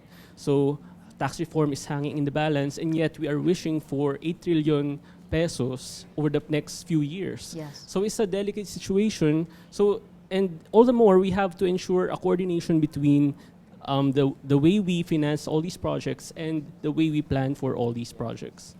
In fact, it's not, at the same time, it's not just about coordinating or orchestrating the entire agenda, I suppose, but it's also trying to eradicate corruption. It's very telling that well, to me, that was the bright spot in his speech when he talked about trying to eradicate corruption in the procurement process, because we know that in as much as there is already an increase in the budget, of course, we still have to talk about where exactly the government is going to get the funds, to sustain all this, the needs of the entire country. But we also have to give attention to how exactly the government is going to change the procurement process. So earlier, he instructed Secretary Obiel to change the procurement process, otherwise he would be changing her. In front of yes, in front of the whole world. Shouldn't the issue be the entire procurement law? Exactly. Shouldn't there be amendments? Exactly. Because That's where I'm going, Obiel's yes. hands are tied. Executive, So again, yes. this is one incident which shows that Duterte doesn't have a grasp of policy. He can't just tell Obiel to change the way things are being procured in the Department of Health. He thinks and behaves like a mayor, and Well, because like of a his mayor executive boss. experience. Mayor boss. Well, here's the tension here. There's a tension between spend, build, and cutting back on corruption. Because one of the reasons why President Aquino underspent was because he was so wary of corruption, because he said, kung walang corrupt, walang mahirap. But only the first 2 years or 3 years. So if you're going to reverse that and spend a bit more, you're going to have tolerate a bit more corruption. That's the reality of it. If you look at, for example, the developmental states in East Asia, Korea, or even Japan, they spent a lot of money, but a lot of people pocketed that money. Yes. And that's one thing that happens when you spend quickly and you spend a lot. So, given this year, so you guys sat down right before the SONA began. So let me hear, Leloy, how do you assess performance of the Duterte administration in the first year, and are we set? Do we know where we're headed in the next year? It's very hard to assess based on the SONA because traditional SONAs, and maybe we won't have a traditional SONA anymore in the next few years. Traditional SONAs actually present achievements and they say, okay, this is what we've done. And usually, at least Pinoy would address all of the cabinet secretaries and say, this is what we've done in these particular areas. But in this SONA, like, there were many things that President Duterte did not talk about, so we cannot assess him with respect to that. Like, for instance, he did not talk about the programs of the DSWD. Like, how's the conditional cash transfer doing? We don't know, right? The Department of Education. The Department of Education, you mentioned K-12 a little bit, but how about DTI, for example? DTI, no mention at all. So how do we assess like the way he's looking at anti-poverty through the DSWD? How do we assess the way he's looking at small and medium enterprises through the DTI if he's ignoring these cabinet these positions? So it's hard to grade when you don't have a holistic picture, and usually you rely on the SONA for that holistic picture. Yeah. My turn. Sure. I said at the onset that SONA is both a report and a performance. So it's a report. Well, it could just be a set of indicators and statistical data. Obviously, he did not do that. He used it as to perform, to bully, if you will. Well, whether that's a performance or not is something else. But the point is that I think, as a people, we have to keep. We have to monitor how exactly the development plan is going to be implemented. So I keep repeating that point because I think it's a missed opportunity on the part of the president that he did not really elaborate on the development plan of his administration. It's already there. Just to give our audience some ideas, the objective is to sustain 7 to 8% GDP growth rate for the rest of the administration. The objective is also to bring down poverty incidence to 14%. He began with 21.6% in 2015-2016, and now it is about it's now 21.6%. So are we going in that direction? Hopefully, and of course, unemployment from 3 to 5%. Right now, the unemployment rate is already at 3.5%, or sorry, at 5.7%.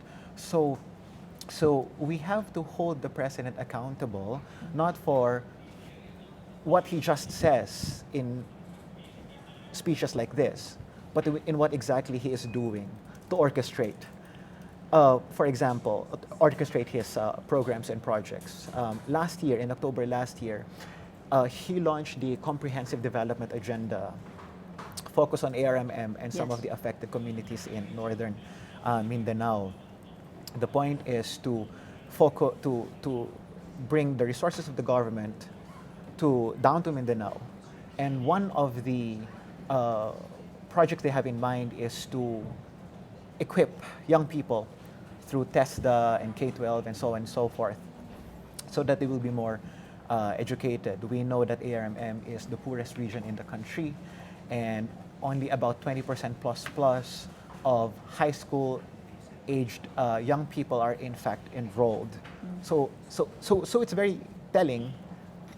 So that is already very telling of the kind of development that this region will have by default if not enough resources are put in place for that particular region. So what I'm saying is that the speech is just a performance. What really matters for us as journalists or as academics like Lele and myself, we need to monitor how exactly is the agenda are being executed on the ground, whether it's the SWD or the Department of Education or CHED or DTI, so on and so forth. Fantastic. Before we move forward, let's go to Rambo Talabong. He's at the Batasang Pambansa. It turns out that President Duterte walked outside and is talking to the protesters against the State of the Nation address. Rambo, what's happening over there? Okay. Hello, Maria. People are actually here continuing with the program. What happened earlier, President Duterte went straight here at the protest area, at the people's SONA, and he tried to tell the people here that if you don't want to talk to me, let's call it the end of our relationship, so to speak. But then the people kept shouting at him, saying chants like, remove the military from the provinces, from Takanayunan. And also, they kept shouting at him to cancel martial law. So he could not end what he was trying to say. But then in the end, he just gave an ultimatum that he wants to talk to everybody here, Maria. Did he answer? Was there any significant discussion back and forth? Mm-hmm. There wasn't really a conversation that happened here. He just spoke here, and then people from the crowd start chanting, and he gets interrupted, and then he continues, and then people start chanting again. So it's hard to follow what he was trying to say because people kept interrupting him. But then a significant point that he said, what he told the people here is that there are secretaries that represent them, like Secretary Tagiwalo, who can tell them what is happening, what Duterte is doing. But people don't seem to react positively to him, Maria. So the people that President Duterte spoke with, are they from the left? Which groups exactly was he engaging with? Primarily the people in front are people from the left, the Damay, the MU. So if there are people, I wasn't able to get a chance to go to the back to talk to people from other groups. The people in front are primarily from the left, and they kept on shouting to continue the peace talk, cancel martial law in Mindanao. But Duterte kept on saying and retorting to them that his men were ambushed in Mindanao, so that's what he did. But people kept on shouting, so it didn't come to a pretty conclusive conversation. Duterte was speaking and people were interrupting him. So Maria. when the president left, did his chat accomplish anything? How would you describe the mood? Okay, immediately after Duterte left, then he continued to talk, and he is one of the most prominent people here. People look up to him, and what he said, two positive things came out of it. First is that Duterte was listening to them. They realized that Duterte actually wants to talk to them, so they know that their protest is being heard by Duterte. And second, he also mentioned that Duterte is open still to continuing the peace talks, which he wants to continue. Maria. Fantastic. Thank you. Thanks for the update, Rambo. Okay. We'll come back to you. Rambo Talabong at the House of Representatives. Yeah, very interesting, right? That he would go out and again, this is part of what makes him, charming is not the right word. It's part of what makes him. What's interesting also is that Teddy Casino reportedly said that there is still a chance for talks between the NDF and the government, but we didn't get that from the SONA. We didn't get the sense that he was still open to talks with them. The president has gone back and forth. So Yes. this was the cambio. He's saying nasty Yes. things about the Communist Party inside the SONA, and then outside he talks to the communist-affiliated groups or the allies of the Communist Party there. So the olive branch is still there, and there are communist-affiliated cabinet secretaries still around. So he's right to say, meron pa rin kayong kakampi sa loob ng gobyerno. So I would not give up on the peace talks with the NDF for as long as communist-affiliated secretaries like Judith Tagiwalo and Paeng Mariano are still there in the government.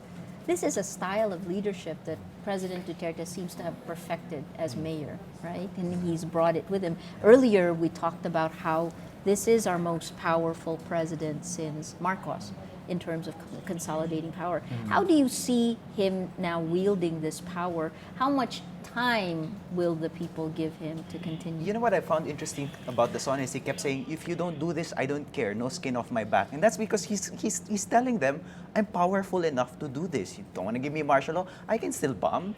You don't want to give me additional powers, I can still implement Tokhang. So the nakedness of power is there and he's aware of it. And he's telling Congress that he's that powerful. Okay, I'm going to interrupt. President Duterte is live. He's holding a press conference. Let's listen in. Wow.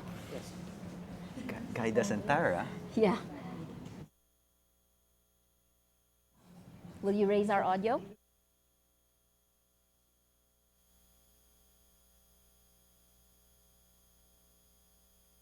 Have some slight difficulties. We're waiting for audio from the feed. We're up. Can we hear it? Ito naman. I said, I am a bully to the enemies of the state. So if you don't want me to talk to me, I do not want to talk to you, and I do not want you. So, ayaw ninyong makipag-usap, mas lalo na ako. If you want to call off the talks, it will be welcome. At let the war, which you started 50 years ago, continue for another 50 years.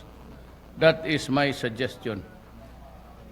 So, government, as a countermeasure with this, would start to call for a mobilization. I want the army added by about 20,000 fighting men. I have lost a considerable number of my soldiers in Marawi. Then I will add about another 10 to 15,000 soldiers, but I want them soft. I'm quite comfortable with the number now assigned in the precincts and in the environments of provinces and cities. I would need about 35 to 40,000 to meet the future threats coming our way from within and outside the country. And I will start also to rearm. Na yung mga sa ninakaw lang naman nila, you build the house for everybody, predetermined owners, at binababoy naman, ninanakaw. Yung pera para sa left, or whatever is left of it, bigyan ko sa Congress, ilipat dito sa military. You know, listen to me. We must have a strong republic to withstand all threats and challenges. Today's reality demands, necessitates, an armed forces that is strong.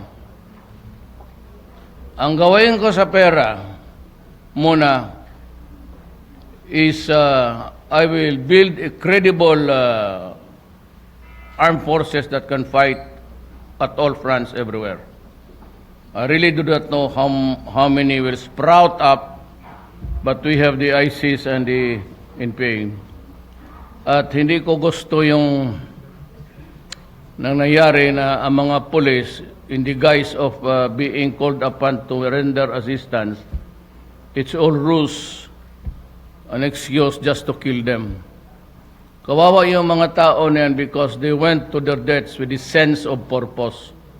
And that was to respond to an emergency because they were told that ganon ang NPA. Mapatay ganig tikas. Yung parang this is a game of swindling. Mga sundalo ko naman, kawawa, responded, they were massacred. Pati ang convoy ko, because I was trying to find a brigade where I could take off, pati yung convoy ko, inambos nila. Wala naman sila makuha kasi Porboro armored yun eh. And they had the goal to lie. Minasinggan nila yung ng M16, din nila matalab-talaban. So, if they want to mar, I just wait until after Marawi. We can better deal with you. But I will stop the practice of, there has to be something, the police must have something there na yung tawagan lang sila tapos they make the required assistance or response tapos pinapatay lang ng hindi ganon. So I have to increase the number of staff.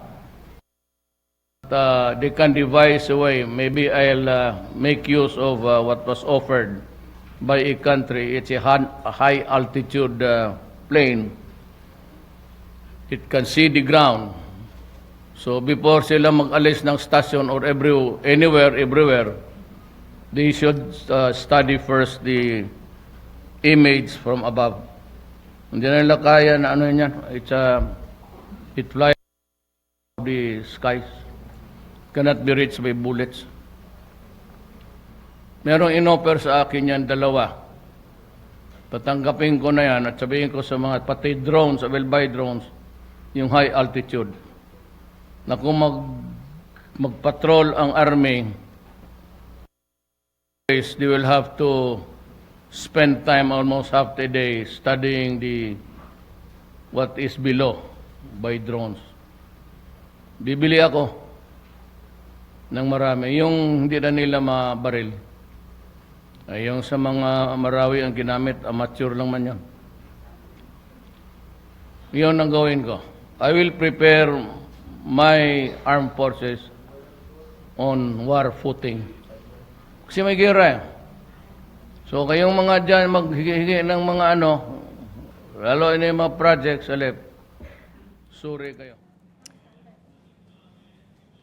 All right, before we say good night, we will leave you with a press conference with President Duterte, but let me give last words to our panelist, Leloy. Jojo Abinales, a thought leader, wants me to crack a joke. So the joke that he wants us to crack is, libreng ospital na po lahat dahil kay Tatay Digong. And I think that summarizes well the sensibility. It's a joke, it's facetious, but I think it summarizes well the sensibility of the SONA. Ako bahala sa inyo. It's classic Duterte style, it's classic populist style. And if hindi ko kayo maalagaan, ang may kasalanan, yung mga adik, yung mga nasa UN, yung mga Amerikano, except for Donald Trump, who happens to really like him. Jail. Paano ba to? The government doesn't just rest on the shoulders of President Duterte. Much of it really rests on the cabinet and the entire bureaucracy, even the military, and so on and so forth. So I think kung medyo naguluhan tayo sa speech ngayon ni President Duterte, and I believe marami talaga tayo sa atin na naguluhan ngayon, I think it just challenges us, right, to ask now serious questions, right? Yes. Again, si Jojo is our friend, and then of course it was just an entertaining speech at one level, but at the same time it's also a very serious speech. It calls upon all of us to ask, okay, so how do we make that possible? For example, making healthcare truly accessible, or maybe education, or the other policies that he wants to accomplish. And more importantly, to what extent can we really achieve our economic goals by 2022? So yun ang mga dapat natin pagtuunan ng pansin ngayon. Patrick. I don't know where to start. But I think, given his SONA now and what he's done for the past year, I think our current context poses a big challenge on our democracy and our quest for inclusive development.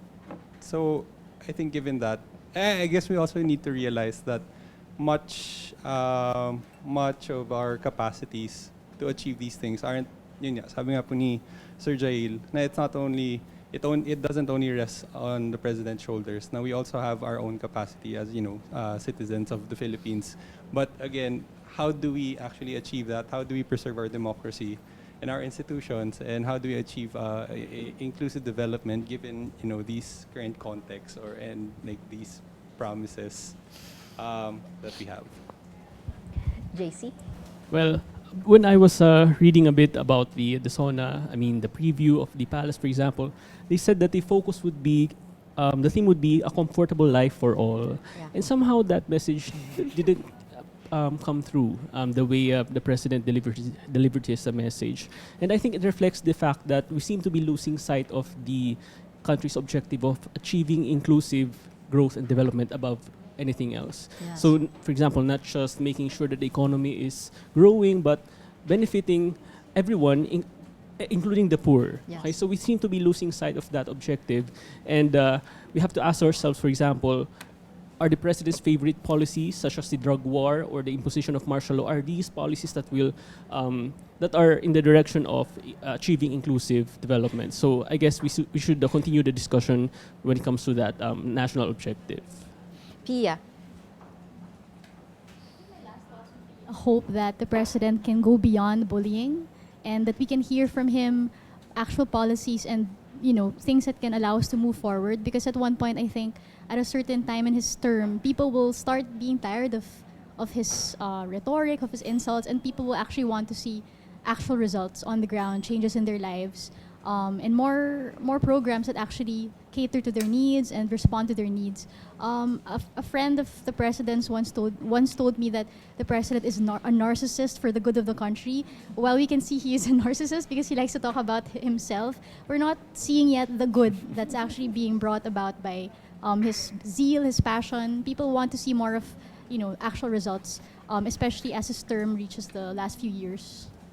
And Marites, we'll give you the last word, and particularly because in the end, one of the groups he did bully is media, and in particular Rappler.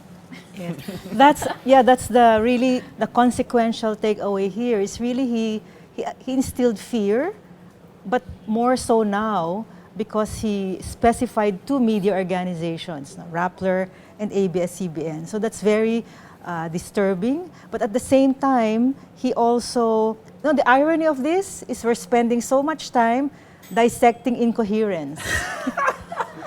I mean, 2.5 hours, and we're talking about it, but that's really, I think, our job. I think is to civilize our conversation because he just uncivilized it.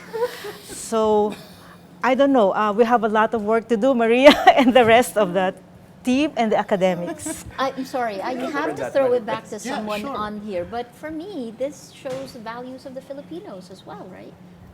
We've talked about this from a sociological. Yeah. Is this an about face? Is this what This is obviously what Filipinos want. 82%. 82%. Okay, let me answer that as a sociologist of religion. Okay. Religion and sociology. Very good. Yeah. Morality is always a negotiated act. It never emanates from a coherent set of moral principles. Morality is always negotiated depending on the circumstances that affect people. So if people see that criminality is something that affects everyone, and it does, it certainly does, drug addiction certainly does, then maybe people are willing to confront that fact, even violently so, if it needs to be done in that manner, if only for it to be eradicated, if that's the only way for it to be eradicated. So in that sense, we see the support people have for Duterte's war on drugs. But we also know that, based on previous surveys, that people are not very happy with this, with extrajudicial killings, right? I think what people want is somebody to take care of their problems immediately. Yes. So they want it to be a reality. So let's test it. Let's go to the actual hospital and say, I'm ill. Tatay Digong sent me.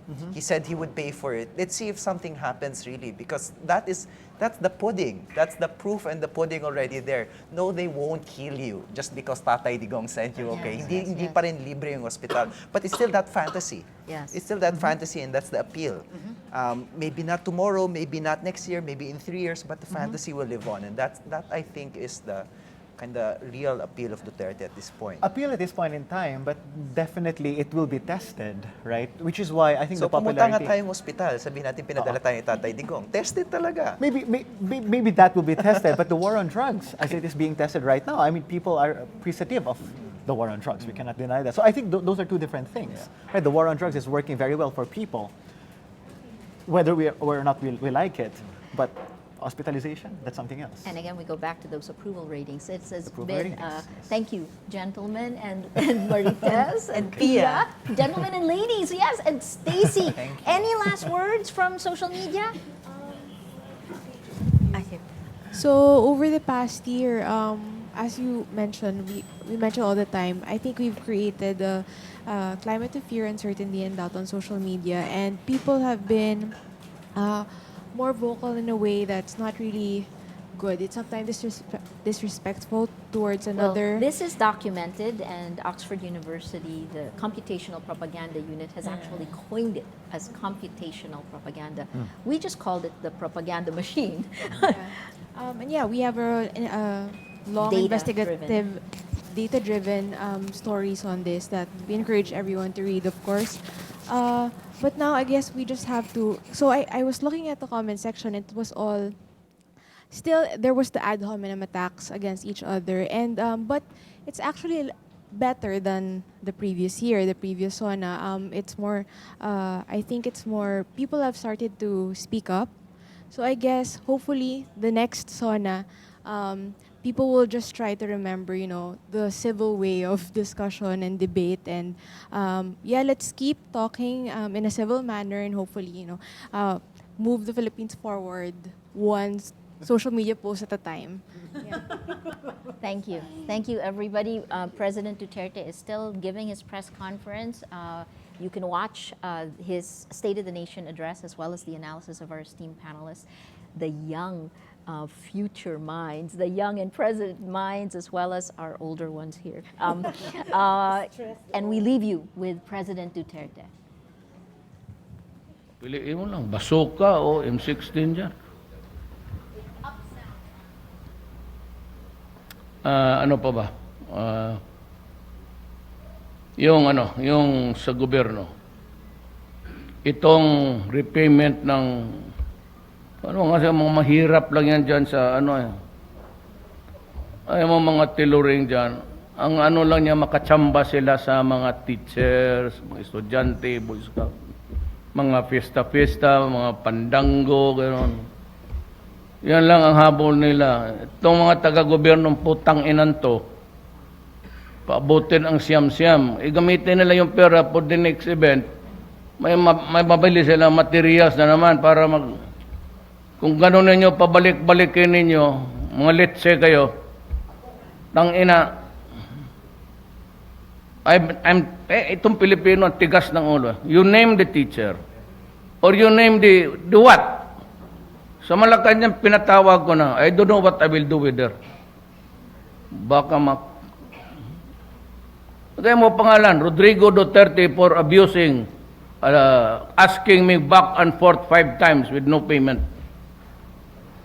Yan ang demanda ninyo kagad sa ombudsman. 15 days, lahat ng payables sa mga civilians para walang korupsyon. Gamitin ninyo yung computer, pag hindi, itapon ninyo yan. Kayo ang palitan ko.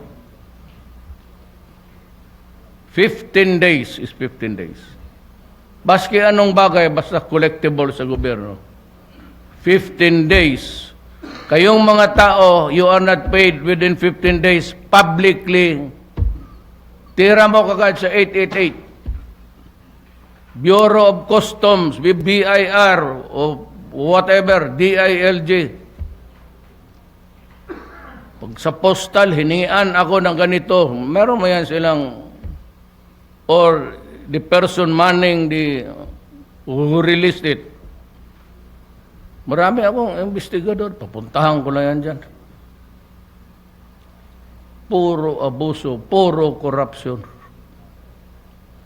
Nabi ko na maghinto na kayo.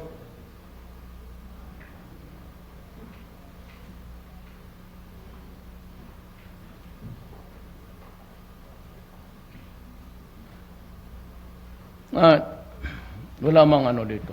Teka muna. I hope the Supreme Court will not be offended because this is all true. Mag-TRO ka ng reproductive health. Batas na yan eh. So when the batas is out, government prepares. Hindi ito atin. Last administration to. But still it is right. They buy the medicines in preparation for the implementation. Ngayon may mag-TRO. Kapag TRO mo, nag-expire na lang ang medicine kasi ang TRO mo 2 years. What do you call that?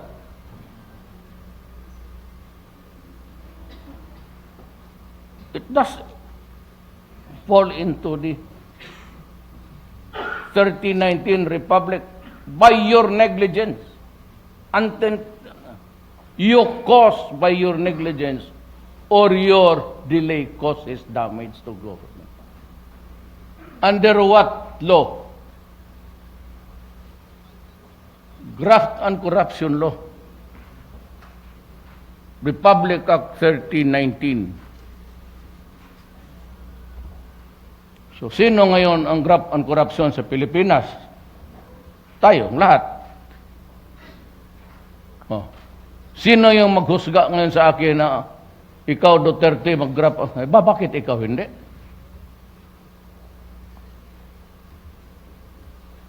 Yan ang mahirap dito sa...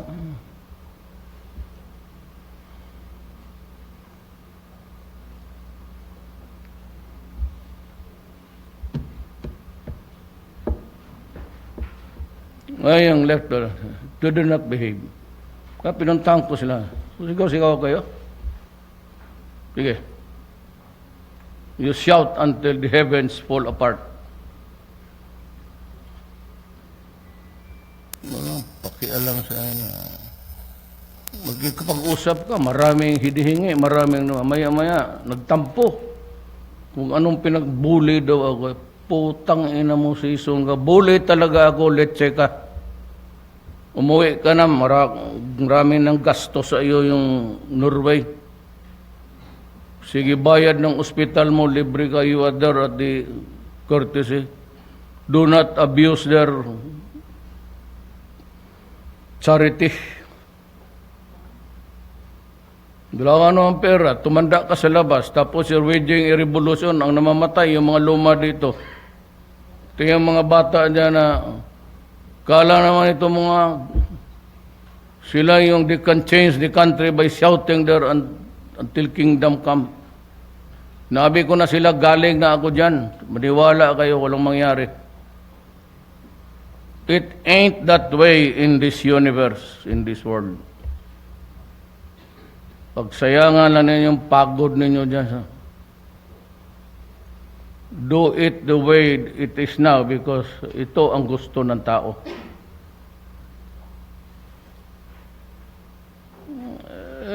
Sigaw-sigaw kayo dyan. You know, I was elected by 15 million people. I got a majority of 6 million. Yun ang pakinggan ko. Bakit kayo dyan? Kayo lang.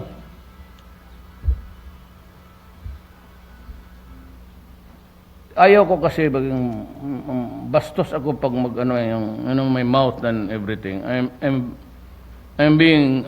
am irreverent. Baske dyan sa simbahan. Buti tumahimik na itong pero hindi kasali si Father Balatbat dyan. Father, nandiyan ka, kaibigan ko yan. Yan talaga ang si Alex. Ayan, ang pwede natin gawin, Santo Alex. Pare yan, pero kaibigan ko. Ako yung kaibigan niya. Santo rin. Santo Rodrigo.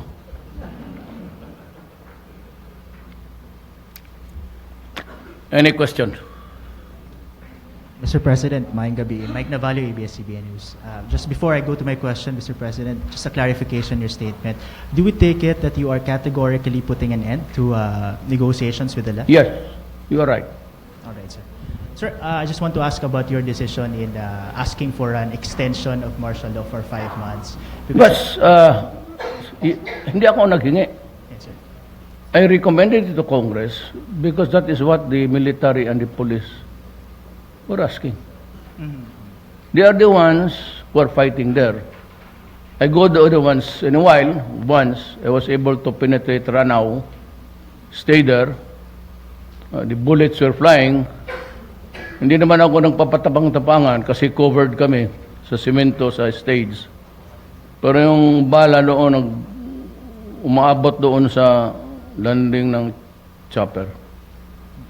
So, alam ko na in the short time that I was there, I counted about 16 explosions. Sir, did your visit play a role in changing or say making up your mind about asking for extension of 5 months? Because on July 11, sir, when you visited the Philippine Stock Exchange, you made a statement that you only need 15 days to resolve the crisis in Marawi. But yes, correct. That's even too long. I said in about a few days, 3. Hindi namin alam. And there was this failure of intelligence actually. Hindi namin alam gaano kalalim na pala. There were tunnels there and they were stocking explosives until now. It seems to be without It's not exhausted. Hanggang ngayon sila nagtataka kung saan kinukuha. So in other words, the build-up was there for many months. Hindi ko sinasabi na I'm blaming the Maranao. I'm blaming the Maranaos who are in cahoots with the terrorists because obviously the stockpile was there for so long a time. Hindi maubusan eh. Hindi maubusan ng bala, pati explosives. Now, it turns out that they have plenty still. So, nagkamali kami doon. Ang ibig sabihin, if that is what you want, there was a mistake in the evaluation or assessment. Pero kung nakatira kami sa mga Makati, Marawi, nalaman namin yun. The tunnels are just like what the Viet Congs built in Saigon. Lusot-lusot, South Vietnam. Not Saigon is a city. But yung tunnels nila sa bukid, those were discovered only after the Americans left Vietnam. And despite or in spite of their technology, hindi nila nalaman yun. Tayo rin. And we will only know how extensive it is, gaano kalawak yan, when we finally prevail over Marawi. At this time, we are in a hurry, and I do not recommend assaulting the place where the civilians are being hostaged, because it will be a more odious thing to hear for the Filipinos. Sandra Aguinaldo of GMA7. Sir, in relation lang to his question also. Sir, while Congress voted overwhelmingly in favor of martial law extension, there was also a proposal during the joint session for a mechanism to observe or to monitor possible human rights abuses, sir. There was a proposal for CHR to be more active and also for a congressional mechanism to observe. What can you say about this, sir? This is not a lecture, but let me something about martial law. The army, the military, the armed forces, and the police are there in good faith. They are there to arrest, they are there to kill, they are there to stop the rebellion. Okay? Now, in pursuit or in the prosecution of those duties or mandate, they have to control civilians, they have to force them out of the house, they have to bar them from entering places. Those are the sabi nila, the human rights abuses. Well, I refer you to the opinion of Justice Mendoza. Sa martial law, walang human rights abuses. Except yung rape, yung mga ganon. Pero those connected in the operation are the negotiations made. There can never be a violation of martial law, because even the killing itself is already a violation of human rights. But yung mga rebellion, yung you are being sequestered, you are not allowed to enter, those are not violations of human rights. Lilekturan ko kayong mga sitsar, mamahina kayo. Those are not violations of human rights. When they are forced by the military to stay on the side, it is because it is for their own good. If the military will decide not to allow you to enter your house there because you will be hit. And then, ngayon, kung kayo, samahan ninyo ang mga civilian at sabihin ko ang military, umatras kayo. And I will place you in a position to do what you want and order what you want. Kung sabihin ninyo na papasukin na sila, kayo ang bigay ng order human rights. Sabihin ko sa mga police pati military, tumibyo kayo. Doon muna kayo sa barracks. Magkape-kape lang tayo. Pero pag na may namatay dyan, huwag mo akong balikan kasi sakalin kita dyan sa... Ikaw ang may gusto. O sige. Sino yung gago na yan? Sa HR? Sino yung? Chito Gascon. Sige, ikaw magpunta doon, ikaw ang mag-direct sa traffic, saan sila magpasok. Ikaw ang magpabalik sa kanila, hindi kami makialam. Kami sinasabi ng army, huwag kayong pumunta, baka madisgrasya kayo.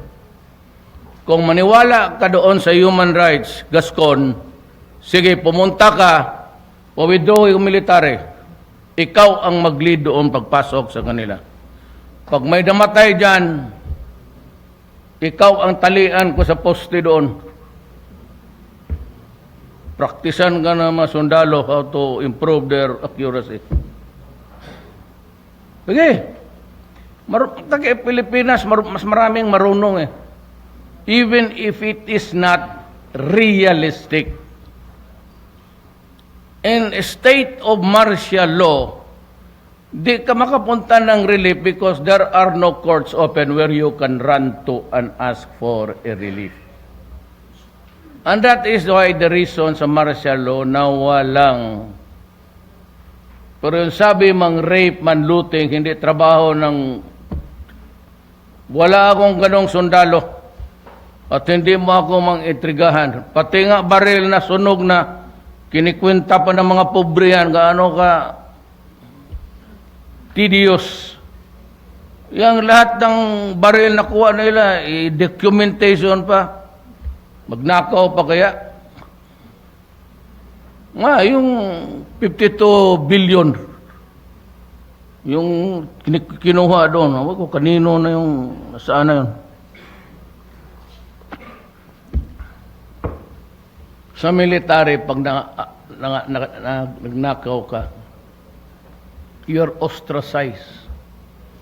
They will not do it because they do not want to be placed in shame, humility.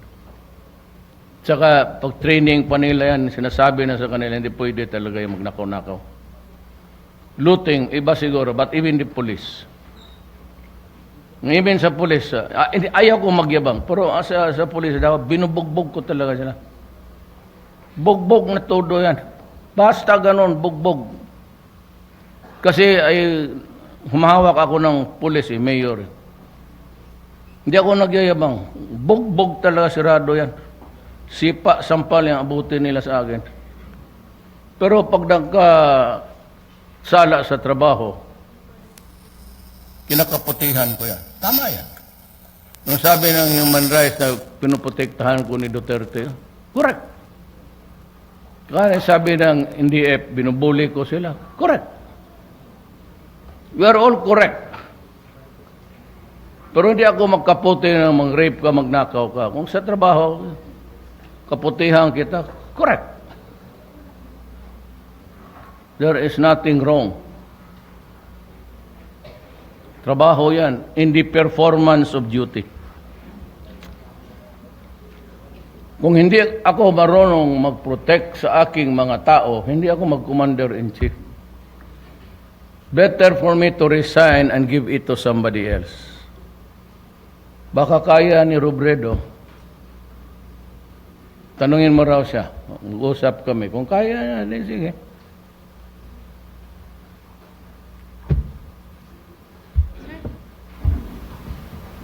Just one detail about your opening statement, sir. You mentioned about additional soldiers, 35,000 to 40,000, sir. Anong timeline po yung tinitingnan nyo? Well, yan, mag-training yan. But I said, I will leave the Philippines with a very strong military. Yung hindi basta-basta na, wala kaming weapons. Gano. They will have the everything. Technology, drone.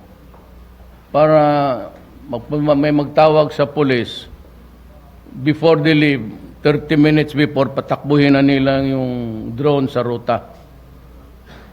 Or I will, yung ibibigay ng isang country sa atin, 2 eroplano magtingin. Para magsabi sila na we are proceeding to this, tignan doon sa mapa, tapos it is really very clear, I saw it, you can identify a golf ball from an egg. Diferensya ng itlog ng manok, pati golf ball, lagay mo dyan, tignan doon sa taas. Kaya niyang sabihin, Mayor, hindi man yan itlog ng manok. Hindi man yan goat, hindi rin. Bayag ng tao yan, hulog.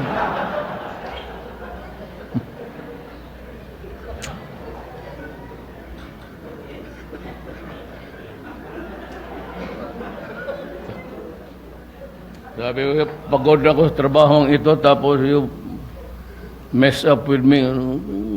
Bugiro. Sabi ko nga sa kanila, sinong may granada? Sige, paputukin mo na. Ambus ka. Sige, ngayon na. Wala man. Sabi nga, ang ano dyan is tinatakot mo yung tao ng patay ka. Kaya patay. Ang tao naman tatakot. O dito ka sa media. Walang takot dyan. Si Mina, baski saan ako pumunta, sumusulong yan. Ayaw ko lang kayo samahan sa hulo. Hindi talaga papayag. Magtanong kayo bakit. Sayang. Sayang talaga.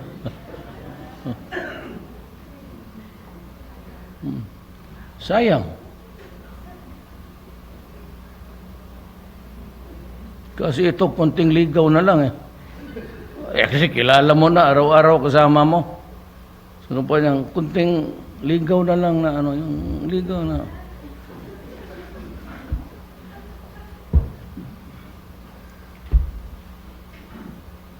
Who else? The gentleman from Surigao, Philip Tobeza of the Philippine Daily Inquirer. Maayong gabi, sir. Maayong gabi. Just clarification lang po. You can take it off from the, you're stooping. You mentioned, sir, kanina in your speech na sooner or Pasensya later... ka na ha. Kasi ang average height ng media nakikita ko, 5 feet.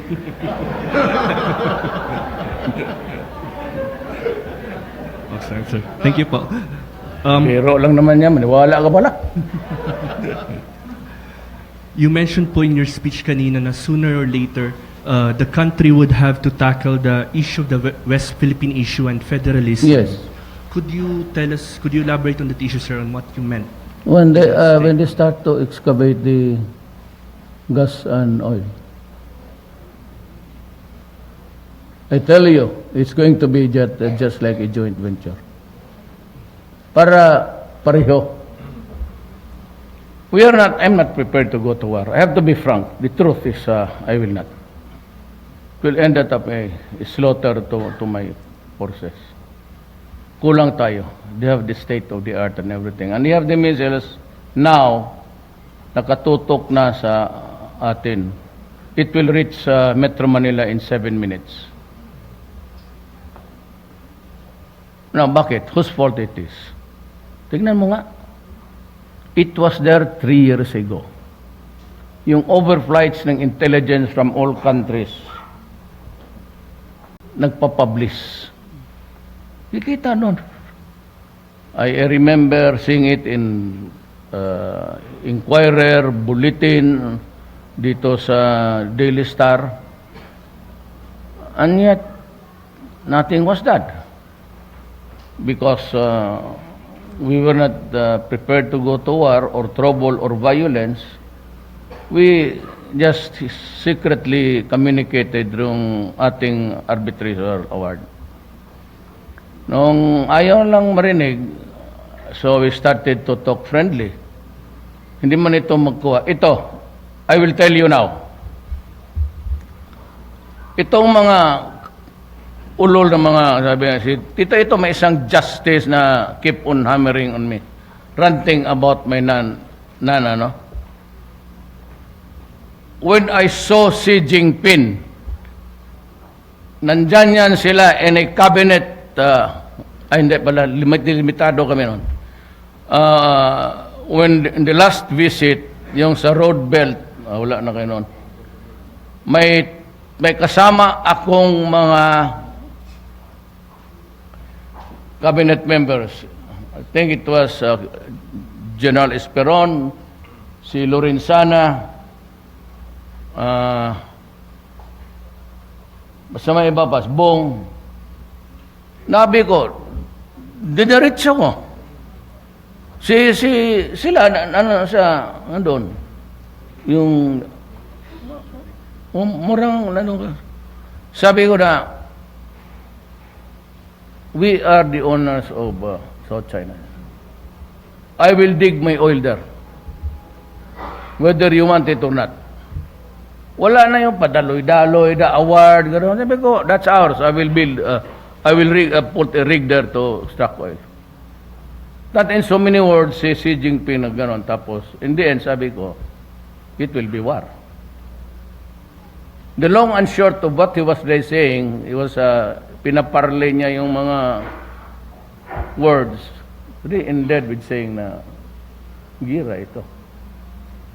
Pero kung sabi mo, hindi ako nag-assert. Ako, diretso na. Amin yan. Nandoon ka ba, Lan? Nandoon. Si Alan was there. Sino ba ba? Alan. Ha? Esperon. Oh, yan, si John Esperon. Ako na, diretso ko na.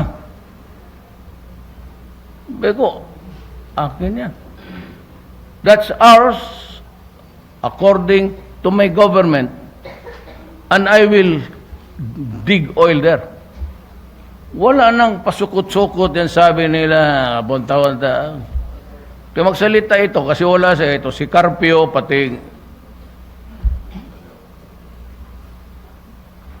hindi niya alam. Gusto ko, ulitin ko. Sumama siya sa akin. Sabihin ko sa kanya, itong justice namin, gusto agawin. O sige, makinig ka kay this is Carpio. Sige, sabihin niya, backupan ko siya. Pero pag binugbog tayong dalawa dyan, bantay ka pag uwi kasi akala siguro ninyo na naglalaro ako playing safe. Naunahan ko kay ako pa. Diniretso ko na. Amin yan. Kunin ko yan. Tapos si answered, marunong talaga. Hindi yan, parang away tayo. Kira to. Pag kung pagkaganon, huwag na muna kay huwag tayo kabuga. Sir, follow-up question na po. Kailan po magsa-start yung joint development project? Again? Kailan po magsisimula? Magsa-start? When will this start? Ang? Joint development project? Joint exploration. The drilling, the joint exploration? Wala pa sila, pero we are into it there already. We are there already. May partner na siya. Hindi ko lang masabi. Sino? Nandoon na ang atin, pati kanila. They are talking and they are exploring. Thank you, sir. Kasi gusto mong suluhin, hindi mo naman kaya, di... Patricia Maune, TV5. Good evening, sir. Sir, hingi lang po ako ng reaction ninyo. Meron pong lumabas na bagong study from the University of Oxford na 10 million pesos daw po ang ginastos para mag-hire ng mga online trolls sa social media para sa inyo at atakihin po nila yung mga opposers ninyo doon. Can you confirm or deny this, sir? Or reaction nyo lang po? 10 million? 10 million Ang pesos, sir. gastos. Yes po. Ako? Yes, sir. Ako? Yes po, sir. It mentioned, it included your party, sir. Yung study po. Sino po? Sa election siguro. Sa elections, ma'am, more than. More na. You're allowed more than. No? And they were all during the campaign, pero nga hindi ko naman kailangan. I do not need to defend myself from attacks. I've stated my piece. during my inauguration and during the campaign. I am not anymore eligible for re-election. I really don't care if my ratings go up or down. That is not a significance to me. I cannot run anymore. I will just do what is best for my country. And I do not hunger for ratings. I do not even look at it. And I do not comment on it. Pag sinabi nila nga 20 to. And kung yung Oxford University, paskilahan sa mga bubo yan. Ito to. So itong Pulse Asia, itong social weather, yan man dapat gastusan ko para magtaas ang rating ko. Tanungin mo sila, ma'am, kung may naibigay ako baski piso, media man kayo lahat, I will resign tomorrow. Thank you, sir. SWS, Pulse Asia, sabihin mo lang, was there a time na pumunta dito si Mayor Duterte o kinausap kayo o even offered, wag na lang yung piso, masyado mababa, offered 20 pesos to write a word that is good for him. Pag may magsalita dyan, sabihin sa kanila, hindi and Rappler and everything, and lahat yan, I will step down tomorrow. I can assure you, I will do that because I do not need this office. But sir, follow up lang, sir. So sir, you have no online trolls, no one's hired anyone? Mayroon akong mga followers, ma'am. Isa dyan si Mocha. But Mocha has been with me during the campaign. She offered her services free. Ngayon, nung nanalo ako, out of gratitude, hindi naman ako dadating ng Malacanang, i-appoint ko siya, social media secretary. Now, she received a lot of flack on me. Kasi daw, dancer, kasi ganon. And so what? Cannot a lowly dancer in this republic, in this country, they cannot aspire for somebody to be somebody someday. Marunong naman mag-English. Hindi naman bali-bali. And she deals with everybody. Kaibigan niyang military, kaibigan niya lahat. So, bakit hindi ko sa ilagay sa pwesto? Ilang beses ako nag-ikot ng Pilipinas. Mga ibang taon, hindi nagpakita minsan. Tapos ngayon, humihingi ng trabaho. Ito sila, hindi. Ito si Mocha. Ito ang totoo. Tanongin ko na siya. Sabi ko, Bong, hanapin mo yan si Mocha. Sabihin mo kung paano ako makatulong sa kanya. Sabi nila, may position dyan for media. Sabi ko, ilagay mo. Sabi, wala, dancer lang yan, mga sexy dancer. And so, sabihin mo, naghubad yung tao. And so, she no longer deserves a break in this universe because she's a dancer, because she's a singer. Nandyan siya, ako maraming nandyan because utang na loob ko. Binabayaran ko, pero sa mga tamang tao. Yung si Swain, no, secretary, may utang na loob ako doon. He was the first to go to me and say, alam mo, Mayor, kailangan ang Pilipinas ganito kasi corrupt na masyado. Marami yun sila. And it was very sad na nung ilang days pa lang kami sa ayun na, may naririnig na ako. Mag-abroad na kaagad, at magamit ng siren. Dito nga sa PSG, hindi ko nga, I do not allow them to blow the siren. I've never done that, even when I was mayor. Unless yung mga emergency, may sunog, may patayan, pumutok ang airport, pumutok. Tapos yung ngayon, sabi na, why limit it in Marawi? Putang. Bakit yung lugar ko? Do I not deserve a consideration Pumutok yun, April, kumakain yung tao. Akala ko terrorism is everywhere in Mindanao. Terrorism is not a tribe. It is a revolution of a bastardized ideology. Gusto lang pumatay, pati gusto magsira. Yan ang ISIS. Yan ang revolution sa Mindanao. Hindi lang yan. Yung mga eskwelahan, yung Zamboanga National High School, ang Marawi, library, pinaputok ng Granada, ang Marawi National High School, nilagyan ng IED. O what do you call that? Tapos sabihin lang, in Marawi only. Meron ba yan? Remember, I don't have any, kasi I am 1/4 Moro. Marano. Alam mo, Mindanao, nandyan ang Muslim, hati-hati kami dyan.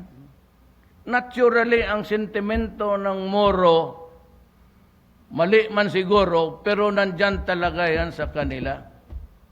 So a simple death could generate a lot of human emotions pouring. Then translated into an overt act of action. Thank you, sir. May gaganti yan. Watch me. May puputok iba dyan. Gaganti yan. Gumanti nga, wala akong kasalanan sa kanila noon sa Davao, simbahan. Twice. Airport, isa. Pantalan, isa. Terminal, isa. Where people congregate. Hindi ako galit sa Maranao. Mas maraming matino na Maranao. Yung mga Maranao na gago talaga. Ngayong mauti. Hindi ako galit sa kanila. But I am not mad at all, ma'am. May kaibigan ako, ma'am, na sa uti. May pinsan ako sa mauti. May relative ko sa si Secretary Mamao is in Maranao. He was my classmate. He is a advisor, secretary advisor for Muslim. May mga pinsan yan sa Maute. Christine Herrera. Good evening, Mr. President. I'm Christine Herrera from Manila Standard. I have only two questions for you, Mr. President. One is about the military and one is about the economy. After your 2-hour-long speech, you Ilan said ba? 2 hours, sir. Sis Ma'am, oy, di yun? Yeah. Ang bilis ng relo mo. Sira, yeah. I counted. Yeah, bito. Yeah. Kasi ako ganon. 2 hours? You lost count, Mr. President. Anyway, Well, forgive me. Baka ito ang sira. Palit na lang tayo. Gusto. Yes, sir. About the military, you said earlier that you would intensify the recruitment, like 30 to 40,000 to replace all the troops that you've lost. No. To replace and to strengthen. Strengthen the military. Hindi naman ganun karami ang namatay. Yes, sir. And you would upgrade all the equipment, etc., Yes. etc. So is this an indication that you would Yes, also expand the coverage of the martial law that would include now Mindanao, Visayas, Luzon, Visayas, and Mindanao, If nationwide? there is sir? a revolution everywhere and anywhere. Is there such an indicator, Mr. President? So what's the law? What's the reason for doing it? Because you said earlier that there was a lot of stockpile coming in, you don't know where it came from, and that there was failure Well, of obviously it intelligence. was a motherhood statement. But it could not be, it could not cover every place where there's no trouble. So there's no nationwide martial law, Mr. President? What? No nationwide. No nationwide martial law. Until Because December. why? I will look stupid before the eyes of the public if I do that. And I am not ready to be called stupid. All right, Mr. President. About the economy, you seem to have forgotten how to improve the economy next year and this year. Ma'am, it's improving. It is you who is not reading. No, sir. You said earlier that No. you made You are my economics. Yeah, I've you told may- you I am not an economist, I'm a lawyer. But you can consult my team here. They are brighter than me. Look at your figures where you got it, and they will give you theirs. Yes, Mr. President, you said that the Davao had a growth of 9%, Yes, correct. and then you would make it like 21%, the highest in the world. Yeah, no. So how The highest in the Philippines. in other in the words. Philippines. So how would you do that, Mr. President? Could you assure us how? Well, you it would just make that improved happen? because the peace and order situation improved tremendously. It started when I was mayor. I mean, the blooming of Davao started when I was mayor, when everything was in order and there was less crime. It's all recorded. You can go there, you can get your facts from DTI, BIR. No big ticket projects, Mr. President, Like what? like how to create jobs for, you know. Ganito, mame. I do not know if you were there. Nung nag-speech ako for the first time, and this is the exact words, I will make this place peaceful. But it is not my job to generate money because we have none in government for that. You, the private sector. Then I addressed myself to Mr. Ayala, who was still alive. In a public forum, I said, kayo, Mr. Ayala, ang may mga pera, may negosyo, you should spearhead the economic activity. You should invite your friends to invest in Davao. I will take care of the law and order in the city. Those were my words. It is recorded for history. And you can ask any from Davao who was there, and he will tell you that. Yeah. Thank you, Mr. President. He has lost. Cecile Morel of the Agence France Press.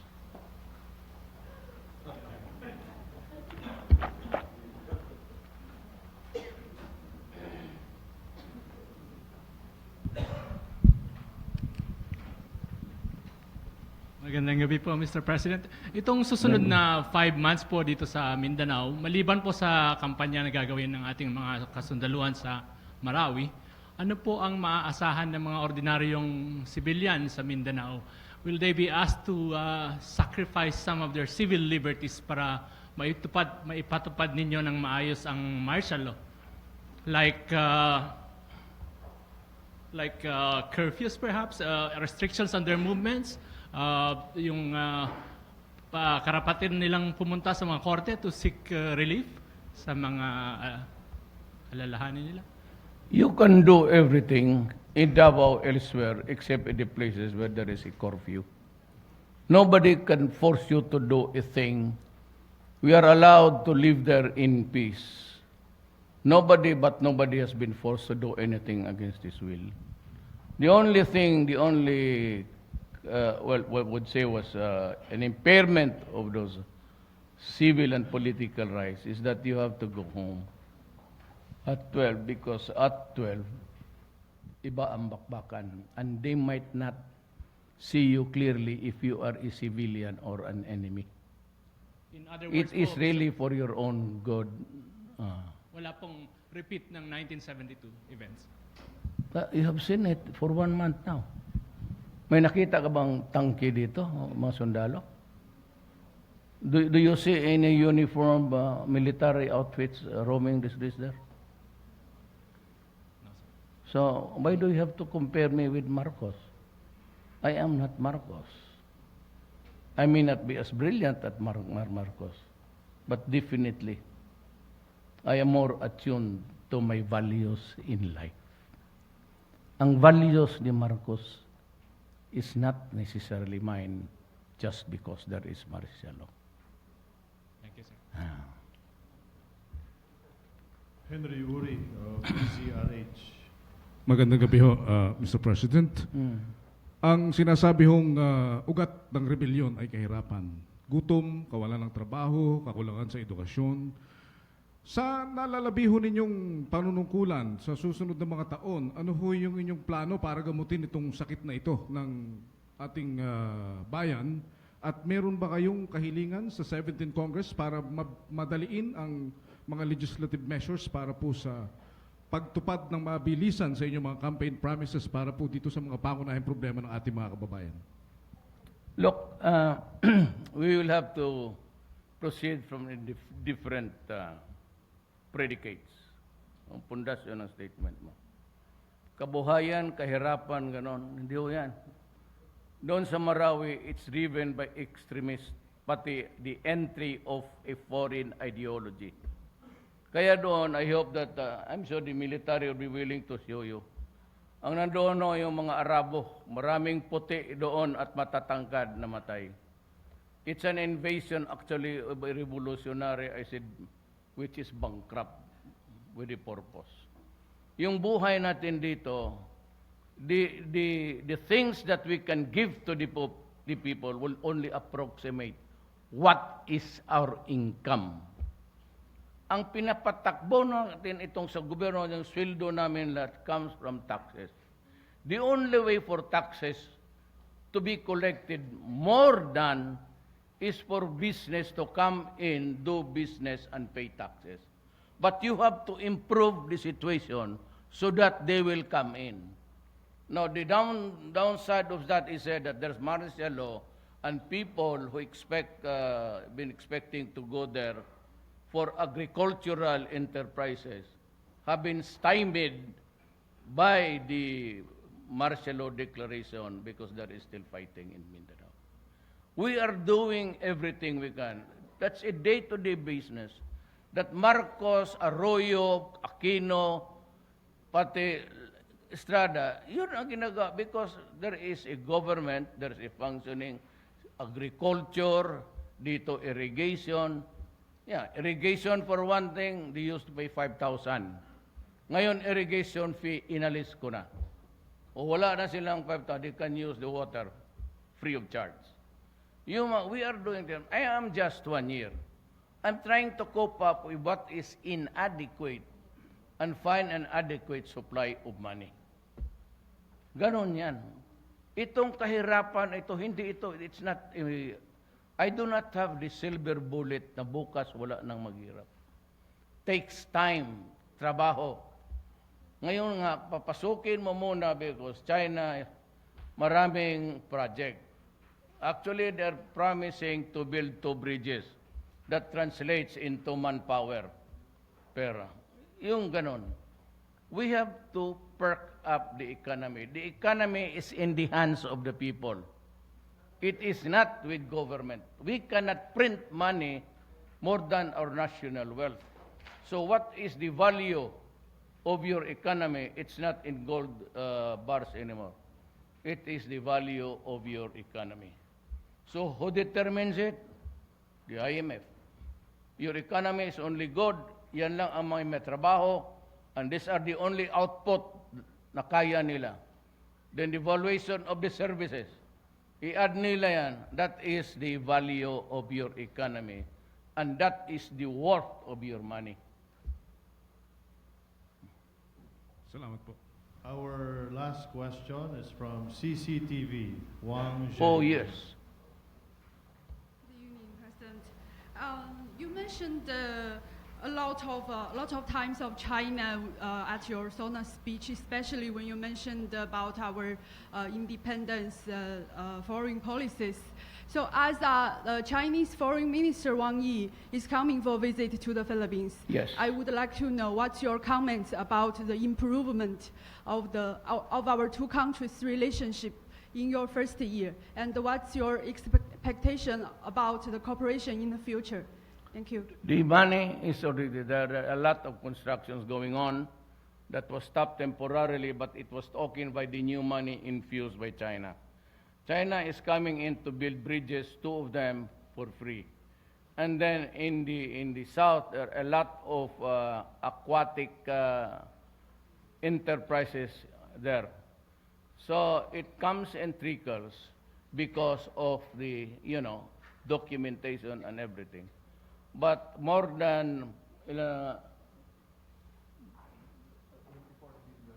24 billion has been infused into the, will be infused. Pera yan, ha? Hindi yan, libre yung iba. Yung 25 billion, ibigay nila, then you can borrow, it's with the banks.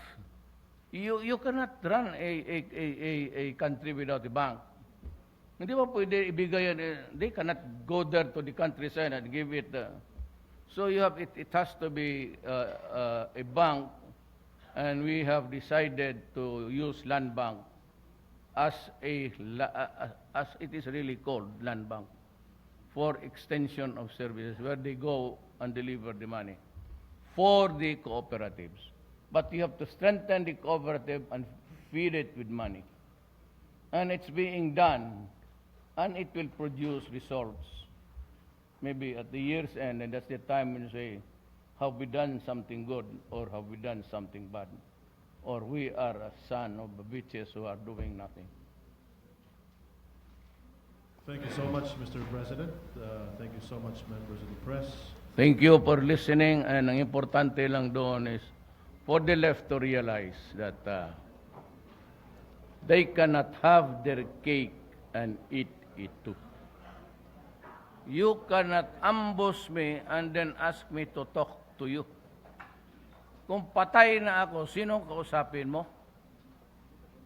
Crazy guys.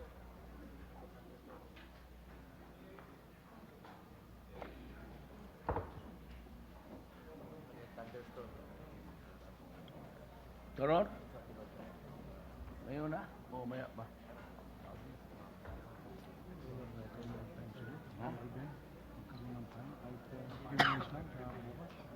No, not tomorrow. Day after tomorrow. Oh, day after tomorrow lang tayo. Kasabay ko si Ruben. 1, 2, 3. Yeah. Wala mo na. Mag-thunderstorm po. Hindi, yung pistol ko lang muna. Oh, wala mo na. Ipawal mo.